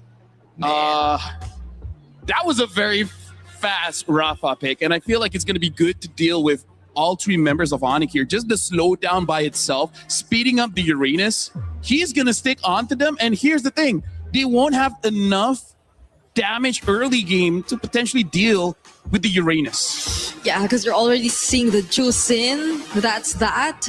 But also it's just mostly the Juicin and Hirara, because if you're looking at them and the possibility of them scaling, then you might have to have another source for mid to late game damage, which I feel is something that's going to be very tough for Onyx because the rotations are looking a bit too fast for Aurora. You're already expecting for them to pick up an early to mid game jungler as well. At least the Paquito's not there, but either way, I think it works out for Aurora. They'll have late game heroes as options later on. Yeah. I feel like Onyx needs to pick something up like a high loss, something that can slow down Aurora here because they're looking very fast with this Rafaela. Because Cho would have been the best option, but again, Cho gets banned out. Aurora has one more ban here. And I feel like Onyx should ban out something like the Nolan. But the problem is, we just don't know. Maybe there is a surprise pick coming in the jungle later on. They might still force a Ling for all we know. But at the same time, if they go high loss, that's pretty much the same idea we saw in game number 1, where they're just going to play slow. They're going to be a lot more passive than we want them to be. And Aurora, they've been doing such a great job at baiting Onyx into drafting these kinds of patterns. Yep. They've been fantastic with it. This has been a draft masterclass so far from Aurora yet again. You look at just those 3 heroes at the front on Aurora's side, it's going to be difficult. It's going to be an early game problem. And if you're looking at Pagu's pick here, but more importantly, the response that Onyx can have after the Hereth is shown, there's got to be a win condition on the side lanes. That's the issue that Onyx have faced. They have not been able to do their thing and get to late game. They have to figure that out here. I feel they need a carry here. Yeah. They just need a carry. Okay, I'm also looking at what Keyboy could actually pick up because I feel like AoE would really matter here if they want to slow Minotaur, things down. maybe? Minotaur is a great option. I was thinking of that. And you also have Sustain. So if Aurora actually go in for the dives, then they might have ways to last a bit more longer in the team fights. And if it's sustained team fights you're looking at, yes, you have the Esmeralda, but what is going to be the carry? I really feel like Minotaur carry is going to be a good enough pick. Or the Atlas is still open. It's just the gold lane here. I wonder if they want to go for a Brody. I don't think Brody is a good shot. Ranger is worse though, I think. The only reason why I was iffy about the Atlas is because I feel like at this point in the draft, you're going to settle with pickoffs. Rafa also counters the Atlas and Lucas. Unique hero. Lucas in the jungle. Or is this going to be like Lucas EXP and then Uranus jungle? This is tough. This is tough. I can see Uranus jungle as well. I think it is Uranus jungle. Oh wait, no, they changed. Wait. All right, Lucas jungle then. All right, so Uranus on the EXP. I think Onyx, they might have overthink this because Atlas kind of gets countered by the Rafa with the speed up and slow down. Yeah. The Granger, I think it's just because his Kelra's comfort. I don't think it's going to be good enough, though. You can't really burst down Aurora. And even if you do, there's a passive that Rafaela can utilize to just bring them back in action. So this is looking like a really good game for Aurora, honestly. It feels like more of the same. The early game problem. Don't know if Onyx have found a solution, but this is the time to test their theories because they are only a few games away from getting knocked out. Aurora trying to go 2-0 up here over Onyx. And the game begins. So far, the statement has been set by Aurora. Hey, we've already taken game number 1, and we're still going to be whipping out some new tech against Onyx. And look at this. Once again, we do see the Rafaela. This time paired up with 2 tanky boys, a particular Leonin who scales up very, very quickly and very, very deadly. And of course, the man himself, Lucas. Well, I love this. Again, some unique heroes come through. Leave it up to Aurora Gaming and Coach Midnight to make this happen. I remember specifically, I think it was LaFell that was asking about the Lucas jungle even back in the wild cards to go through. Well, finally it comes out in the knockouts. You can see that battle in the XP lane that we're so used to seeing. Of course, Lunar is going to struggle a bit there with that Esmeralda, but again, the idea here, the theory behind this draft from Aurora is you've got so much speed to work with, so much sustainability, the potential to bring someone back. Mind you, it's flying clouds as well. So that's a whole nother thing too. Just how quick Aurora can get back into the fights that Onyx is going to have to kind of keep notion of, because again, when you're getting all these heals through and you're this tanky for Aurora, you can't overstay if you're Onyx, and that might be one of the biggest problems for them. I mean, let's not forget, again, most people tend to kind of lean away from Lucas because he's so ability driven, and his ult, again, you can wait for the full duration, or you can get into these fights like right now and see whether you can start building enough charge to maximize it as soon as you get it. And that's the issue, right? It's going to be a matter of spacing for both sides. You can see that even Sans has opted not to go for Wilderness Blessing and instead pull yourself together to make sure that he can flicker out of the way in case things get really, really dangerous, which I would assume will, as we see Lunar, he is having a tough time in this lane. Yeah, they got to put pressure somewhere, and right now that's going to be on the Uranus up there in that XP lane for Lunar. Turtle's up, though. So right now, Onyx has favor to go ahead and get in position if they can. Keyboy doesn't have a level 4 yet. He's given the information where TNZ is, though, so that gives Kyrie a chance to go ahead and secure his buff, and then we'll see if this breaks out into a fight. A response, though. They know Keyboy's here.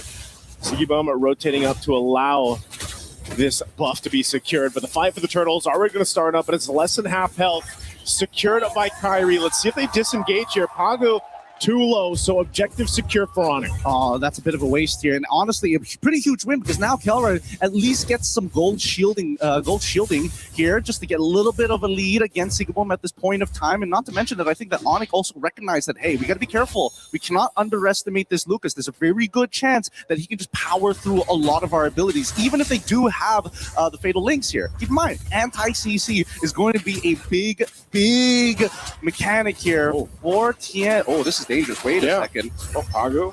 I don't know if they want to keep on doing this, but Onyx made the smart choice but to back away.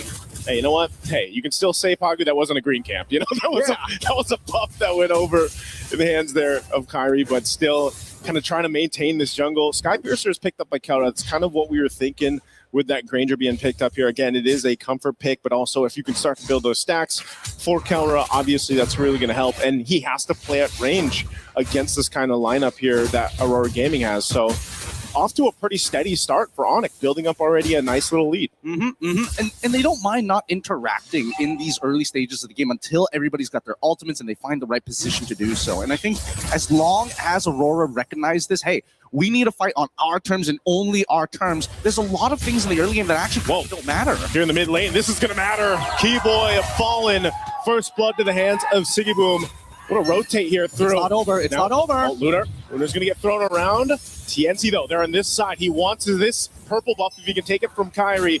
This is a bit of a risk, but they're going to go for it anyway. Loopy on this offside goes in with a falling Star Moon, able to find 2. pushes them back, but again, they just don't have that follow-up damage just yet. They'll bring back Lunar. Lunar might try to split things up, just sacrificing himself to keep the rest of Aurora up as Loopy will take Lunar down. Okay. At least he gives that kill over to Loopy instead of Kelra at this stage of the game. But for now, you can see that Aurora, they can kind of fight forever. And Onyx also recognized that. Now, at least first item's already done. Turtle goes into the hands of Onyx. This is going great for them, but it's an ever-moving pendulum. Now, Sigabum gets to catch up back on Gold.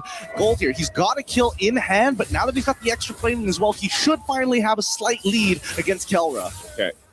Didn't have to pop the Purify, just dropped down the Zaman Force. But yeah, as you mentioned, he got a lot of the extra gold off that turret. That's kind of what Sigabum needed. But again, he did get that first kill too. He knows the Zaman Force is down. Kelra will go in! A quick kill. The killer instinct for him, knowing Zaman Force wasn't available, makes a move, and now bottom side still gonna break out. TNZ, Fatal Links into it, can't escape, and Pagu gonna be next. Talk about value for your Sky Piercer for Kelra. Great knowledge from Kelra. He understood what the assignment was. Hey, no Zaman Force, you don't have a flicker, you can't run away from me, and I love it. If you want to just sit underneath your turret, I can harass you for days without anything left. I think at this point, Kelra is gonna be a much bigger problem to Aurora now that the game plan is starting to fall apart. Luckily for Sigabum, he doesn't lose too much here because they still have the passive from Rosa to get the revives down. But Kelra, now building up on these Sky Piercer stacks, they need to cut it in half at some point in the game. Yeah, you know when that setup happens and you don't have the Zaman Force available for Sigabum, Onyx will take advantage of that. So a really good decision there. Pagu obviously need to pick up a little more defensiveness, gets a Radiant Armor locked in now for him, but it's just, again, Onyx building up on this lead very early on. It's going to be great for them. Turret going down up top side. It looks like Sigabum should be able to get that one, but now Lunar could possibly in trouble. The rest of the teams here, though, is tanking up. Picks up a Dominance Ice, but this Turtle is up. Are we going to see 3 for 3 for Onyx in the Turtle department? Probably. They're going to have to contest this, I suppose, but the lead isn't looking too good. And I think the real question is whether or not Kelra is going to be here for the fight. And it looks like he is. They've already taken the tier 1s on both sides, both, again, losing lanes for Aurora at this stage, considering everything that has happened. But if they can find the opening, and here comes Lunar. Yep, they're going to go for it. Lunar just blasted down, though. Has to pop the Consecration. TNZ looking for his own opening. Wrath the Dryan locks down Keyboy. They get thrown out by the Lantern, and Loopy's gone. Kelra flickering defensively. They're going to fight it out. Kyrie able to get the Turtle. Taking out Pagu, too. It's a trade. And now with the speed, they're able to get some distance here for Aurora Gaming. They're going to go ahead and respawn, revitalize Pagu back up. They lost the objective fight, but it looks like Aurora still willing to take these fights. That was beautiful stuff. Like, Lunar got a lot out of Onyx. Sans even using his ult as well, making sure that they got basically everything down. Kelra trying his best, but Pagu switches the role with Lunar to get right in front of Kelra's face to make sure that nobody else needs to die here. If one person dies, that's totally fine. 2 people, too much. Ooh, Malefic Roar now picked up too. Again, a final. Well, Fatal Links, instant kill. Eventually, you're not going to be able to just keep respawning Pagu now. Whoa.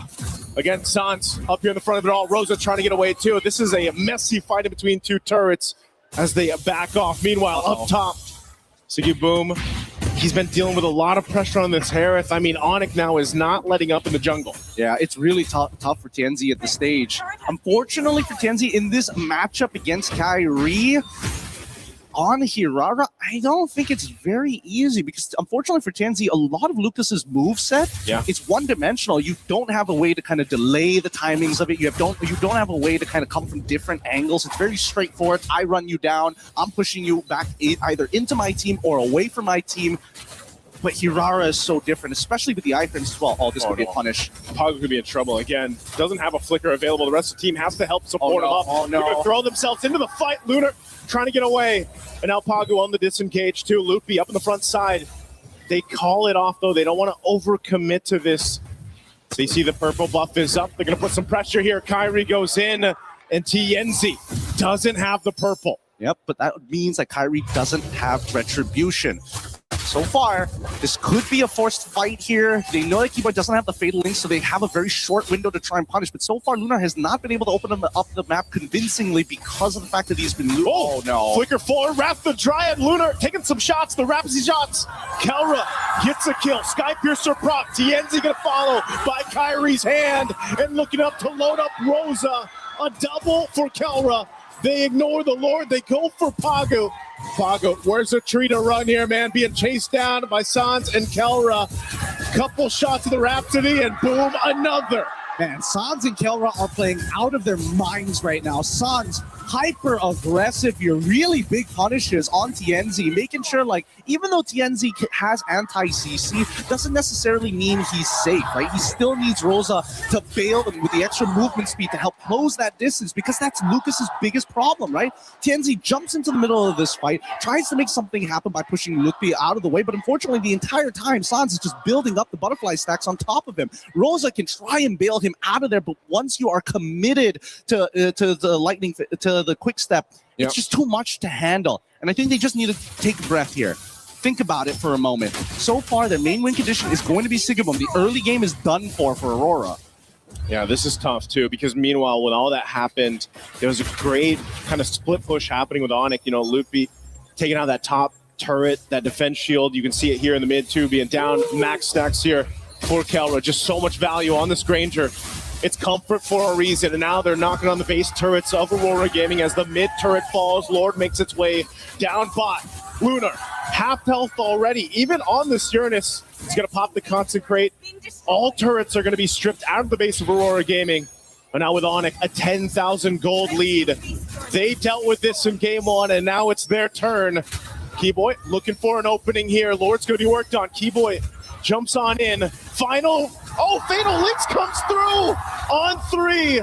Still on the defense too. They got to hold it together. Kelra firing off the backside. He's got the space to work with. Sigaboom, all the shields in the world. They got to go heal back up, but the crystals are going to be locked on. TNZ up on the front side. Kelra gets another. Make it a triple. Can he get the Maniac? They line it up. One away to take game 2 for Onyx. A convincing win for Onyx. Sans, man. Gilak Sans is back. And not to mention, every side laner was winning. Kelra was winning. Lutfi won right at level 1. And I think a lot of this just boils down to, man, our laning phase kind of sucked. And what we need to fix here in the draft is to make sure one of these lanes need to win. And if it's going to be Sigaboom's lane, they better make sure that he has Flicker rather than the Purify. And that's something that you can't really control, especially since half of those spells are dedicated to this Atlas. Yeah. And, you know, just as we saw how Aurora made things work for them in game 1, especially with the draft that they brought, this one stopped in its tracks. It's nice to see the Lucas. You know, it's nice to see a new hero come to play, but it just didn't work, Gideon. You know, this was a struggle from the start to the finish. Onyx really put the pressure on just the jungle, but then the rest of the map. I mean, it was really hard for TNZ to even secure his buffs that he needed and everything else, but also just really good positioning and fighting from Kelra here and the rest of the Onyx squad, because again, you look at all the room Kelra has here in these highlights. He has all the space to work with, and Sans was so good at playing that Jushin, bringing them back with the Lantern, bringing them, utilizing the beacon if he had it to. But I mean, look at this. Even in this, Kelra has all the space in the world to move here. Yeah, it's just so difficult. Hopefully they figure it out here. We're going to be throwing it over to break it down even more with Rain Day and the boys, of course, Brigitte as well. Thank you so much. I mean, this was the gold standard in action. Gideon and Nice. So you guys didn't have too long of a cast on that one either. It's been quick, decisive games on both sides of it. And now Brig and the fella, or maybe I should call you both the boys. How are we feeling? She's our boy, man. Yeah. You're one of the boys, Brig. I can We're Lagada. accept that. Lagada? Do you approve of that thing? I don't know. I don't resale, whatever. Yeah, it's your call now, right? Yeah, no, or I don't LB think so. with pounds. Let's keep workshopping, and then we'll figure it out. Like Onyx as well, who kept workshopping, and then they figured it out. I think this was a really great response. I feel like this is the chance that they needed. They took it. They finally answered back to Aurora's early game, and they punched them right back. And now Aurora, your move. Yeah, the Rafaela coming out was something that really I thought was going to be terrifying, was especially terrifying for Onyx and their potential early game. But it was very visible in that game, also mentioned by the casters throughout the game. They won out big on their laning phase, and that's what mattered the most. That's what prevented Aurora from actually maximizing the capabilities of this lineup. Because honestly, on paper, Rafaela, Lucas seem really scary. Yeah, but here's the thing. This is one of those situations where especially Kelra can argue for a raise, be like, did you see my performance? Because honestly, this is, I would say, Briggs, is all the players. Because this is kind of like them, you know what? I spit on your draft. Screw the draft. As long as I'm better, I'm good. Dude, I'll show later during the that thing where you hold the mic. Like, this is legit. Just like, I'm better than you. That's it. That's why I won. Yeah. Wow. Yeah, but I think that is selling it too short, because I agree that that's the case, but they weren't able to do that in game one because Aurora had positioned themselves so well. What went wrong in this one? I mean, how did they get to the point where it's like, yeah, let's have an even fight and I can just show them better? They don't have Paquito. Right? Really? Because that's that important. Because Sigiboom lost that lane hard. That's and then true. we saw Lunar losing his lane hard. That's right. The big difference. And we talked about this in the previous one where like Aurora has been winning because they side lanes keep on winning. Yeah. Look what happens when they lose. Yeah, and I think you see how that was the plan, the idea that they went from the start when they drafted this lineup, because even the execution tells you that they just really want to keep invading. They really want to keep fighting because that's what their lineup is really strong. In terms of, that's where their lineup's really strong. It's in terms of fighting. It's in terms of just out-sustaining, always getting back into fights because, again, you have a Rafaela, you're on flying clouds, but also it's because of your mostly fighter lineup. But you don't really get to see them get to that point where you feel like they just rather would not, or Onyx would rather not fight against them because they actually had the damage to deal with them. Kelra stacking on those Sky Piercer stacks early on did not allow for Aurora to play the game that they wanted. That could be the difference. They're not expecting that. Lefel, break down what you saw Onyx respond here in game two. Very elegant in the way that you grab the mic. So honestly, like, we're not going to be looking much at the draft here because it really is on that execution, because I just want to show two big things here, right? Look at this. This is level 1 Lunar. Again, could you like lower it a bit? Just okay, thank you. Like, Lunar is level 1 and then Loopy is level 2. You guys didn't catch it, but she just put it like so high. Anyways, level 1, level 2. This is already quite a big win because, again, the reason why we see Aurora doing well in game number 1, they got the Barats. Barats wins the lane quite hard. Now Lunar is getting bullied a bit. And this is also why I want to say that Kelra deserves a pay raise. He deserves a bonus because look at the situation here. I mean, honestly, because he does have the flicker, so he is a little bit more brave to go for this trade. But look at this 1v1, straight up 1v1, going up against Sigiboom, and then he dies. And then look at the state of the minions as well. Even the gold card is almost dying. So there's a lot of gold on the table There's a lot of gold on the table that's being denied here by Onyx. And then when we go into the team fights, just like what Gideon said, we got to look at Suns, because Suns is honestly destroying the composition of what Aurora is trying to do. And what Aurora is trying to do, all right, Aurora is trying to do is that they have 1 or 2 dedicated map openers. And this one is going to be Lunar. And every single time, I'm just showing you one clip, but Suns multiple times pick up the front line of the team, and then look at how all the while Kelra in the back, he has free range to keep on hitting, because look at all the HP being brought down by the rest of Onyx here. And then all the while, just look at Kelra. Kelra is just waiting patiently. He just wants that final hit.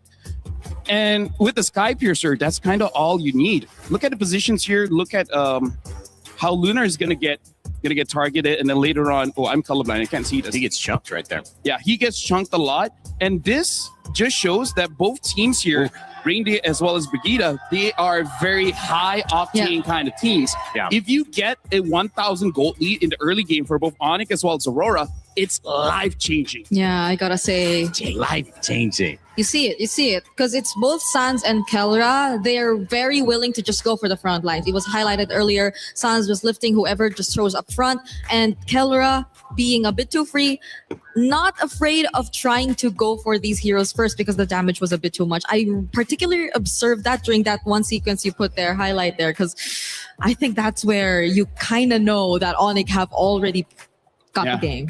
6-0 in terms of his overall stats, but his difference in game one was really 12-0. The moment. 6-0 in the moment of that fight. It ended up 12-0, you're right. It ended up tripling almost his damage there, a little bit over 2.2 times from game one to game two. Brigitte, this is the gold standard that we were looking for. Yeah, it's a complete opposite of what you saw from him in game number one, where again the matchup was clearly a lot more difficult to execute. So I feel like it's a similar situation that Aurora experienced this time. You kind of thought that they were actually going to have the advantage, granted that they had such a promising lineup synergy wise. They had all the mobility in the world, they had all the timings in the world, but once they lost on the sides, that changed the outcome drastically, because you could not really rely on the mid trio to just pull off the idea of the draft alone. It's been interesting because now where do we see the focus shift? It could be the mid that starts to become a little bit more important on the matchup. It's kind of been I don't know, taken not for granted, but we focus so much on the side lanes that where do you get your advantage now if Onyx have an answer for that?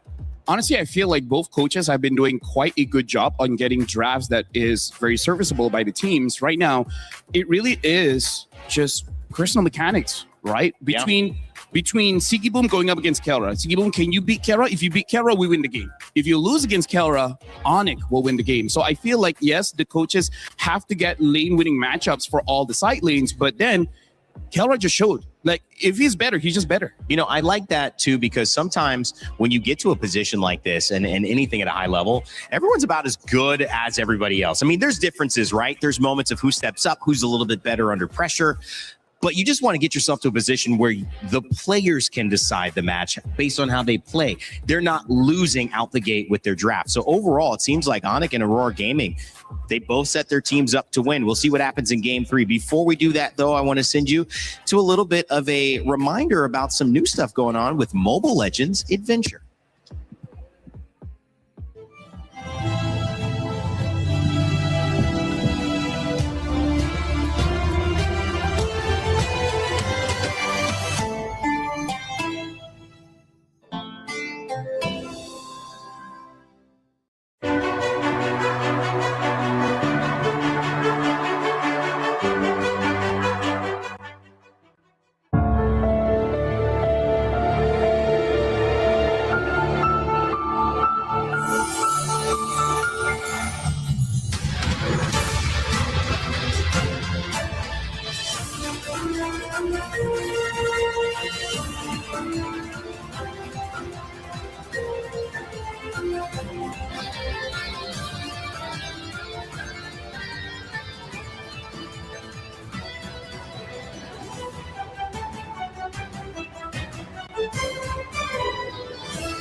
Hi, welcome back. The Indonesian powerhouses of Onyx just take a win over Turkey's representative Aurora Gaming. Big stakes on the line because Indonesia's last hope is basically going up against where the M Series will be hosted, which is in Istanbul. Both teams fighting to have a chance, not only in the end of this series year for MSC and MLBB, but also for this moment right now. And it is up to this game three to see who's going to take the lead. Rain Day, Brigitte, LaFell. Guys, we have a couple minutes before the draft starts again.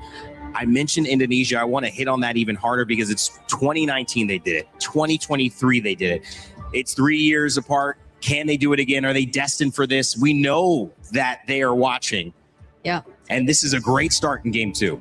And it's not just Indonesia, I feel like. Onyx as an organization and this lineup that they're looking at right now, apart from a couple changes here and there, have always been so close. They've had multiple instances in the past wherein international runs have been great. They've made it even all the way to grand finals. I think that was also a couple years back. One of the most significant ones being, I believe, M5, where they were just one win away, literally in the grand finals, and they had a very unfortunate loss against Team Falcons, like that we also have right now. So who knows?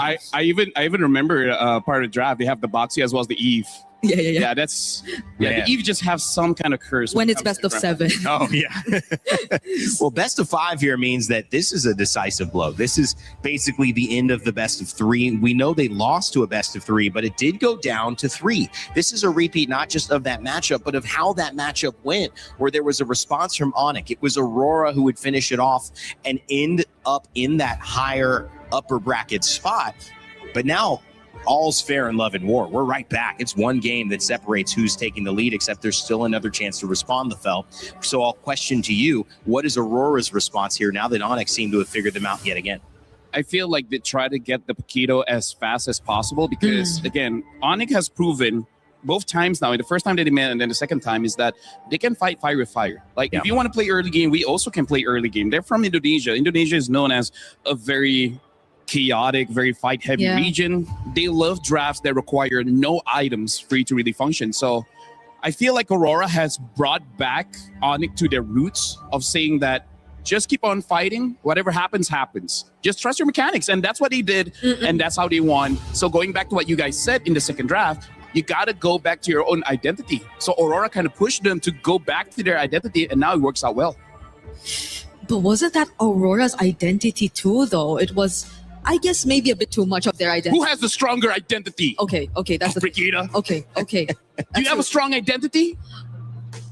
Maybe. All right. We find out here, though, who has the stronger identity between these two, because the Paquito is still open. We mentioned it. I honestly would rather not see it because it just like gives over so much advantage. But let's see if Onyx would rather let it open. Yeah, I mean, that's the question that Aurora now are asking Onyx. Do you want to give us Paquito? And I don't know if it would be a first pick. It would be an okay first pick because you'd still wonder, is this Siggy Boom going to grab it?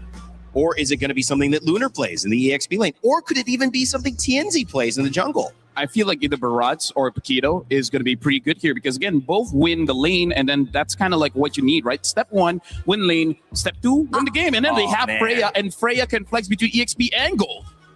Oh my, we missed this. Yeah. Yeah, because she's always banned, though. You can't blame us. We come in, they got the bans up. Okay, but Stop blaming us, Brigida. No, I blame myself. You blame yourself? Yeah. Hey, don't. No, don't blame yourself. Okay. Girls are never wrong. Hey. Okay. Oh, wait, you're a boy. Forgot. You're part of the boys. You're part of the boys now. You're wrong. Hey. You're wrong, I see what Brigida. you did there. I see what you did there, Lefel. Belleric picked up as well as Esmeralda. Paquito ignored for now. They could pick it up again. It would kind of maybe show their cards for the Freya, but it's the Barats. Oh. So that's looking like, wait. EXP, yeah. EXP Barats and then gold lane Freya. Gold Freya. Already winning the lanes, and then now with the Eudora as well. AoE crowd control, a lot of damage, much stronger opening for Aurora here. And I feel like they don't mind the Paquito. And Onyx should not be pressured to pick it up even in this particular scenario if they really want to go for a different game plan. Because at this point, okay, they don't decide to pick it up. I feel like it's okay because right now the junglers, quite a lot has been taken out. I feel like the Ling is not going to be serviceable in this game. So they pick up the Nolan and maybe even ban out something like a Harley just to make sure that Aurora does not have the early game. Yeah. Because at this point, I think they have very stable sides already, regardless of what the matchup is eventually going to look like. So the only problems that could come out in the jungle, I agree, are maybe the Harley and what else did... And I feel like Aurora ban out gold laners will be good enough here. Right now they ban out the Guinevere. Guinevere is also a good enabler considering that they have Eudora in the mid, making it so that she will have quite a lot of damage. And now the carry does get banned out. So yeah, I feel like Aurora, they just ban out gold laners and they should be okay. Yeah. Because they're mostly going for fighters. We also don't know if that's going to be the option in the jungle even. Because we're yet to figure out what the roam is going to be. It's a Eudora, you definitely see it. But I think also the Cho is a considerable option for Aurora at this point. If you really just want to pair it up with the Eudora and whoever jungler you're gonna go for. That should be what Onyx is thinking. I think maybe do we ban this out? That way we don't have a kick into a stun, into a bite, into a slam, into everything. I mean, it's just 3 characters and they already have way too much to deal with. So Onyx, Coach CW, you're gonna have to see, do we really honor their show and ban it out? And it's gonna be the YSS. Oh, okay. Interesting. Taken out instead. They are looking for a jungle, so that might make a lot of sense. Plus, we have seen YSS, I believe, in this matchup. Yeah, TNZ has used it before and able to get the win. Yeah. Right now, Aurora, honestly, with the bans coming up from Onyx, letting go of the Harley kind of signals to me that they're still considering playing double fighters here, right? They could pick up the mid here and then just see how the options look like. In terms of the mid picks, the Vexana, I think, will do quite well against Aurora. But hey, if you want, you can even pick up a Valentina. I don't think there's a good ult to take. So that's why I still prefer the Vexana. I don't know, yeah. Vexana, Vex should be okay. Either are safe, but it's just probably a bit more safer for the Valentina. If it's just survivability that you're considering in the mid lane. Because I feel like there are just so many angles to play around with if you're looking at Aurora's first 3 picks, but they lock in a Farsa. What the Farsa? What the Farsa indeed. Yeah. Was played pretty well earlier. I think there's a lot of bursts here coming in from Onyx. So yeah, I think it's just like who has more firepower, right? Who has more damage, we will win. And now the Minotaur gets picked up as well as the Paquito. Is it Paquito jungle or Baraz jungle? Yeah, knowing Midnight, he might even throw Freya in the jungle. So we just don't entirely know the matchup here. It's you can't tell. I mean, I think it's gonna be Paquito jungle though. Just assume the worst possible matchup. Wow, but Sicky Boom played a great Paquito. Would you really force him off that if it's in? I mean, what if Tienzi's better? Didn't think that one, huh? He could be. We do for sure know it's gonna be. I think it's gonna be Barat's EXP. Because I feel like even if you don't like win it out through the Paquito, the Freya is still gonna do a relatively decent job. Is it the Lapu gold or an Esme gold? Lapu gold. Well, again, like this is why they don't ban out the Harley, because they're like, yeah, you know what? You want to fight fire with fire? Well, we got Suns as well as Kyrie coming in with the Nolan as well as Farsa. That's a lot of burst damage. It's a lot of team fight. It's a team fight it's what the Farsa. What the Farsa. And the AoEs too. Minotaur and Belleric. Just imagine what could happen when it comes to the team fights. Siggy Boom will take the Freya in gold. Lunar will be on the Barats as well. It'll be a Paquito jungle from TNZ. Oh man, game 3 could be where things start to shift for 2 regions desperately fighting for a chance at the semifinal. The bid is on the line. Best of 5, game 3. Send it back to Naisu and Gideon.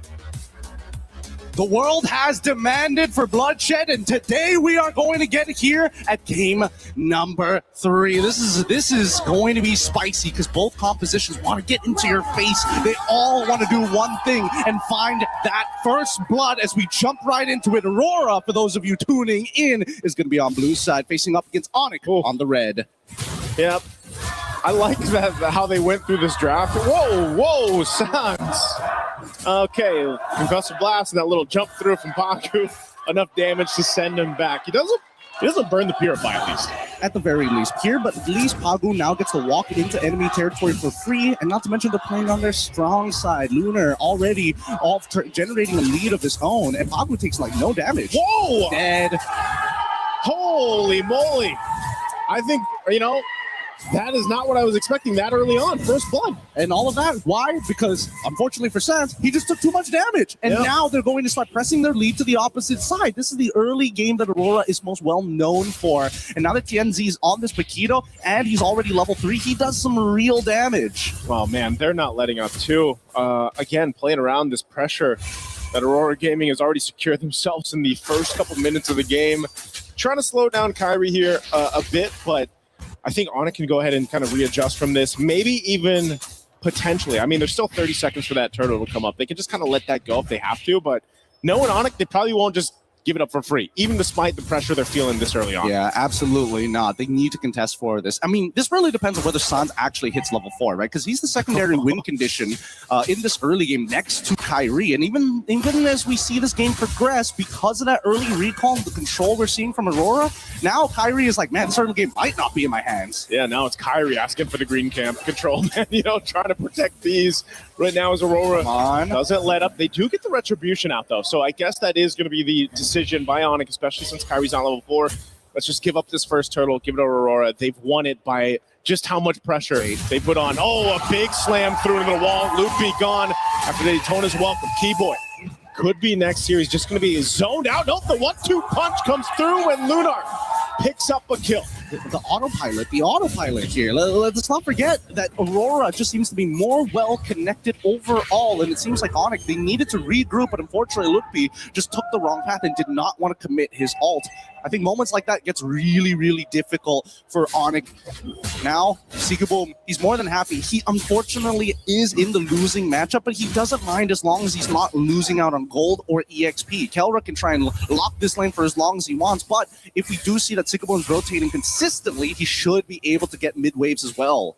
Yeah, and as you just saw, that's such a good kind of like a counter that Pagu has against that feathered airstrike, obviously with the Minotaur, and if it's once he has the Flask of the Oasis and it kind of helps buff up that sustainability that comes with that motivational Aurora, you can then just kind of follow up with the mini jump, but then the ultimate, right, that he has that it just can set things up and stop Onyx's main game plan, which is playing around this Farsa's damage kit into a Rathodride, into setting things up for the Nolan on Kyrie to follow through. We've seen the burst damage before, but even on the other side, the counter to that is Tienzi. This Paquito jungle, which most of us have seen in the gold lane. Hold on, Lunar, okay, he's going to try to get away. Feathered airstrike drops down, but he's tanky enough to survive it just with the Daytona's welcome. Didn't seem like the most optimal choice overall. I get it if Lunar didn't have the stacks, but once he builds up on those stacks, he's actually comparable to like 1.5 of Lapu, right? Yeah. I think that should be the ratios that should be in their head. I think they were assuming that Kyrie was going to do a little bit more damage, but he's already 2 levels down, right? He's basically the same level as Lutfi, and even Lutfi knows for a fact that he can't chunk Lunar for more than half of his HP, and even then, we're asking for a lot. Overall, this has been a really great start for Aurora as they've controlled the entire bottom side, and it's unlucky that it spawns back down to the bottom side once more. Yeah, right now, Aurora Gaming is basically just kind of coasting on through this early portion of the game. Second turtle's going to be up here, though, so we'll see if this time Onyx wants to possibly fight both mid laners, picking up the glowing wands here. Again, this Eudora been such a mainstay in the meta currently, and you see why. The multiple stuns that you can kind of dish out, the damage, the poke that you can do, that burst on such a kind of low cooldown is a problem. Tienzi also picking up a Sky Piercer now on that jungle Paquito. Turtle's up.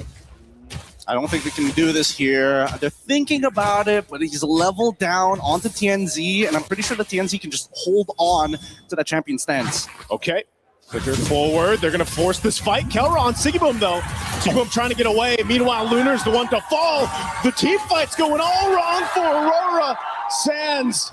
There's the what the Farsa. 2 kills now, double. And that's going to be a turtle for Onyx. A really nice play. A great interception coming in from Onyx here, making sure that at least they're dropping down their abilities on the right targets. Like, Lunar set it up pretty nicely. However, unless TNZ finds that trade onto Kyrie or even Sans, then it's just not worth the time.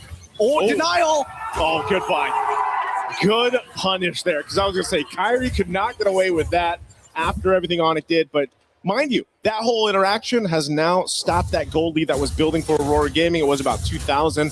That's been pretty much dealt with. Kelra won't get this turret just yet, but he does do quite a bit of damage to it. Meanwhile, they got the bottom turret traded out, so Onyx now opening up the map a little bit here. Kelra's doing a really good job. Like, first turtle, okay, Sigaboom walks out of it. You notice that he's only level 3, and that's when you know, like, okay, sure, he probably doesn't need to be there, but at the same time, you never really know what's going through Aurora's mind, especially what they're willing to risk. And I think that's the problem that Onyx has been facing these past couple of games. They're not 100% sure whether Aurora is willing to die for certain moments in these games to get a little bit more later on.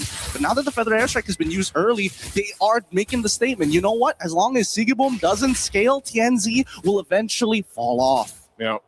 And that's one of the things, too, that I guess the downside... Oh, hold on. Kelra, he wants this turret. Aurora Gaming wants Kelra. Falling Star Moon, a bit of a burst of damage to Kelra. Be able to survive. Is there going to be a counter punch here from Onyx? They just make sure Kelra survives. They back up. Hold on. Daytona's welcome. Right on cue. Nice. Into 2. Lunar now going to be in trouble. The burst comes through. And Kyrie will pick up a kill. I didn't know if Aurora Gaming was going to continue to fight, but they decided to go for it. They made a mistake there for sure. Kelra played it perfectly, using his Purify to ensure that they don't find the one-shot and sets it up for something more dangerous down the line. This is what I'm talking about. This is a game of boxing here. Let's look at the replay one more time, because as soon as Keyboy, this looked like a very good punish from Aurora until Lutpi says, you know what? As long as the damage dealer can actually go for their full combo, which they know that Rosa doesn't have, this should be a free pick on to Lunar. And they know for a fact that Bravest Fighter, it's on a short cooldown, so they can just drag this out and wait until Lutpi has it. Aurora trying to punish. Lunar needs the stacks. Daytona's welcome, already used. Fighting off the turret. Pagu jumping in. Minoy and Fury to knock up 3. Keyboy's gone. But a Feathered Airstrike comes down from Sans. And now, Lutpi flickering forward. Trying to zone out Tenzi. He's swinging around here. He's going to fight off Sigiboom. This is a fight all gone wrong right now for Ronick. The 1-2 from TNC. And there's again, fighting for the turtle. Kyrie trying to find space, but Rosa comes in with the stun. Turtle secured by Aurora, and Kyrie goes down as well. Kelra could be next. Everybody's here to clean them up, and Kelra falls. It all falls apart for Onyx. Oh no. Worst case scenario for Onyx. Aurora able to find the lead back again, and worst yet, they're able to take out a majority of the members of Onyx, pulling themselves to the lead that they had before. Now, just an extra 400 gold on top of it, and TNZ is probably at his strongest at this point. Walking to take away these green camps. Don't worry, Pagu, nobody's mad at you this time, but let's look at the items, because we're at a dangerous state. They're looking to make sure that TNZ is strong enough to one-shot Slans at every point of the game, but TNZ, keep in mind, that's solely based on the Sky Piercer. Man, TNZ has done an amazing job just kind of farming up here. You know, yes, he's got 4 kills, but even with that Sky Piercer, and you see the gold lead that he's had, and a lot of that is supplemented because of the way that Aurora Gaming has played the map, you know, from the start to up to now at that 9-minute mark, which will set themselves up for a good Lord take. But Onyx has showed us that they're willing to fight. A lot of these team fights are kind of weird the way they play out, right? Because it's either going to be started up by Lunar. Oh, there's some good burst coming through. Divine Glaive was picked up recently by Rosa, but either Lunar was started up or Onyx can kind of go ahead and choose to start things up. The downside of the Belric having the Revitalize is obviously you can't surprise anyone with that flicker combination we're used to seeing. So it's got to come from someone else. And mostly it's been from Lutfi flickering forward, trying to set up, or trying to just keep things split up in these team fights. And that's why they're so finicky with the way they play it out. And that's why I say this is like a boxing match, right? As much as you want to throw your lead hand out with a big haymaker, you also have to keep in mind that Aurora could be throwing their own haymaker. Wait a second, Keyboy! Keyboy, what's he doing? He's going to get eaten up here. Rosa's gone, though. Kelra now splitting up the fight. There's a stun right on the mark. Minoy and Fury knock him in the air. Sans in trouble, though. Can't get away from Sigiboom. And now, in the Valkyrie form, he's going to be splitting up Kyrie and Lutfi from the fight, while Keyboy's got nowhere to go. A proc on the Sky Piercer. Looking to clean up more under the Tier 2 tower. A double for TNZ. More stacks for this Paquito. And now they take down the Tier 2 turret, Kelra. He's tanky enough. He should be fine. They'll just clear out the waves. Yeah, he is not worried at all, but the rest of his team does not have that same grace. And Sigiboom has been playing an amazing Freya, a losing matchup, and yet watch this, right? As they were playing this fight, they recognize, hey, no Feathered Airstrike. They also lost the Wrath of the Dryads, and that's when they decided to throw everything. Even Sans recognizing, hey, I got to use the Purify to get away from a Flicker and Rage Charge coming in from Pagu, but it doesn't matter when Sigiboom has stuck on to the rest of your team, cutting you down one by one with no way to stop you. The lack of CC is going to be a huge issue. Hold on. Daytona's welcome use on live cam. Kelra going to be in trouble again. And Minoy and Fury knocking him in the air. Keyboy can't get away. away. Once again, Sigiboom leading the charge of the Valkyrie form. A big stun comes through from Loopy, though.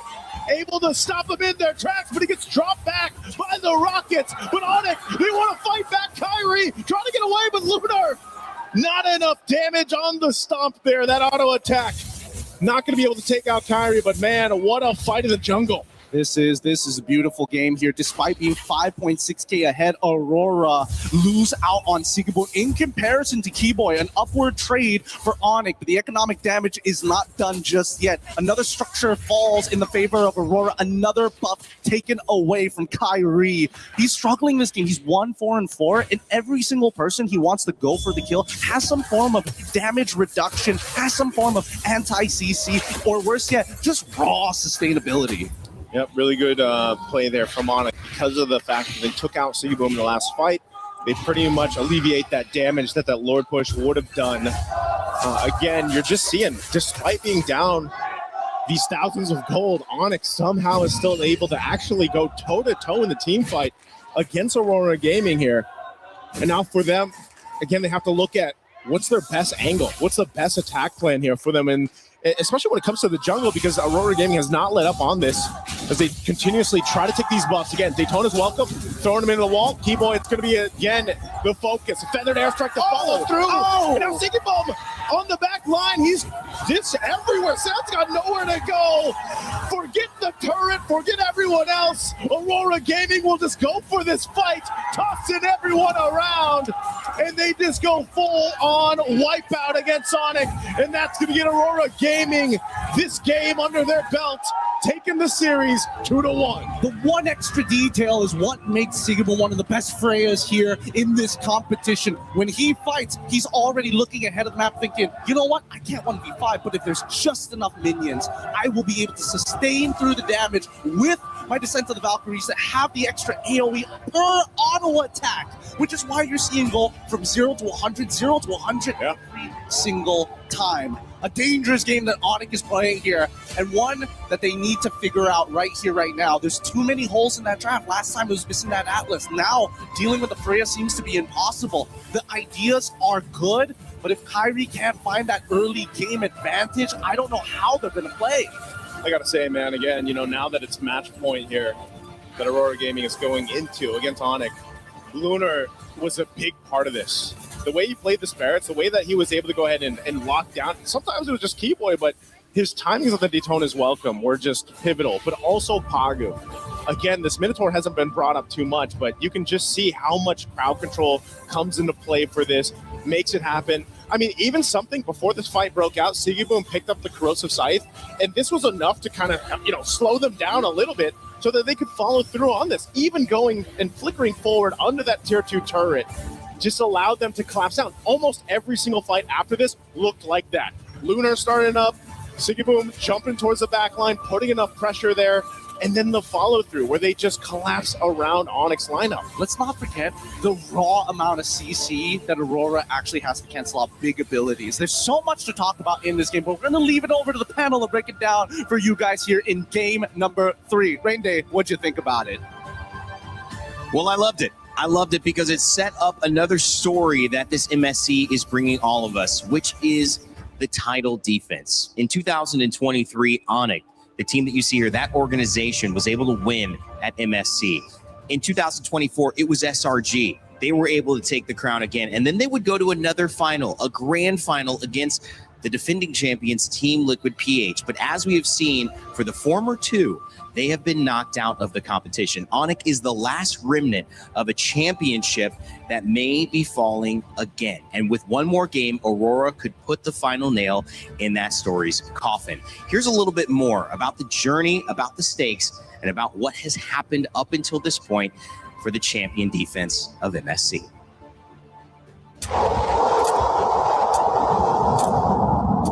Another life, another chance, but not to Stormy! From the start of MSC in EWC, there's never been a back-to-back champion here.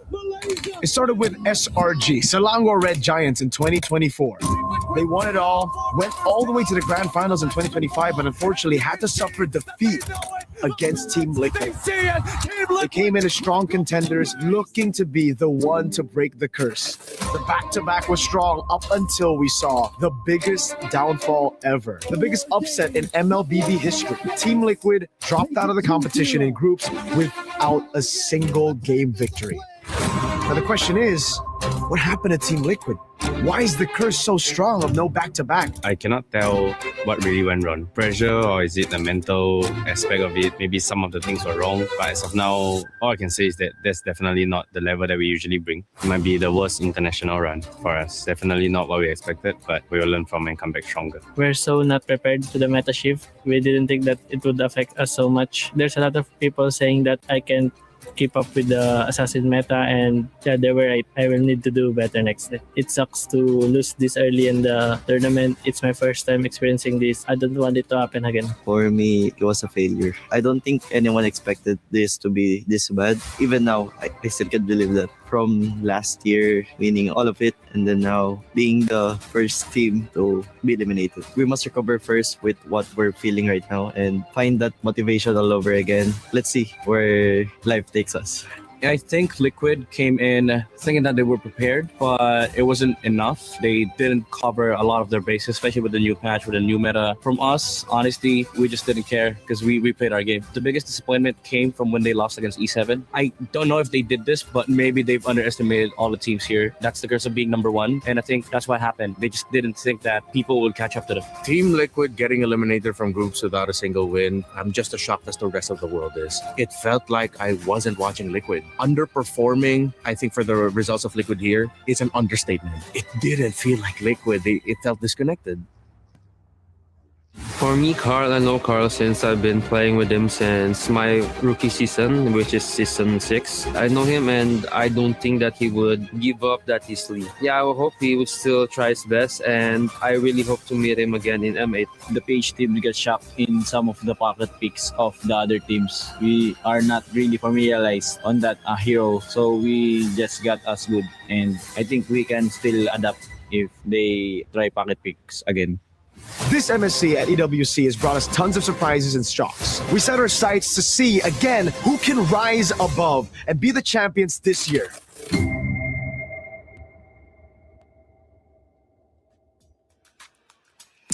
Well, it wasn't easy for the GOAT, Carl TZ, and Team Liquid PH to take that loss, but they've taken it on the chin. You heard it from Sanford. You heard it from Carl. They understand that there's more to do. They understand that they might have been in a position to look at this tournament in eyes that didn't work for whatever reason. It might have been lack of preparation. It could have also just been not being ready for that meta. It could have been mental, as Coach Aon said as well.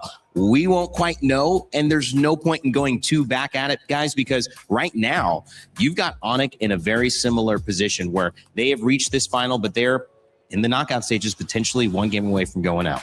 Yeah, one of the, again, you mentioned, few remaining remnants of a champion, MSC champion left here in this tournament. And they're currently up against Aurora, who are already at match point. So we are about to literally rewrite history here in MSC 2026 if ever the script does not flip in Onyx's favor. And the way we're seeing it right now, it's constant adaptation and Aurora being the better prepared team every single time. What does it do to look at the rest of this tournament and how it's gone and apply that logic to we may see the remnants of a championship falling? Because to me, it feels right in line with what we've seen. We've seen a new meta. We've seen old players and new players struggle with it. We've seen dynasties already fall. I mean, wouldn't it be apropos, since we're in France, to see a new champion here at this MSC? What I see during this MSC is that this is a new beginning, right? Because for countless years now, Southeast Asia has been dominating the MLBB field. But this shows with the right tweaks of the meta, with teams getting used to the pressure that Southeast Asia usually put on tournaments, now we can see that this meta is an equal playing field. And just like what Coach Midnight said, I think it's not exclusively for TL. I feel like every single team, even if you're coming in here as the underdog, as a dark horse, you tend to underestimate your opponents. Be like, they're not that great. We can take them down. And now this just shows that MLBB is just in a state where everyone can win. And I think that's a very healthy spot for the game. Yeah, and it's very timely because it's, I think, the first time we actually held a tournament in this part of the world. Yeah.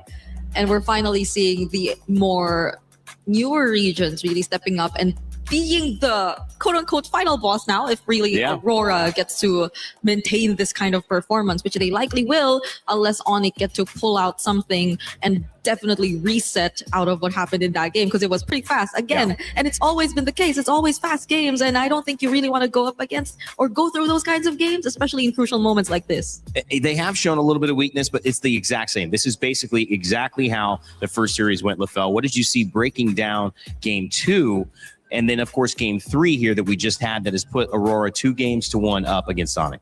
Well, first of all, we got to look at Onyx draft here. The king and queen here, Nolan as well as the Farsa. This is going to be the main damage coming in from Onyx. Now, here's the thing. Nolan pseudo gets countered by the Minotaur and as well as both of these fighters. Just because they're tanky, it's hard to take them down. And the Minotaur heals them back up. So it makes it so that Nolan's damage is nullified. So then the biggest problem is you got to take on the queen, which is the Farsa. Farsa is honestly able to win the entire team fight by herself, creating just so much damage, and then the rest of the team, they just got to clean up. So we got to look at how Onyx won in the early game, and then what changed that made them lost, right? We're going to be looking at the first clip here.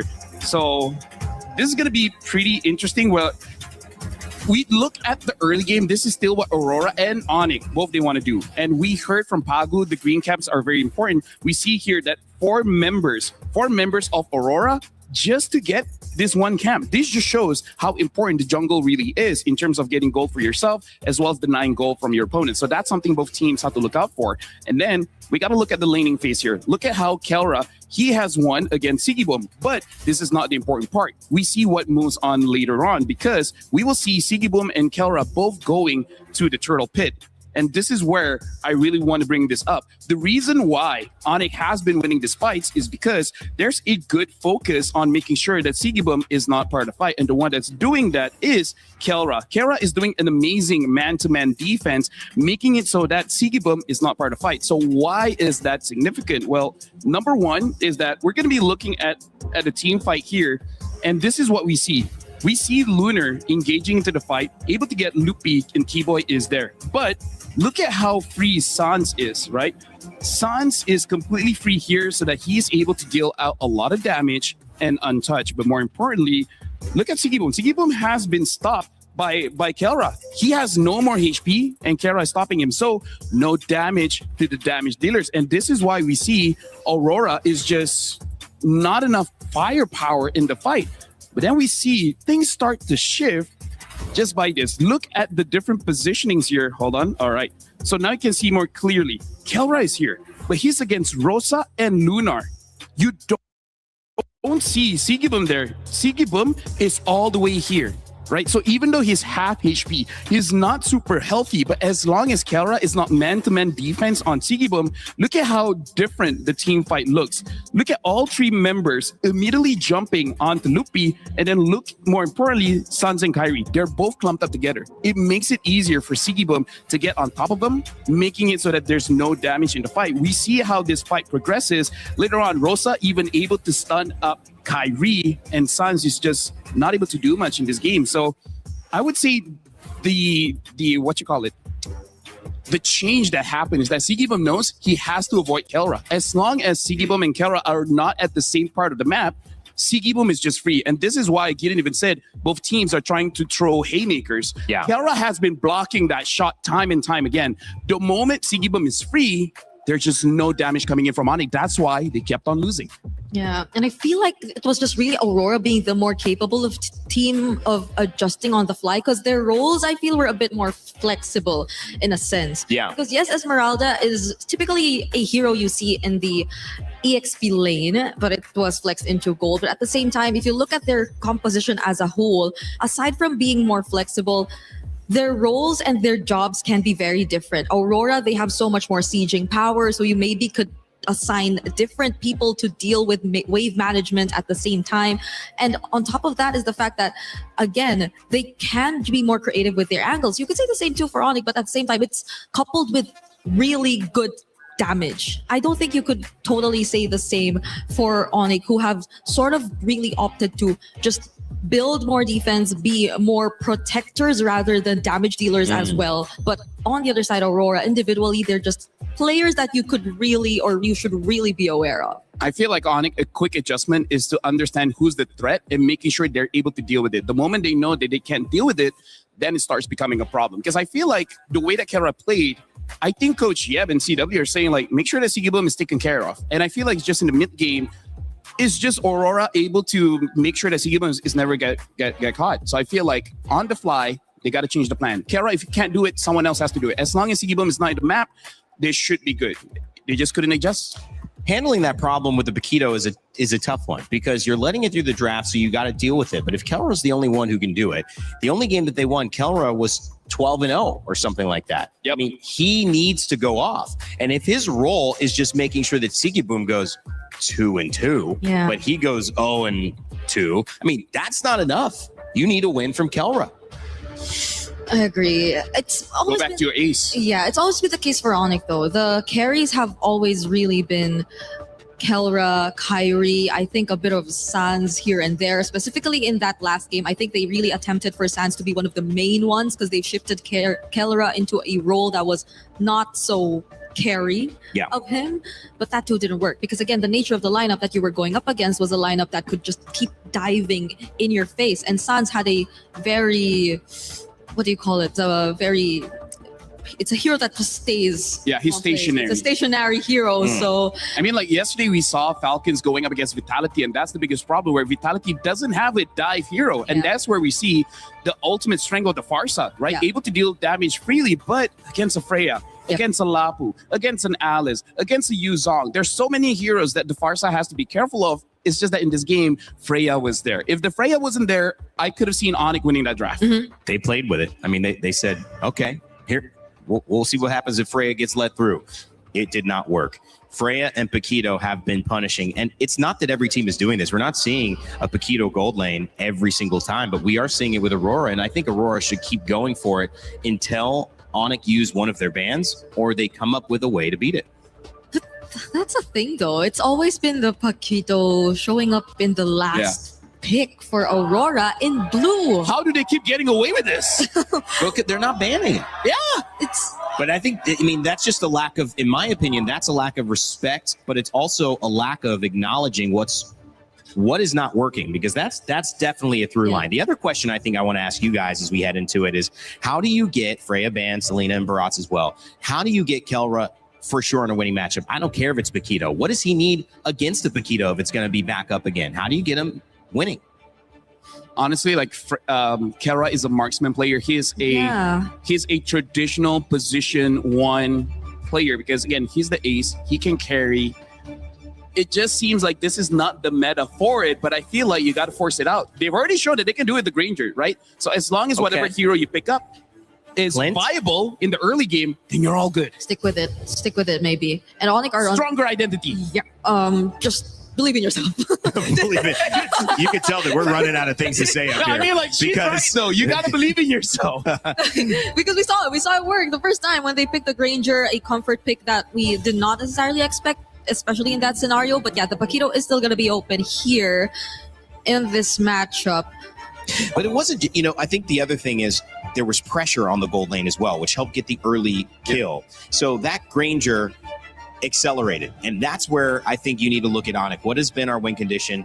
But the other thing that I'm excited about is we get to, that's what I'm talking about. Because I think even they, 100% is going to get stolen, it's right? Siggin, so we're gonna grab it early. They get the priority. In some ways, the one thing I was saying, we haven't seen Onyx respond again. We saw them lose, then win, then lose, and this set was over. Now we get to see their response. Maybe they do have an answer ready for this. At the very least, though, it's not both the Freya and Paquito open. At least. On Aurora's side. But if it's an answer to the Paquito... Is Melissa something that needs to come out a little bit more? I think it's an option. I think it's an option. Not a direct one. Yeah, not a direct one, but it's kind of like not the worst thing, right? Now they pick up the Zushin as well as the Uranus and now the Eudora.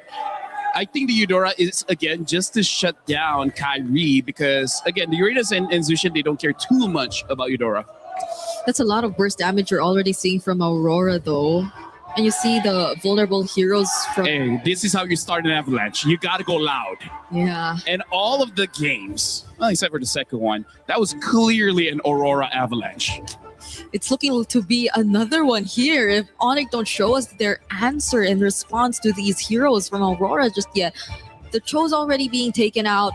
We don't know if they're going to resort back to their identity and just go for a Kiboy Kelra combo or hero synergy that works. But with the Cho taken out, I think that's less options for Onyx overall. Unless they pick up a carry, I don't think they can play pickoff because Kalia is still there if they want to play pickoff, but their draft doesn't really look like it's centered around that. And now even the Granger, good respect here coming in from Coach Midnight. Yeah. Uranus was picked up on the side previously of Aurora in the EXP lane. We've also seen Barats. We've seen Hilda. That was a loss, however. So forcing something different. The Freya also banned as well, saying, let's just see if we can get a little bit of an advantage here. The Esmeralda also banned. So a lot of the EXP answers that Aurora have gone to, not available this game. There is the Alice deal if they want a front line that can kind of engage into the fight. We haven't seen a Terizla, but it could be viable. The only problem is that Zushin. So I feel like Alice might be the safest if they just want a front line in the EXP. So if they go Alice, then that's... Oh yeah, it's Mayban, yeah. So it's all the more reason for Onyx to at least pick up a source of shred or DPS. But you don't really want to claw against the Paquito anymore. Carry. You need a carry. Or Moskov. A Moskov carry is an option, but... Melissa is also not bad. Yeah, going up against Eudora, it's very awkward to pick up a mid-range marksman. Pagu on the pick, trying to figure out what's next for Aurora. They've caught Onyx by surprise. Really not too much. It's been clear what they've wanted. We expected Midnight to throw some crazy stuff out there. It's pretty much been double fighter, Paquito in the gold lane that's caused problems. And another Harith. So it's not Paquito in the gold for Aurora in this game at least. So maybe... It could be jungle or EXP. Oh, wow. And they're still flexing that opportunity. Yeah. So maybe Kelra could feel a bit better about picking up a gold lane matchup towards or into the Harith this time, regardless of how they want to play this. Yeah. But Keyboy, his options in Rome have been limited as well. You need the information. There's a Eudora that's just going to be... I feel like Hylos is going to be pretty good because you just need someone to absorb that burst, give a lot of space to the Uranus, as well as a good combination with the Zushin. Yeah. If they don't, I can see a Gatot doing okay. Because it's dangerous grass, so I think it's all the more reason for Aurora to just keep going in for the surprises. But they go for Brody Gatot. Yeah. Oh. Got a Kacha, potentially a little bit of counter engage with the ultimate if somebody gets in. Just the knock-up stun and have a chance to also move into that. So if he's caught out of position, maybe could even get aggressive with it. So the Gato might be a good idea. Right now, Onyx, it looks like they have lane-winning matchups, or at least the possibility to win that lane. And knowing Kelra, I'm not going to doubt him. I feel like he could do it. So I feel like for Onyx, they try to win the side lanes and then go off of there. Because again, that's kind of like the story this entire series. Yeah, and at least Kelra's going to have a bit more range to play around with. If you don't really want to walk up close to Aurora and get caught in by the burst damage by the Paquito and the Eudora, but the Hylos to wrap up the draft for Aurora. You like it, Brig? Yeah, it's a different hero that we're seeing on Pagu all over again, but I think it's going to help so much if it's revitalized, especially in just sustaining the overall team fights. Hylos going to be in the EXP lane here. Pagu going Belleric on the roam. So this will be an interesting matchup, guys. It's going to be game number 4. Aurora has a chance to send Onyx home. This would be one for the record books as well, as we would see the Turkey A representative moving on to the semifinals with just one more game. We'll see if they can silence the crowd as we go to our casters. Thank you so much, Rain Day. Once again, history being made here today. Turkey may have their one opportunity to make history and say, you know what, this is our best finish ever, and it can only go up from here. But on the opposite side, Onyx, the Sky Kings themselves, very understandably that most people will see them as the favorites, but it's tough so far. We've seen so many good plays from either side, but Aurora keeps getting one over them just like this. But Onyx, this time, now forcing Rosa to take the early recall. Yeah, little reminiscent of last game, right? But that time it was Sans that had to burn his battle spell early on, or was actually pressured enough to go back to base early on. But luckily for Rosa, no death, right? So no first blood yet, but this is kind of what we expected to see between this early game already. Now, one thing I have to question though too is this Hylos pick. We were wondering what would pop up in the XP lane given the bans and everything else. Now, is this the right thing against the Uranus? I think so far against the Uranus, it doesn't matter. It's not about the laning phase, it's about the team fights later down the line, right? They have a way to kind of slow Kyrie down, force him to use his iframes early on, and I think the Glorious Pathway is significant to try and slow down both Sans and Kelra from either chasing those kills or to chase them if the impact from Aurora's team fight is just that much greater. We'll see on the very first turtle here to see how that's going to play out, because level 4s, they're going to be extremely key for Aurora. Yeah, you got to think about it this way too. The crowd control, once again, that Aurora Gaming has been playing around with is what's helped their lineups and execution so much. Seekaboom's going to be sent back to base here because, again, going back to the crowd control options for Aurora, you know, they've got that stun that comes with the Hylos. You mentioned with the Glorious Pathway, slowing them down too, or speeding yourself up, which can help even Rosa. Go for that stun on the Eudora. And then, of course, you have Pagu and the Belric, right? This time around, too, you've got a Flicker because of the fact that you have the Hylos with that Revitalize, kind of that sustainability to work with. So Pagu's surprise factor can be beneficial here. So Onyx, as they approach these fights, you know, they have enough crowd control themselves. They have sustainability with their own Revitalize. And, you know, that's why when you see these compositions come through and you see the Revitalize come to play, it extends these team fights, which can be favorable, again, to have a Jushin, to have Kelra's space here. Oh, couple punches. Okay. Better to burn the Flicker than die there for Kelra. I totally agree, but more importantly, that just saved Seekaboom his entire laning phase. And now there's a potential angle here, but as long as Seekaboom is able to, you know, get some help to break that freeze, it makes things so much easier because he was about to get frozen out and not be able to play the laning phase at all. Down by bot side, though, I'm surprised that Luna was able to get this much pressure, considering that Lupe is supposed to be the one who actually kind of maintains full control overall. Like his passive into the Ring of Punishment really just kind of doesn't matter. It's just a free stacks for him. Okay. Little jump in from Keyboy. I mean, they wanted to make a play on Rosa, but Rosa holds on to the Flicker too. So that's a no-go there in the mid lane. A couple ultimates thrown out. And it's back to it, but Onyx slowly building up what they can across the map. Much slower pace, you know, than what we have to see because, again, Onyx needs to kind of slow this down in a bit, let Kyrie get to where he needs to be, and pressure where they can. Right now, mid lane, okay, San's still going to be okay. Much mana to work with here, though. Yeah, again, at least Rosa is able to try and equalize the EXP just a little bit against Sans. Unfortunately, hold on. Oh, Seekaboom fighting off Kelra here in the 1v1. Taking too many shots, though. First blood in the hands of Kelra. Man, did he fight for that one. Oh, predicted from Kelra as well, anticipating where the Chrono Dash was going to be, and now they have to protect these green camps. Lunar is going to try, but that Retribution is a little too big for the side of Kyrie as they continue to take these small incremental leads and making sure that when they do the man-to-man defense, there's always just a huge tax that Onyx applies on towards Aurora's side. Oh, Pago. Going to go ahead and heal up a little bit here, but okay, Onyx not going to follow through with that. They are just looking for those small wins. They're looking to compound the interest here. Gideon, as you mentioned, now Zalman Force drop down. Kelra going in with a bit of stun there to work with. Torn apart memory. Not going to be enough. And Seekaboom will get his revenge. And now Sans re-engaging with the beacon. The rest of the team follow through. Kyrie will be able to pick up a kill for himself.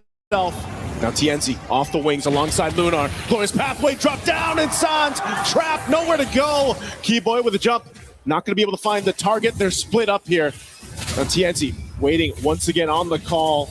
Lunar will go ahead and just force out Onyx from this area. And that's officially Aurora actually winning out big time on that trade. Where was Kyrie? Was he not in position to try and trade for Kelra, or was he 100% confident that Kelra was going to win that no matter what?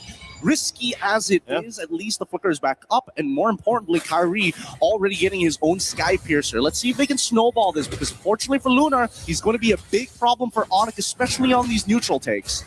TNZ also got his first item locked in for Rosa too. Both mid laners fighting for it out. Second turtle, though. Glorious Pathway already dropped down. Still half health from the turtle. You're going to deal with Lunar. Again, a split fight happening here. Loopy able to get a couple of resources out. Now Lunar trying to get away with that Revitalize. Still going to reset this turtle. So neither team getting the upper hand just yet. But it will be Kyrie to hold on to this turtle. It looks like TNZ is just going to have to give it up. Yep, they don't have the health or the mana. And Onyx, that's what they want to do. Keep taxing them until they can't afford it anymore. Once they go for broke, that's when Onyx can start fully taking control over this game. For now, at least for Aurora's side, they're looking for the first and second item power spikes to really turn these fights over. So having this 2K lead on Onyx isn't the worst thing in the world. However, where's the big conversions, right? Every single lane is winning here. Wow. Okay, and I guess they just got the call too. You know, Sigibum, come join us. Give up that top lane, but they will be able to find Keyboy. So trading it out just to grab a kill, forfeiting the top tier 1 turret. Aurora Gaming is going to make that switch now, looking to put pressure on tier 1 mid. And that's exactly what you want to do. These are the conversions that matter here. And Pagu instantly wants to cut off as many rotations as possible. Look at Lunar right in front of Sansa's face. Yep, they're going to have to stop him down. Glorious Pathway to disengage, but Aurora Gaming got what they wanted. A kill, and now that turret falling in the mid lane. So this is going to be a battle. I feel like for game 4, what we're seeing, very different from the previous 3 games, is just this battle of attrition, finding these little moments around the map, finding ways to open it up, get that favorable matchup when you can, win this next objective, that turtle, and eventually the Lords to come. Whoa, hold up. This could be really, really dangerous. As Onyx forcing Lunar out of position, allowing Kelra to actually open things up. You can see the rest of the members are man-to-man defensing here. They understand what's about to happen, and I don't think they should take this right now. All right, Conceal used. Little taunt there, Unbreakable. Gonna bring Pagu back. He goes in with a flicker, locking him down with the Raptor Dryad. Sand's gonna be okay though. Aurora Gaming on the back foot. They want to get away. Avatar of the Guardian will burn the flicker from Rosa. Still gonna be caught amidst it all. Against the wall they go. A burst of damage with Sigibum is gone, and Onyx will win this fight.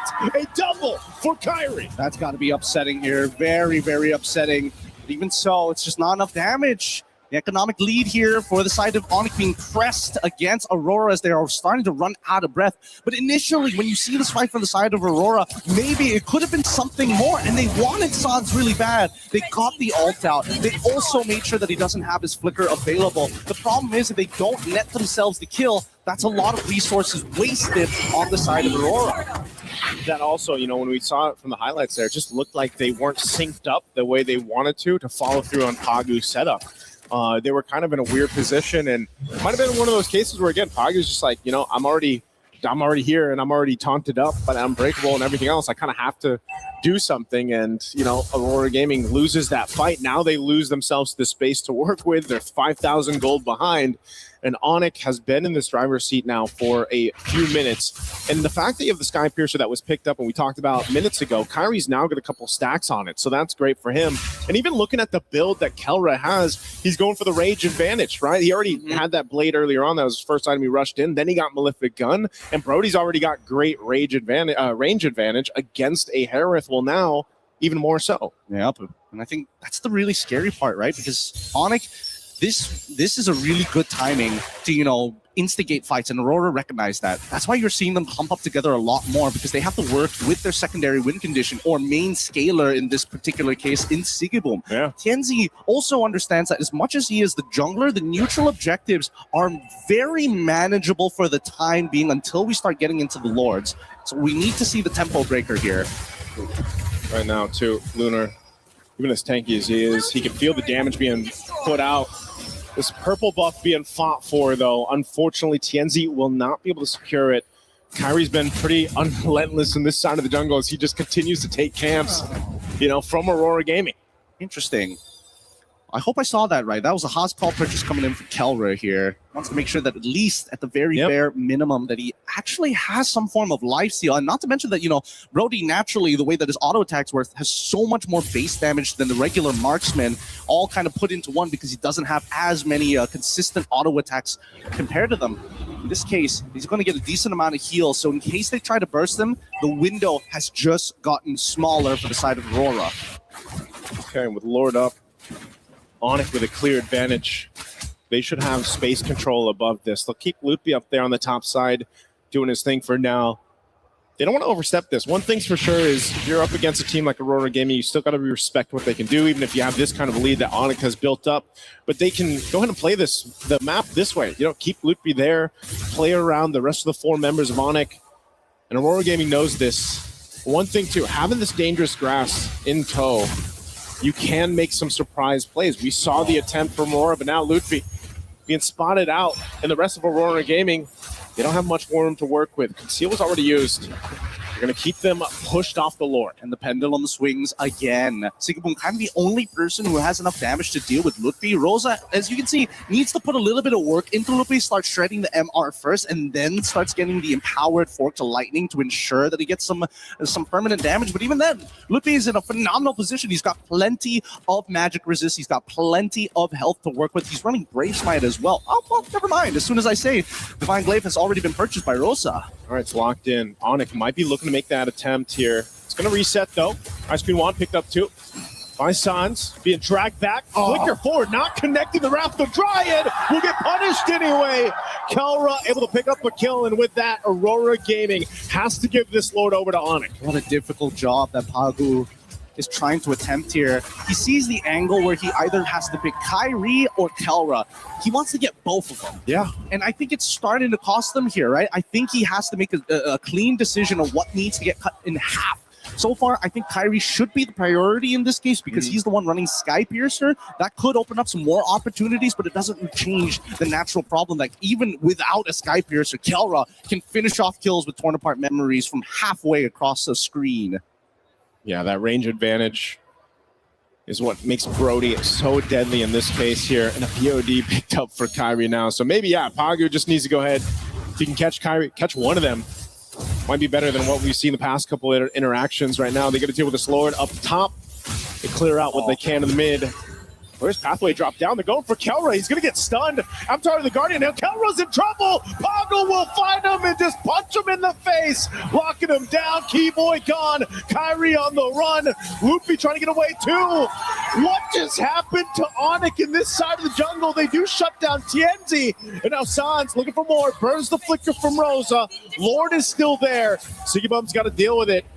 But man, Aurora Gaming might have found a little bit of life and wiggle room in this game. Yeah, honestly, that was pretty good coming in for Aurora. I'm pretty sure that Keyboy didn't have his taunt ready to go, and they recognize that Kelra still doesn't have his flicker for a couple more seconds, so they find the punish. Let's watch this one more time, because it felt like Kelra just kind of ate it. And Keyboy, out of position, uses the AOG to try and close the distance, but by then it's already too late. The damage has already been done. Not to mention that also, passive coming in from Pagu, shredding away at the little bit of life that Kelra actually has, but now he's got the Berserker's Fury on top of the Haas Claws. He's got some real damage in his belt right now, and unless Sans can keep him protected, they want the traditional front to back.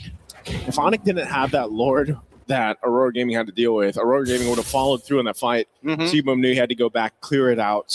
And they maintained the base turrets. Again, falling from this deficit, Aurora Gaming able to go ahead and find a moment, but I think that was just a little mistake from Onyx. Again, they still have a great lead. They still have Kyrie didn't go down, so he's his stacks that he's built up over this time has been okay. And as you mentioned, Kelra now has another item locked in here. Even Sans getting a little more defense locked in with that Bruce Force breastplate. This is where things are going to be a little dicey all across the board here. And Keyboy already making sure he's able to slow down the auto attacks coming in from Sigibum. Chastise Pauldron, a pretty important purchase in case that he just needs a sliver of health to survive. A lot of brute force breastplates across the board as well. Well, they getting kind of help with this physical damage throughput, especially with Tenzi, the way he's built up. I mean, he's even got a little mix of defensiveness there with the Queen's Wings locked in. But it's just been, I think, one thing that really stands out throughout these, even the group stage now and the knockout stages, just the way the teams have executed these team fights is so crucial. Harara obviously allows you to have a little more room to work with in comparison to a Paquito. So Tienzi really has to not get kind of faked out. I feel like that's what happens with a lot of times when the Harara's across from you and you're dealing with it.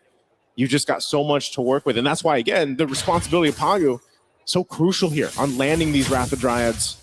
Lutfi going to be forced out of that brush alongside Keyboy. So it's a face-off for this Lord. Just look at the way that they have to play, right? The only person who may be able to bait a reaction from Onyx is Sigabo because he's such a high priority target. Now, Onyx, they don't have control over this, and Kyrie is ready to hop over the pit. But look at the mid lane. They get that first shove. They're going to reset this, and they're looking for an interception. Oh, are we going to get punished for getting knocked out by the Lord? Luckily, they don't. Oh, Lutfi, okay, he's still half health. They're going to bring back Lunar. Lunar dropping down the glorious pathway to cut off Lutfi, but that's not the target you want to go for. If you're Aurora Gaming, and now couple ultimates expended here from Aurora Gaming. Lord will just reset as the space does.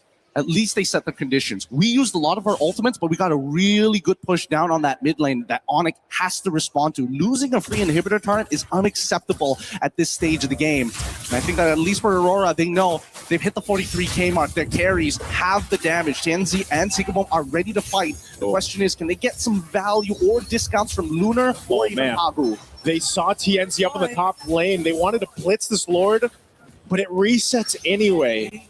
So again, a good choice here to just kind of back off. Keyboy was there, gave them the information. Meanwhile, Onyx still looking to bait Aurora Gaming into a fight. Quarter the health on this Lord. Whoa, it's going to reset once again. Look at the positioning here from Keyboy. Oh Luffy, my God. Consecration drop down. Pagu goes in with the flicker at the Dryad.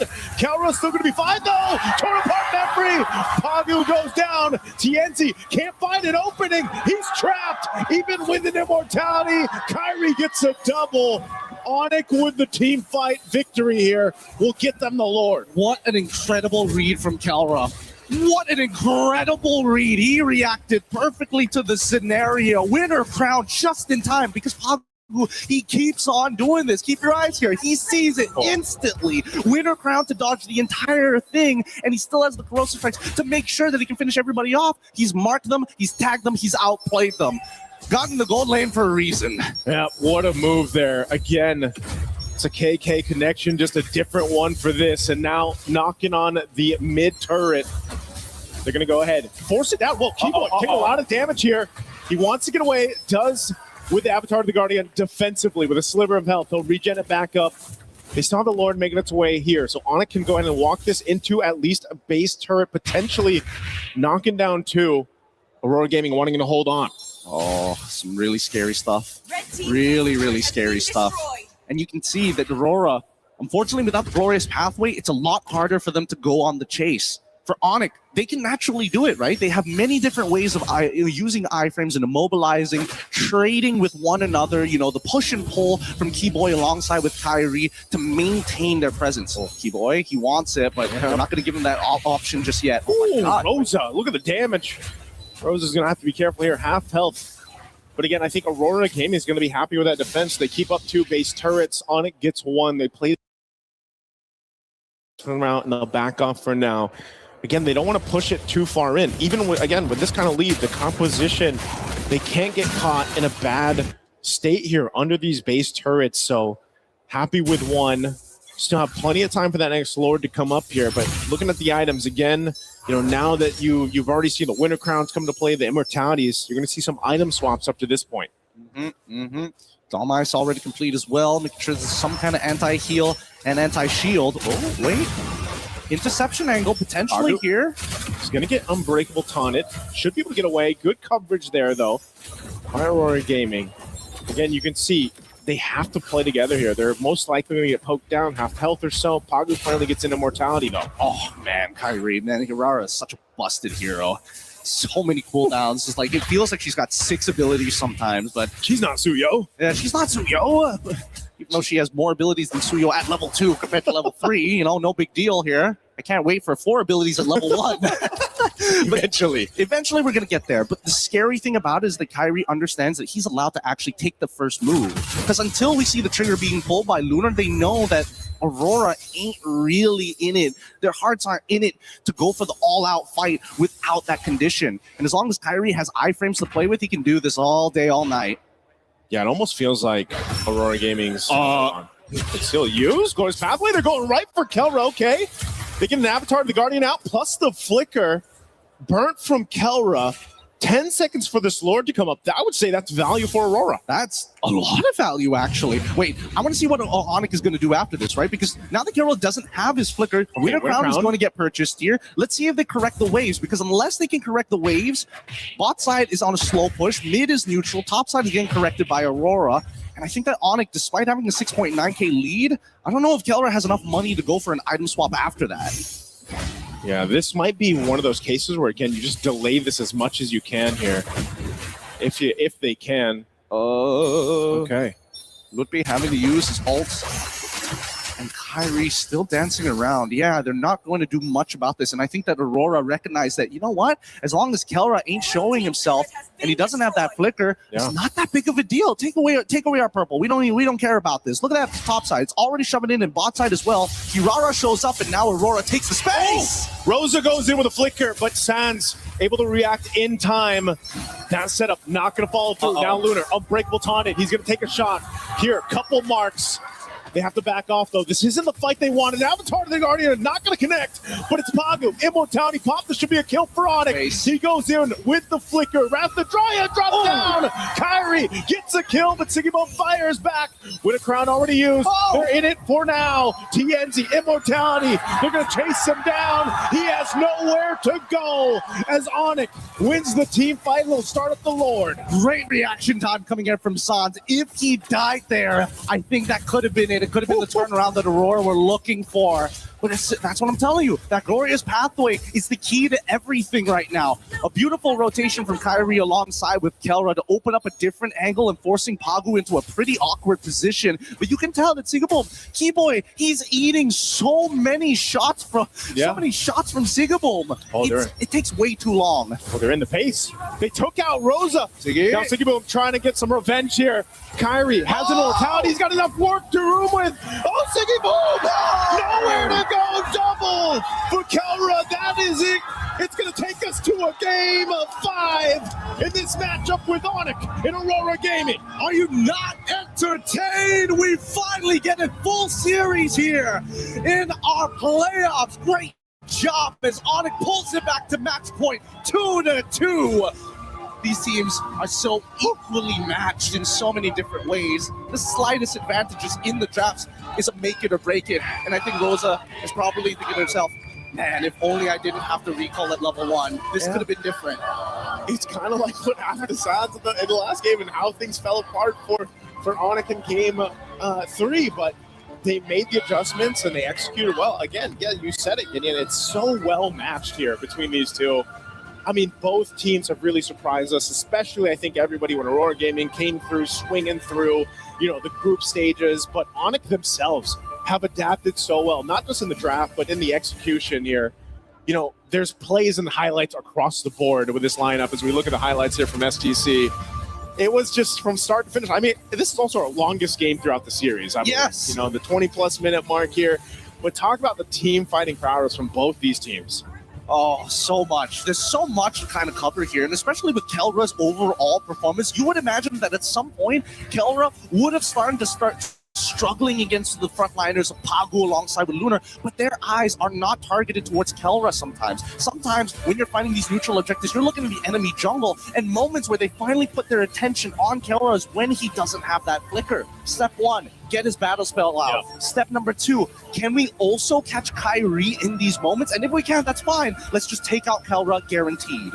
Oh, again, there were so many good plays like this. That Winter Crown usage from Kelra, able to go ahead and cap out the torn apart memory, just the coverage that he had too from Keyboy and Sans. I mean, Keyboy's job alone was so difficult. I mean, it wasn't like he was landing all these Avatar of the Guardians, but he was still providing space for Kyrie and Kelra to move around with. Loopy was doing the same thing, just not as flashy, obviously, on Uranus, but still providing so much value for these team fights. But Loopy is literally the border of their territory. Wherever Loopy is, they cannot walk past him. And that's so frustrating because Sans can cover so many different angles at once. Well, I don't want to go further into this. I got to save it over for our panel as we throw it back to Rain Day. What do you think about this game?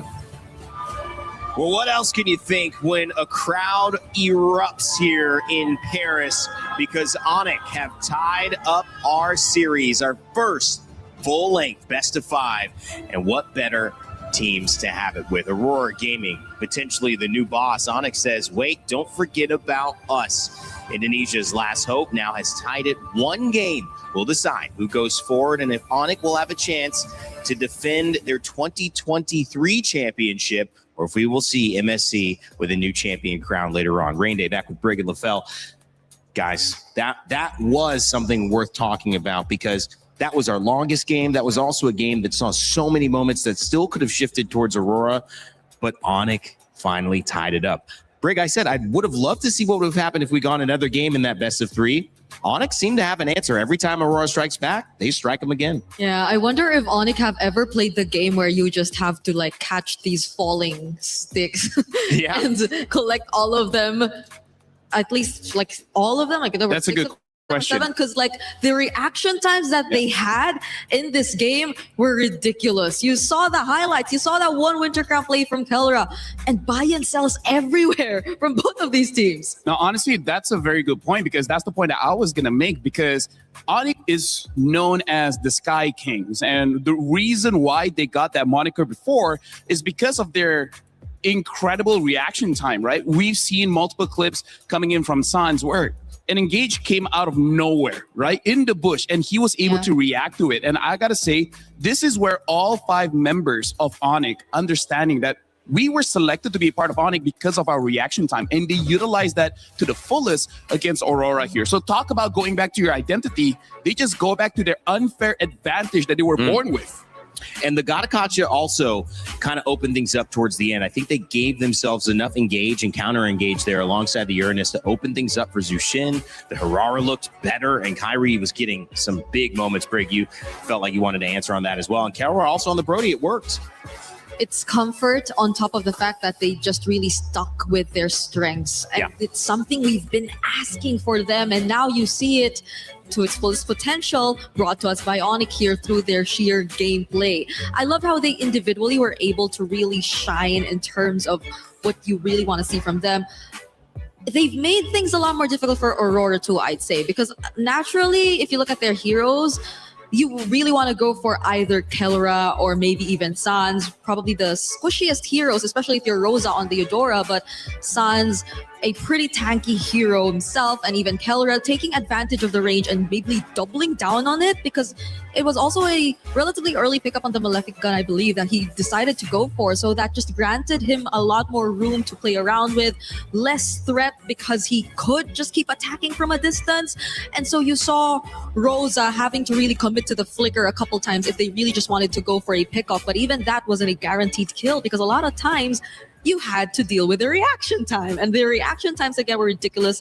They always had a way to come back from these attempts that Aurora wanted to do. And man, Onyx fans, they're all happy. They've, as you mentioned, erupted here after we got to secure Game 5. It was a really fun moment to be in this building. It reminded me yesterday of Team Falcons PH taking the win. Those fans erupted as well. We had vitality in them going back and forth here at the Lenovo Legion Gauntlet. But when it comes to Onyx, there's just something special about the way that this team is operated. And I feel really strongly that both teams now, there is no advantage in the draft that they're giving away. There is a difference. There are strengths and weaknesses, but it feels like both teams have been able to play, and it is coming down to those mechanical things, those small moments, LaFell, and moments that Gideon and Nice were trying to focus on. You were watching as well on stage. What did you focus on that helped Onyx tie this back up? Well, honestly, this is going to be very technical. Onyx really utilized the map alongside with their unfair advantage of having incredible reaction time, because we'll be seeing clips later on of how Onyx, they decide where they fight, and they fight around the river, which is an open space where they try to bait out Pagu, right? Like, we're going to be looking at a telestrator here because looking at the draft, there's really not a lot to discuss here because this is not simply just about the draft, but really how you utilize it, right? So the draft is just showing up here, but this is something that we see Onyx has been doing over and over again. We're going to be playing this clip here. We're going to look at Pagu, flicker, and then initiate. But look at every positioning coming in from Onyx. 1, 2, 3, 4, 5. Look at how spread they are. And they've been doing this the entire game because going up against Aurora. Midnight, as the coach, probably taught them the ube strat, which is the ultimate bonding experience, which basically means you're clumping up together. You know, someone is going to start a fight, and then everyone follows up. So how do you stop that? Don't clump up.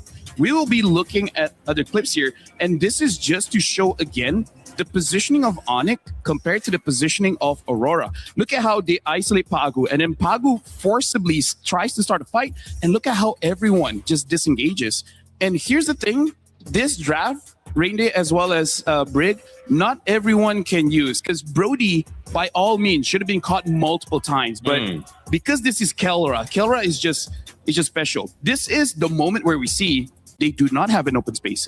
We'll be looking at how they try to catch him right there. Exactly, because by this time they understand the timers. Because if we look at Brody here, Kelra, he does not have the flicker. And this is why I say not every person could use Brody in this capacity, because he doesn't have a lot of escape tools. Once he goes in here, see, this is the positioning that Lunar was waiting for, right? We see that Kelra is cut off. You can see that this area here is a very close area, making it so that it's very easy for Aurora to hit their abilities, but more importantly, not a lot of space for Onyx to escape. This is where we see they just go all in. The moment they got Kelra, there's not much that they can do. This is the rare time that we see Onyx clumped up, and that's why they lost. And then again, look at here. We see that all the focus is on Kelra again, because he is supposedly one of the easiest members of Onyx to catch. And yet, when we zoom out, we see that even though they engage Winter Crown into flickering out, and then eventually we even see the Gato Kacha ulting on top of Kelra just to provide him that heal. So this is what Onyx did. They understand habits. Aurora has a habit where either Pagu or Sigibum or even Lunar, depending on the draft, one of them will start the fight. In this one, it's pretty obvious it's going to be Pagu on that Belric. So as long as you're able to spread out, you bait out the ult, they can re-engage. That's also another thing that we got to talk about the draft. Having the Zushin, the Uranus, as well as the Herrera. One of the best things about them is that they can get out of a fight and they quickly go back in. Go ahead. I mean, what were you going to respond to that with? No, I think if you look at it at first, it looks great. At least Aurora are always based on that. If you observe, on the same page, they know who they really want to prioritize and target, and they don't have as much disconnect as I think we've observed from a lot of teams here in MSC. But there should be like backup plans, and there should be other angles that they play around with. If that Pagu flickered Wrath of Dryad combo has been read out multiple times already.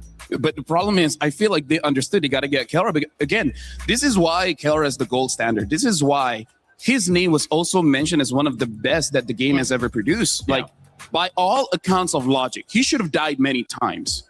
Right? That's how you become champions, right? You got to define the logic. You got to define the expectation. Just because my character dictates I can't do it, if I'm using this character, I'll find a way. That's how you become bigger than the draft and bigger than the character, the hero, the game itself. You become somebody that obviously deserves these superstar fans as well. But speaking of superstars, we've got the junglers going head to head. It is an amazing day to witness some matchups that you cannot get anywhere else. TNZ and Kyrie, we talked about them. TNZ, phenomenal on Aurora Gaming. Kyrie having a great response, however, and actually winning, not only in turtle kills, but lord kills, damage dealt, and of course 8-0-4 in this last matchup. And the Herrera against the Paquito, it makes me wonder, LaFell, if it's not just the Paquito, it is really looking at, well, maybe we need that Paquito in gold, maybe EXP. I'm with you. I'm with you in gold, because this is the last chance.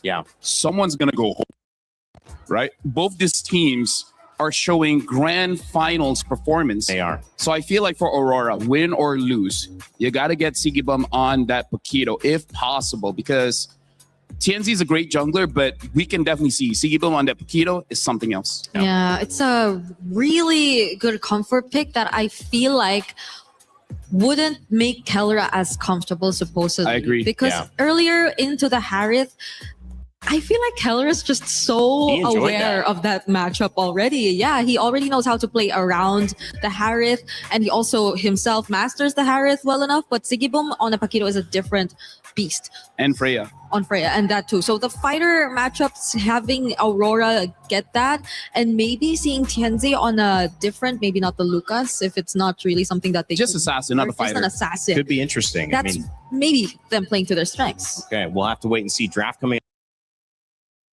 Send it over to an announcement about Street Fighter. They're actually playing Street Fighter at EWC right now on the Alliance stage. However, in game with MLBB, you have a chance to play Ryu, Ken, and a cool Street Fighter matchup in your games.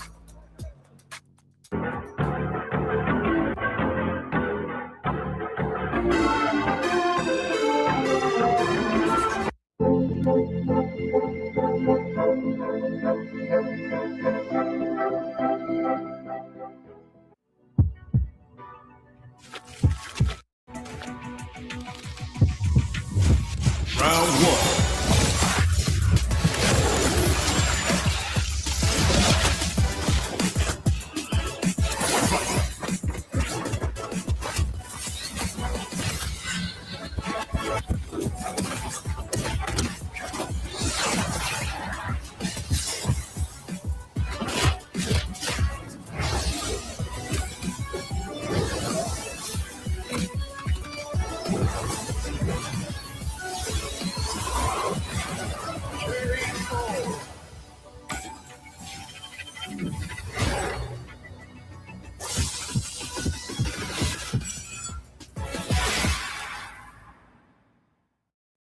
Thinks he can come in here and play my game. Go. He knows nothing. Let's go! Tyler 1, you're done. Raw energy. Off, blow the house down. Play is in our DNA. Whenever we let it out, it becomes our superpower. Now imagine an entire city being built to supercharge it. Kadir City, powered by play. Well, above the clouds, there's Onyx. You could hear the chants coming out, and you could see the fans just resetting. Rafael? Yeah, we can hear the atas langit ada Onyx. We're here. Onyx. They feel it happening. Atas langit ada Onyx. Here's the thing. I feel like for both teams, in terms of the draft, they got to stick to their guns. Yep. Kelra has to stick with the marksman. Sigibum has to stick with the fighter. And then this small adjustment might be too risky, which is what Aurora has been doing is trying to target Kelra. Yeah. But time and time again, Kelra has been outplaying them.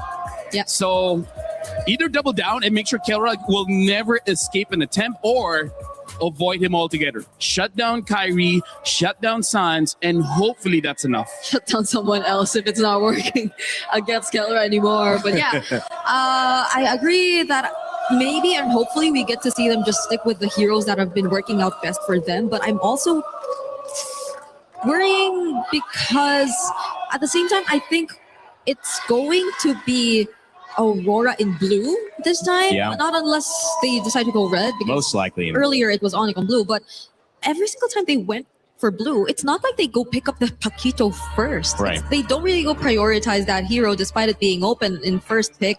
There are a lot of other options which could be left open still. The Hirara's still there. The Freya potentially even might be still there, but that's also something that could work out for them, honestly. So yeah. I think the sides are really going to be important. There you go. Aurora does go to blue and the Paquito is still open. So that's a question mark for all of us right now. But the trend says, okay, never mind. Let's just take out all Sigibum's hero, you know? And that's smart. I mean, we knew that was going to be something Aurora valued. And now it does do two things. We could see, and we're not even going to go into it. It's Aurora first pick from Aurora. So Onyx have a chance to respond. Belric available. Barat's still available. Yeah. Zushin not available here, banned out. So that won't be a factor, which has been played 2 games in a row by Onyx. Yeah. I think they're going to opt for those power picks still. Safe picks and, as you've mentioned. But the Belric plus is supposedly the way to go, at least. That's a good pick. Oh! And the Fanny. Take the Barats as well as the Fanny. Barats is one of the counters towards the Fanny. Now, I want to see whether Aurora, in terms of gold lane, Melissa and Moskov can deal with the Fanny, but if you want to go fighters, maybe the Ruby. The Ruby's the next one. Probably Ruby, but the thing is, Ruby has been changed so that she is only really strong when her HP is low enough so that she has a lot of heals. But if you burst her down so that she can't heal fast enough, that's kind of GG's. Could be risky there. Does that feel like the right trade? That will mean putting Sigiboom on a marksman, though, so they just don't reveal their gold laner altogether. They go for the Cho and this time the Uranus. I think at least the matchup will be kind of guaranteed for Aurora in the EXP lane. Not gonna lie, I'm liking Onyx opener a little bit more here. Yes. Because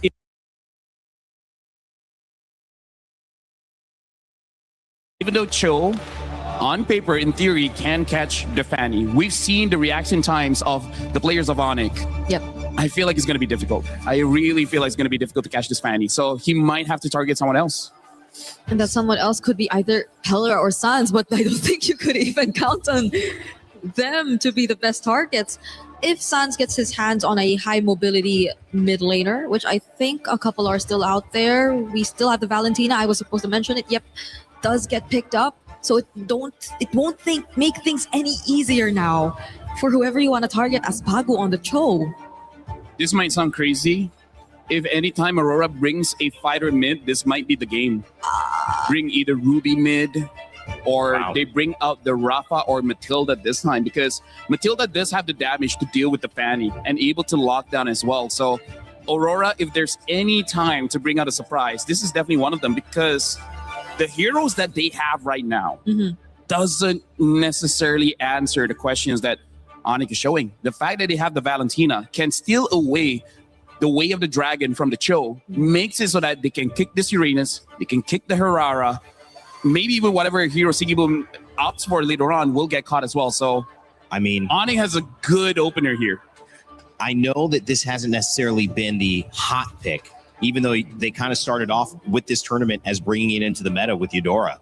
I feel like a kick into a stun is pretty guaranteed if you're trying to isolate this fight. We saw the Fanny with Arrow 404 earlier series, Team Vamos. He was fantastic, but they still lost that game because they basically made the fight about everything but the Fanny until the Fanny showed up. And so if you can isolate someone very important with that show, capitalize on it. We know Aurora likes that. Maybe there's an answer there, and they just deal with the Fanny whenever she shows up. That can be. Hopefully just a bit not too much of a reaction just towards the Fanny pick if they really go lock down the Eudora and the Cho combo together. Because if you do decide to go for that route, that might be the safest, yes, because the fighters in the middle lane option that we talked about previously is something you really have to consider, because if your ultimate is a big ultimate, then I think Onyx would just equally benefit from that too, because they have their hands on the Valentina. So if we, let's say, consider the Ruby in mid, then I think Onyx would be just as happy with that to layer it together with the Barrets and whoever Kiboy would eventually pick up here in the draft. So Aurora have to be very particular with this. The other thought is, how much pressure are we putting on Barretts? We know that when Lunar can win that EXP lane, it helps them win very early. It's possible that we see a lot of pressure there. Yeah, but I feel like Barat should win against the Arena. Now it's 100% on the players. Gotta make sure the execution goes smooth for Aurora this time, going for a very standard draft, but for Kiboy in Rome. Gato was good. I like the counter. Yeah, Gato can be. Minotaur's banned. Atlas banned. Belleric still available, right? That could also be an option. Honestly, yeah, Belleric can still be an option, because for now, I feel like for Onyx, almost any pick in the Rome can really help them out here. And there you go. They pick up the Belleric. Also kind of good going up against the Claude, Uranus, Cho. So who do they want to pick up? Who does this Cho work against on the side of Onyx? Who's the priority? No one. No one. So if you can catch Fanny, great. But wow, I don't know about that. At best, probably just disrupt. Because Onyx will just go all in the team fights. Who are you leaning towards, guys? Final game. I'm leaning towards Onyx. I have to go for Onyx. Onyx. Wow. Indonesian champions in 2023 trying to go back and win in the semifinal. Aurora trying to prove that they deserve to be on the main stage. It's one game away that decides it. A best of 5 turned into a best of 1. Aurora Gaming versus Onyx. Turkey versus Indonesia. Let's send it back over to our casters, Gideon and Naisu, for game 5 at MSC. Two teams walked into this arena at the Esports World Cup thinking that they could make some life-changing money. Now they put it all on the line as both teams have pushed it to match point. A single mistake, a single good play could be the difference between a lot of cash here. But now let's jump right into this game as the Land of Dawn has already blessed us with a beautiful series. And even this draft, Gideon, for game 5 brings us, I feel like, back to the fundamentals, for the most part. Even if you look at Aurora Gaming lineup, our panel talked about it. There's no more things surprising yourself in the draft. It's pretty standard. There's only so much that the coaching staff can do. It comes down to that execution. Onyx on the same foot. Pick up some of their best heroes across the lanes here. Again, to see potentially Kyrie on this Fanny and Kaura having the Harith here, there's something that can be said for the movements, the way they move around the map alone can set things in pace. Let's set the stage here because so far, Aurora, you can tell that top side is definitely going to be their strong side. Lunar playing a much better game this time around, not having to deal with the Esmeralda, but against the Barats, it's going to be a lot easier to kind of outmaneuver and control this lane better, especially since it's a no-go lane.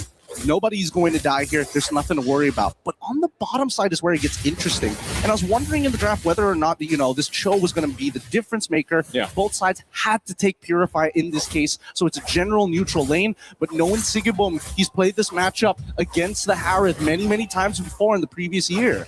We can see this pressure already on these green camps of Kyrie. Pago takes some shots here. Quarter of the health. He's going to have to get on out of there. This is one of the difficult things for Pago to deal with. When asked the question, who's the best target for those kicks? Who's the best person to go for? And it's Kyrie, but as mobile as a Fanny is, that's a tough task to take here. First turtle up for grabs. Onyx going to start it up.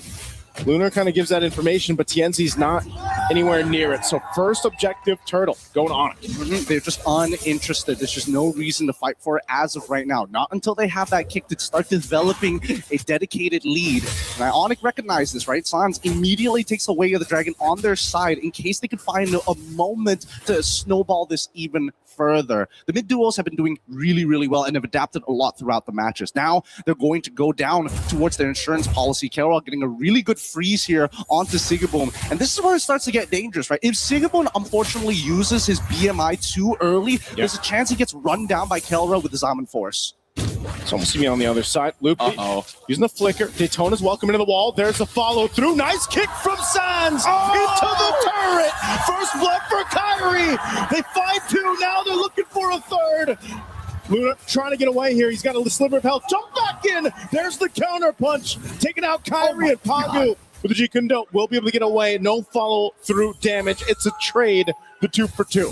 God, that was hot. Pagu, what a, wow. Let's look at this one more time because, again, the play coming in from Sans was good, right? He flickers on over to guarantee the kick to the right side, but that third hit of G Kundo, breaking it up at just the right time, allowing Lunar to survive this, and also using his Purify. He probably should have used it slightly earlier, but it doesn't matter. He got the damage off of his shield, and even for Onyx side, they don't mind this trade at the end of the day. So what if Lunar gets it? We'll eventually be able to deal with it later down the line. So for now, those who found the kills have the money to go even further. Tianzi and as well as Kyrie dead even right now, but only a slight lead, 1 level lead for Tianzi. I wonder how many times Sans will try to replicate that, take the kick, take that way the dragon from Pagu, utilize the kick himself, or does he take something else? Between Rose's ultimate, that Thundering Wrath can be beneficial too. So Sans will have his work cut out from him, but like we just saw, pretty good here. Skypiercer now picked up for TNC, the second turtle coming through. All right, TNC has to play for cleanup here. They can initiate, walk back, wait for a little bit, and then clean up later. Kyrie, he's got the Heptaseas already ready to go, and he wants to make sure that when he gets on top of a target, that target dies straight away. So now you can see that at least from between Onyx and as well as Aurora, they're constantly trading. They're constantly trading the HP. Okay, again, way the dragon held on by Sans. There's the Daytona's welcome. You go right on the mark. Kyrie coming through. Consecration already going to be used. Quarter the health on the turtle. TNC will secure it. Fight breaks out. Blazing duet, not enough. Keyboy will fall, and then another trade. Kelra has some space to work with. A whole lot of battle spells used up as well. And TNC will get away with the iframes here on that Hirara. He's dancing around here. Kelra playing a dangerous game. You can tell by that positioning. Unfortunately, the Zaman Force might not be enough there. Onyx now trying to set something up. They want to see Sigaboom, but they don't notice him just yet. He's hiding in the bush, and the denial of information has caused Onyx to give up on the dive. Okay, they're going to get forced out of there. They wanted to make a play, but luckily Sigaboom has that protection. Pagu, there's the kick right on cue. Purify's still available. Now it's Pop. Kyrie joined the fight, swinging on through, gets stunned, Thunder and Wrath down. Pagu trying to get away, burns the flicker. He will survive. Neither team falling in the exchange bottom. You can tell how antsy both sides are. Sigaboom luckily doesn't get his recall canceled, but that will mean that bottom tier 1 is under threat. They are willing to trade topside, but at least from Kyrie's POV, easily is able to dodge out of the right ability. Sans, does he get the turret? Oh, it's almost. one auto attack. It's as good as gone. Yeah, take a little bit longer to take that one down, but pretty much Onyx just trying to find what they can across the map here. It's really neck and neck in Game 5 so far, Gideon. Again, this is exactly how you want this series to pan out here. Neither team really pulling the switch just yet. Pedal to the metal, but right now it's going to be a tier 1 that falls on our side. Whoa, already some pressure there. Rosa burning the flicker to survive. Actually, Sans burning his flicker, and now trying to secure that purple buff. They do just that. Pagu forcing himself out of sight of the jungle. So this is just a battle for buffs and just tier 1s. And you know that Hirara generally has a bit of an advantage in these moments, especially with slight leads on their sides. Best part yet, the iframes making it even harder, especially since you can control the timing of when you decide to drop down that falling maple. In the meantime, though, as we can see, Aurora alongside with Onyx contesting for the space at this point. The main contestant is having control over this mid lane. If we see TNZ make a mistake here, luckily he doesn't walk into the lane, goes for the Little Wanderer instead and let Sigaboom actually absorb this wave. Onyx miss out that opportunity. Okay, waiting patiently here too. Last turtle of the game. 1 for 1 across both sides for this objective. Onyx will play it a little bit slow. Keyboy waiting, he's got a flicker available. Conceal going to be used. You're going to force the fight for this third turtle anyway. They get stunned in their tracks. Kyrie jumping through, takes the turtle away. Daytona's welcome. Into the wall he goes, and Rosa's gone. Now Pagu, nowhere to run either as he's collapsed down by Onyx. They got the objective and the kills. That was a hot play coming in from Onyx. It felt calculated beginning to end. The timing of Keyboy utilizing his Wrath of the Dry. It's not to mention just an amazing flicker Detona's welcome right onto Rose's face. Nothing they could do at that point. They reached, they grabbed, and they caught the ball out of the air from Aurora. Let's look at this replay one more time, because as Kyrie makes this play, it catches afterwards, but it catches just enough. With Rosa already down in TNZ, having no combo points to actually go into his iframes, literally nothing you could do there. And that's the thing too, the fact that it's broken walls and you have this fanny, you can utilize a little extra opening on these turtle pits or eventually the Lord pits, something that you can do here. So Kyrie can kind of just swing on through into those fights, following through the Wrath of Dry. They're going to do it again onto the tier 2, already forcing the fight, and Sigaboom is gone! Where did he go? And Lunar to follow, a double for Kyrie. And now TNT waiting for the rest. Rather Dry, poke the top, loads him up! Triple kill for Kyrie! Making a possible maniac on the fanny! Woo! A statement being made by Onyx right now as they're looking to crack open. Bottom side tier 2, and they've evened out this score. 3.2k lead in their hands. Things are getting extremely dangerous for Aurora. Sigaboom, he's got to be careful here. That BMI is literally his only lifeline. Just watch. As soon as the BMI drops, you see that Kelra said, hell no, we dive in this. We're sending the goon squad to take him out. And they line this up so well. for the whole team, but for Kyrie just to make those plays again on this Fanny, how do you keep track of them? I mean, we've asked the question all darn MSC, how do you keep track of Aurora? Well, when you put the Fanny in the hands of someone like Kyrie or any of these specialists, this is what you have to deal with too. It feels like its own iframes. It's tough. It's really tough. Kyrie has been playing a really strong game here. Those cables have been ultra accurate at dodging some key abilities from the side of Aurora. Even Lunar, I think he can't be that frontline that they're hoping that he can be right now. He hasn't won his lane hard enough. And with the 8 extra assists, well, technically 5 extra assists that Lutfi has been able to gain for himself and to chastise Waldron, he is so thick. Luckily, Lunar is able to get one of his own. This Lord is being started up here, holding it at half health. Onic with a clear lead. They have control of this. They might be able to just go ahead and secure this. It looks like they are going to do just that as Tienzia is up top. They have the information, and Onic will play around now with this first Lord secured. Man, Mitrio has been playing a phenomenal game here for the side of Onic. And unfortunately, for the side of Aurora, they've missed their window to develop their snowball even further, with the Maniac being given over to Onyx's side, resetting them from all that early game pressure that they were applying. Now they have to hope that Sigaboom gets the right items at the right time here, because Tienzi can only do so much. He's so close to finishing the golden staff. So close here. Lord slowly approaching that bottom side. Again, with this kind of lead, Sigaboom just needs more time. He just doesn't have enough firepower here. And if they take out Rosa, so much damage of this profile for Aurora Gaming is expended.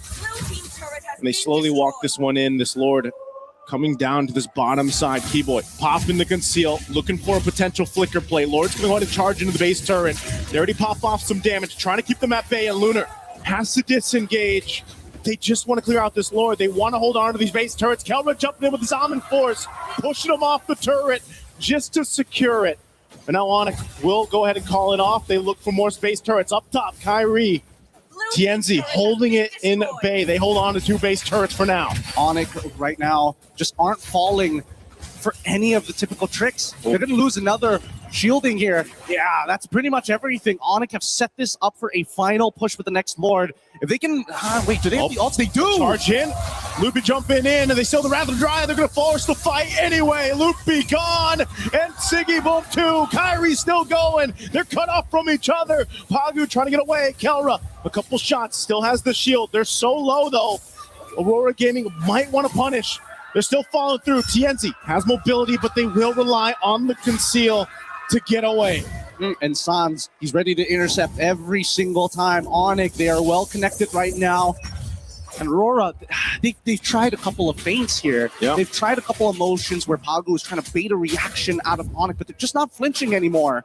And I think that confidence is starting to build up. It's surmounting to some real damage in Kelra. He's not dropping the ball. Same goes for Sans. Look at the disparity of damage dealt by the key members here of Aurora Gaming. Tienzi there at the bottom, Sigaboom there at the bottom, and look at the difference for Onic. Such a big difference in terms of damage, and that's just because of how these team fights have played out. Onic has all the room to work with, especially for Kelra, provided by this team that Sigaboom has just been trying to catch up. And we know this, Gideon, when you are delayed this much on that power spike for the Claude, it's really tough to get back into the zone of this one. It is hard, but at the same time, they've got some decent wave clear on their end between Tienzi, Sigaboom, and as well as Rosa.